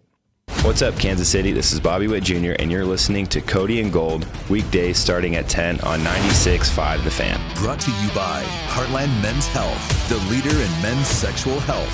Thousands of men have been successfully treated for low T, ED, and more, all with discretion and compassion. Make your appointment at heartlandmenshealth.com. The best football contests are back out in Las Vegas with Circus Sports. $30 million in guaranteed prizes. No rake in any of the 3 contests. Circa Million, 18 weeks of point spread action, 128 ways to win. Or Circa Survivor. You pick one winner each week, the last one standing wins. And Circa Grandissimo with $100,000 entry. Enter in Nevada, play from anywhere. $30 million guaranteed. Visit circusports.com for details. Liberty Mutual customizes your car and home insurance. And now we're customizing this ad for your morning commute to wake you up, which could help your driving.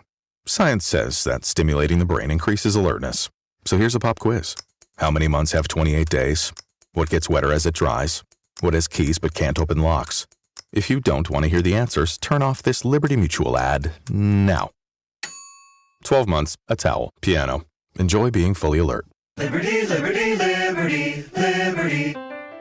I'm worried. Since your accident, we've got medical bills and you're missing work. I know. I just don't know where to start. We call SWL Injury Law the Car Crash Kings. It's what they do. If they can help us get through this. We've helped people just like you recover what they deserve. Visit us at SWL Injury Law today for your free consultation. We're the Car Crash Kings. It's what we do. Visit SWLinjurylaw.com. The choice of a lawyer is an important decision and should not be based solely upon advertisements. Men, if your energy is down, your workouts aren't producing results, you're gaining stubborn weight, losing muscle, sleeping poorly, or just not feeling like yourself anymore, it may be more than just aging. This is Jeff for Heartland Men's Health. Our low T and body composition treatments are designed to help men regain energy, improve focus, sleep better, build lean muscle, reduce unwanted fat, and restore confidence both in and out of the gym. At Heartland Men's Health, we specialize in helping men optimize their health, performance, and vitality. Using personalized medical treatments tailored to your health and goals, many men begin noticing improvements in energy, mental clarity, recovery, motivation, libido, and overall body composition within just a few weeks. Your initial visit is just $99 and includes blood work, PSA and T-test, and a medical consult. And if you start on treatment the day of your appointment, your visit is free. Call 844-447-6600 or go to heartlandmenshealth.com. We have 3 offices: Overland Park, Independence, and North Kansas City. Featured therapies are compounded and have not been evaluated nor approved by the FDA. Provider prescription required. See website for details. Conservative, family man, author of The Bald Plan to Reduce Property Taxes. Listen to Scott Schwab. Property taxes are killing Kansans, but one day it hit me. BALD. BALD stands for Better Affordable Living by Decreasing Property Taxes. And it's the only detailed plan. Schwab's Bold Plan means voter approval for property tax hikes, refunds for unfair assessments, and tax relief for seniors and working families. Listen to Scott Schwab. I focus on reducing taxes for Kansans. You should keep more. My Bold Plan makes sure of it. When I'm governor, we'll get it done. Finally, a governor with a good head on his shoulders. Author of the Bold Plan to decrease property taxes, conservative Republican Scott Schwab for governor. Visit scottschwab.com/bald to learn more. Paid for by Schwab for Governor, Jim Felter, Treasurer. Hi, I'm Carter. And I'm Charlie. We'd like to share a quick story about a homeowner named Jack. Jack had a home he needed to sell fast. And Jack thought he had it all figured out. So Jack talked to multiple cash buyers. Jack chose the highest offer. But the day before closing, guess what? The buyer backed out, leaving Jack with the moving truck all packed in the driveway and not sure what to do.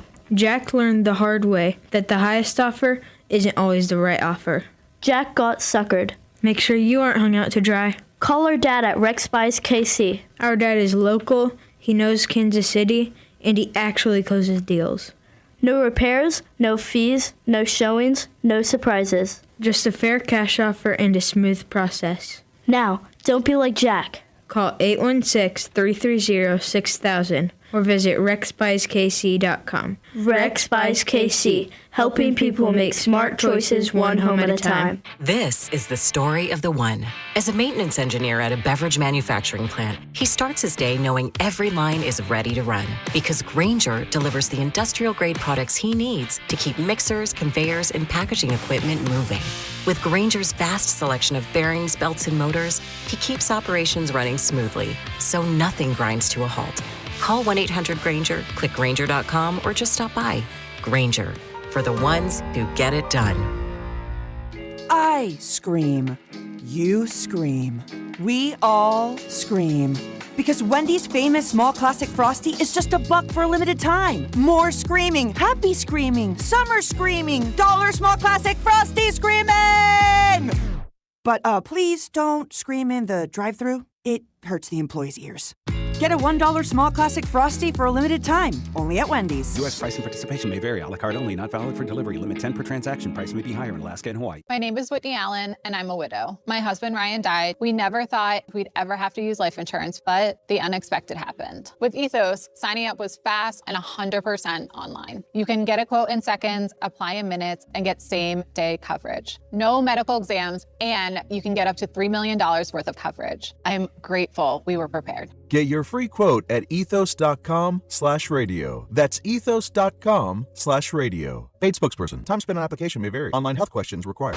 You're listening to 96.5 The Fan from the DM Injury Law Studios. Mike's got this. Car, truck, or motorcycle wreck? Remember, Mike's got this. 816-888-7500. Mike's got this.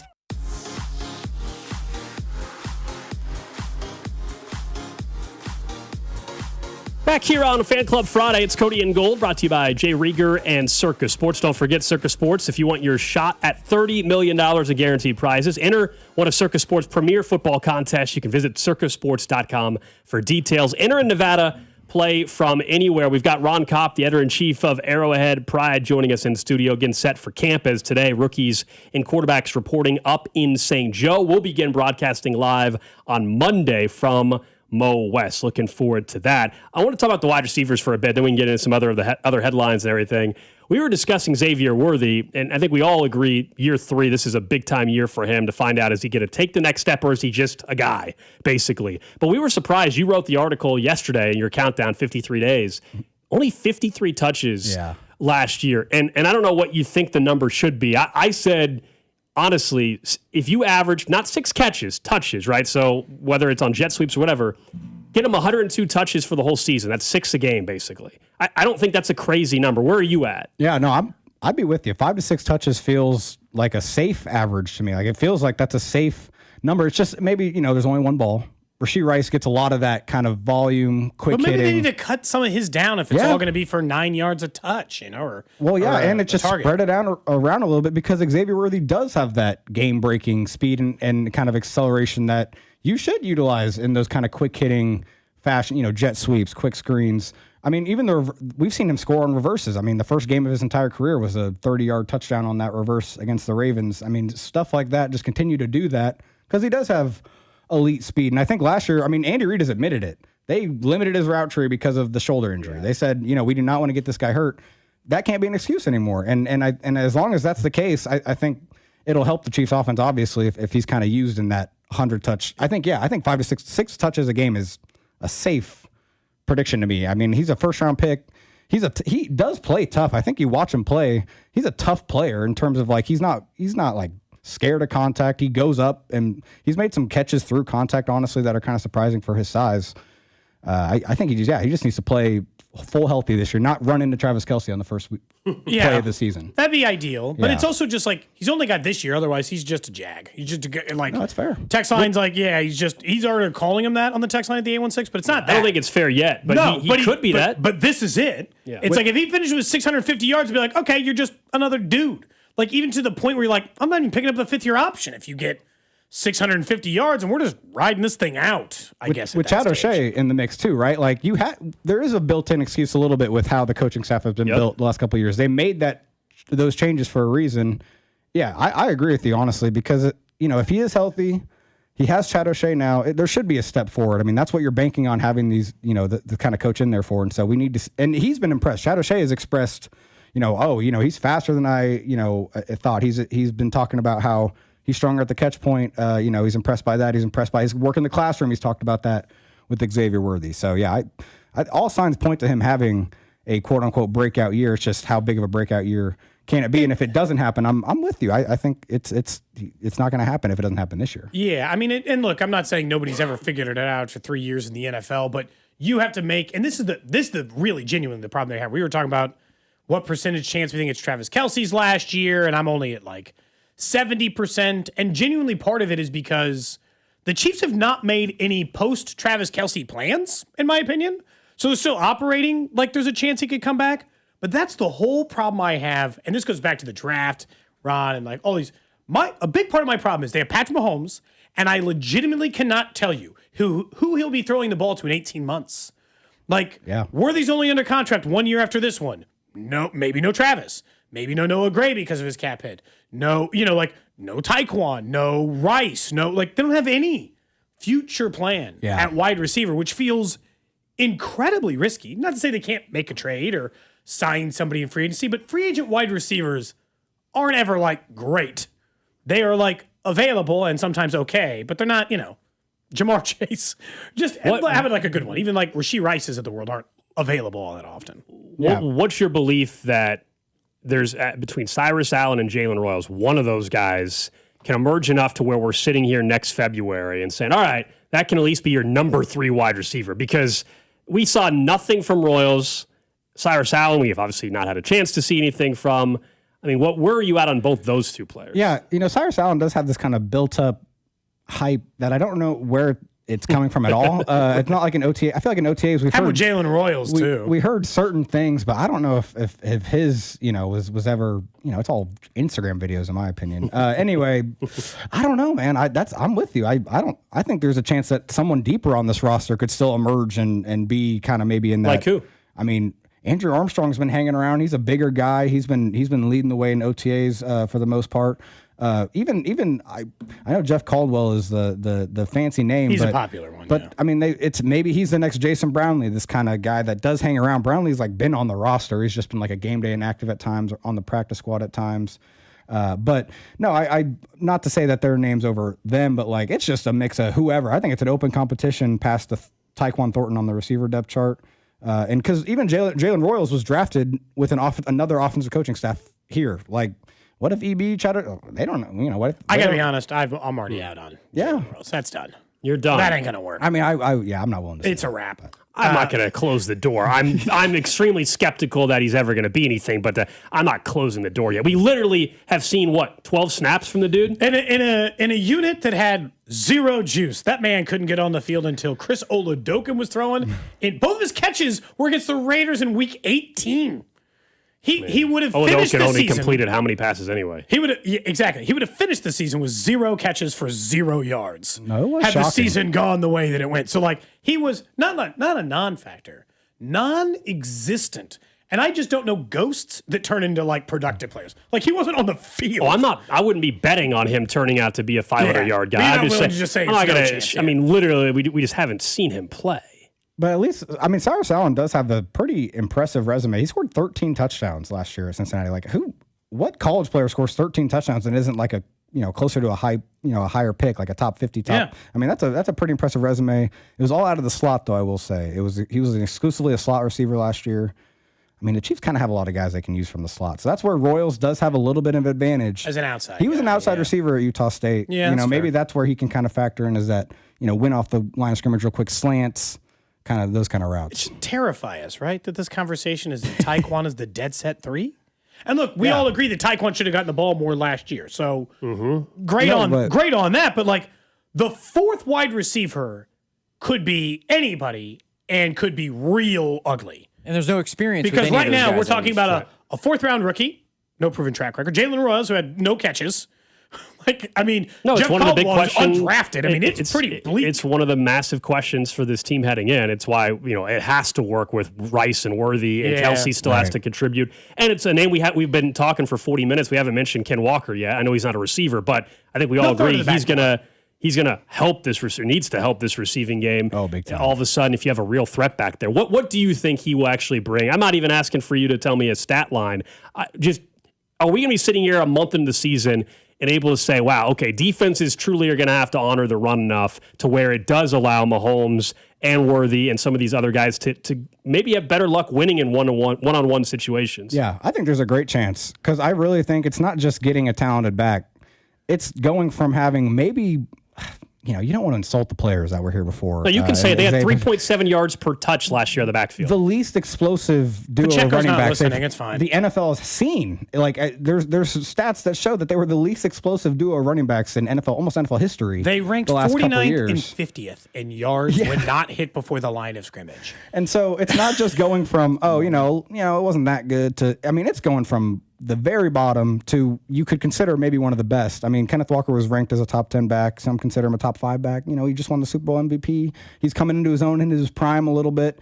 The Chiefs' offensive line has a chance to be the best he's ever played with. If the Chiefs, if it does come to fruition, if everyone plays how we expect them to, and the offense kind of runs where it allows them to kind of fire off the ball, not as many RPOs, right? The RPOs are what kills the run game, and it shouldn't happen as much this year. That's kind of maybe the thing you can look at with the Chiefs offense and say, okay, it's changing this year.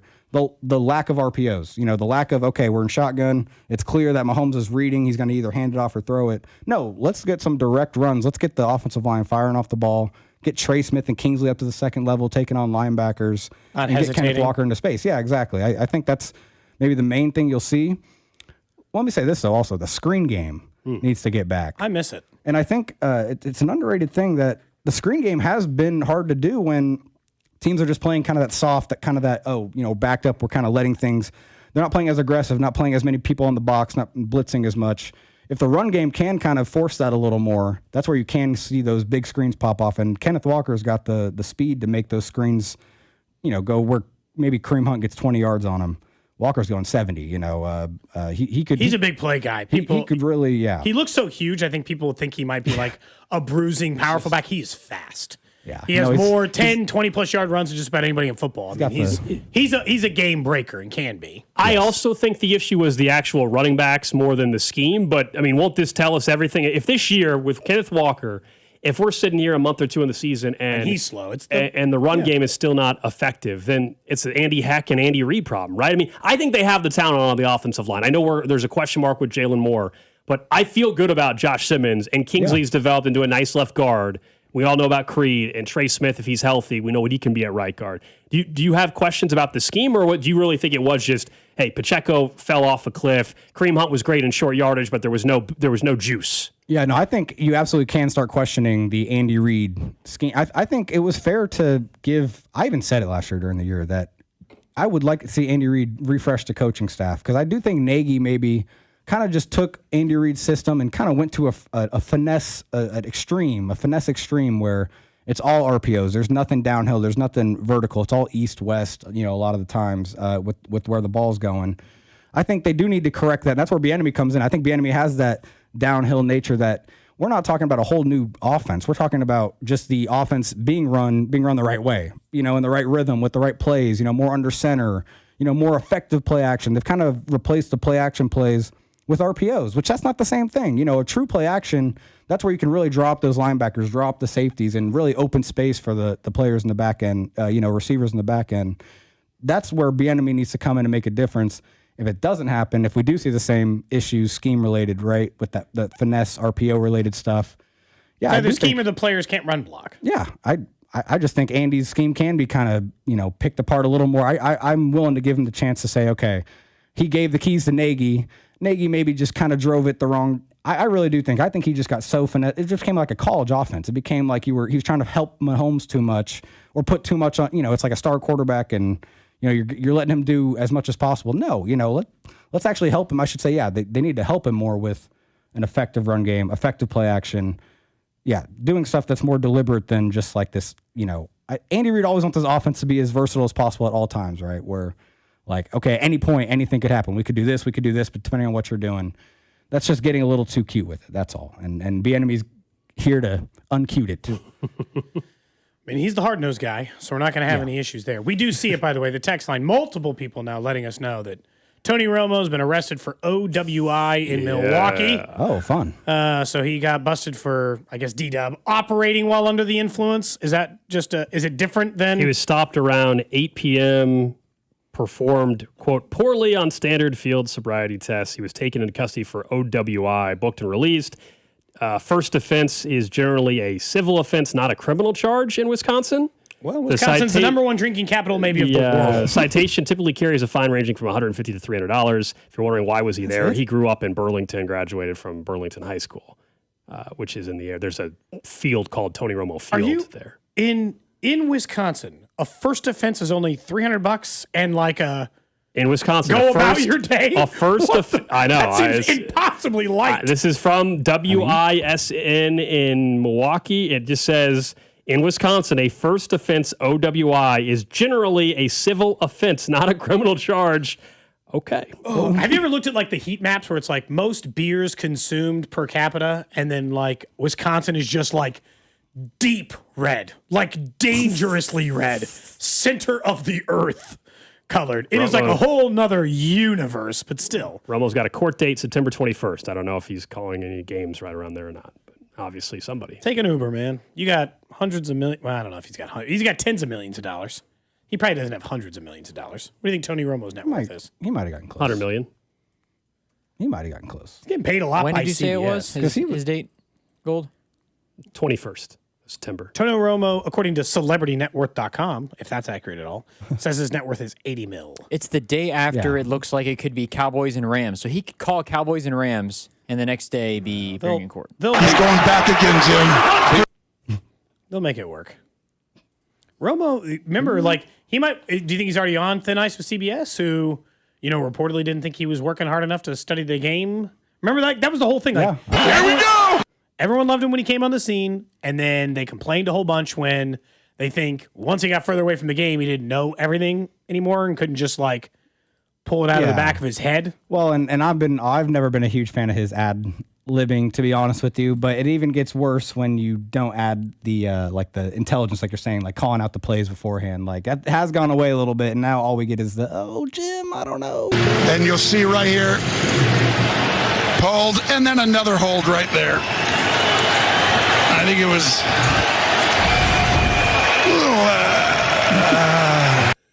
Where does Romo rank in your color commentators for the NFL? Let's see. I got to so I think overall, what do you call it? Aikman. I know people hate on him. I actually think he's very good. Collinsworth's my number one. One Collinsworth. Two is either Aikman or Olsen. I think Brady moved way up the chart last year. I thought Brady got a lot better last year. Brady's very high on the list. After that, Olsen is really good. Romo slipped down. Olsen's, quite a I bit, think, man. my favorite. Romo slipped down quite a bit. And I told you I don't like Kirk Herbstreit for NFL. I don't think he's very good at NFL. I agree with you. I think he's awful for NFL. He He's is above fine. Kirk Did you see the update? He's not good for NFL. You see the update for play-by-play, not color? I mentioned it during the season as well. I think he's a great sports talk host and everything. Oh, Rich Eisen said he's done with play-by-play. Thank you. He stunk at it. Every NFL Network game he did was awful. Yeah. It was just like going through the motions. Like, oh, and there he goes. Whoops, I didn't know. I was telling you a story about something. There's a touchdown. Other options are J.J. Watt, Trent Green, Jonathan Vilma. These are some of the other guys that get mentioned. You know what's funny is this is going to, like, if somebody from a different town listens to it, I don't really see any of those guys because for the last 5 years, I've been watching the Chiefs. I've watched Jonathan Vilma call a game on his own and forever. I don't even know. Andrew Catalan and I don't even know if Spiro Ditas is any good at the job. Yes. I got no idea. He's actually pretty good. I haven't watched. Oh, it used to be all Spiro Ditas back in the day. It used to be all Spiro Ditas. I haven't watched a down crew. Essentially, I'm ranking it amongst Sunday Night Football, Monday Night Football, 325, number one crew Fox, number one crew CBS. Yeah, someone said, what about Mike Tirico? We're doing color commentators. Yeah. Mike Tirico's a play-by-play guy. They were asking for analysts. I will say, I wish we did get like Trent Green, Kevin Harlan more because I love that fantastic. Combo. I think Trent Green's really clean. Right? Yeah, he's a really good color commentator. I agree. It just can't happen. These receivers can't get out of the way of hurting the team. Right. Oh. The one that got me was during all those games where the Chiefs were getting beat by the Bengals and everything like that. You heard the Chase is on the case. A lot. Yeah, Drew got real tired of that. Chase is on the case. Like, yes, Jim, we understand that. I think look, in fairness, I think when you do a job like color or like you're a play-by-play guy, you end up like getting stuck in these ones that you can't get out of. And so I feel like every color commentator and every play-by-play guy has those couple where you're like, let it go. Yeah. Or like just less. Because I say that as someone who talks, like we talk 20 hours a week. The times that you find yourself repeating a phrase that feels the same and you hate it. Like you'll say it out loud and you're like, I hate myself for saying it like that again. Well, it's the Chris Collinsworth thing. Yeah. I mean, because he gets made fun of a lot, but he is really good at what he does. I'm with you on Kevin Harlan, though. I mean, I miss him and Al Michaels. We were talking together. color commentary. Yeah. Kevin Harlan's awesome. People are texting, what about Harlan? What about Ian Eagle? Yeah, those are all play-by-play guys. But, I mean, the best call from Harlan was 2024 for the Chiefs game, the block field goal. That was Chanel, I think, right? Wasn't that Chanel? Yep. Kick it to win it. Blocked! The Chiefs have won! The Chiefs have won! It's fun. His best though is obviously 2019. I think we're playing the Chargers. When he's calling both games at the same time. Yeah. Patriots beat the Dolphins. For beat them the to Patriots. get the 1 seed, yeah, that was I'm calling both games. No, Harlan's the greatest. He's also one of the nicest people in all of Kansas City, if that makes you feel any better about it. He's also super nice. So easy to like because of the combination of great at play-by-play and super nice.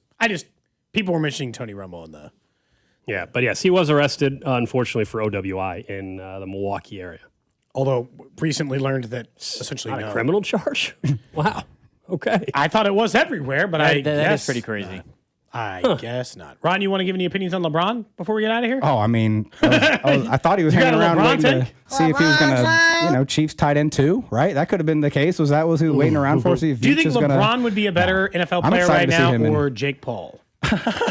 Who'd be a better LeBron? Right has now, to play LeBron. Has to play NFL tight end for the Chiefs. LeBron James. 5 weeks from now, would LeBron or Jake Paul be a better NFL tight end? Which would you rather see? Because I think I would rather see. Oh, are you? I mean, I'd rather see Paul get his. No. You know what I'm saying? I mean, get him out on the field actually and see what actually. No, LeBron and Philly is going to be very fun. That's going to be a very fun team to watch. I'm a LeBron guy. I kind of follow him wherever he goes. I'm a LeBron. Are you going to buy a Philly jersey then? I don't know if I will, honestly, just because Philly fans are a different breed. Like, I don't know if I want to act like I'm, I don't. A part of that Chiefs, group, Eagles stuff too, I don't want to get into the Philly crowd. But I did have my Lakers LeBron jersey. I felt like I could bandwagon that. You're going to have to from afar with Philly. Yeah, I think I'll just keep wearing my Lakers stuff. And don't get in the mix. I am a Luka fan. Luka's fun. Now you're making me think about Jake Paul trying to play tight end. Yeah. And then getting on like a, one of those chips where they let the DN free on the backside, Myles Garrett. You die. We saw Luis Reese Zammit in training camp, the rugby player. I mean, he was strong. Yeah, and rugby's kind of a similar, and he didn't look very. I mean, I don't know. I couldn't imagine the Paul brothers. Still disappointed, man. Desperately tried with our guy Joshua Briscoe and Nate Taylor to purchase together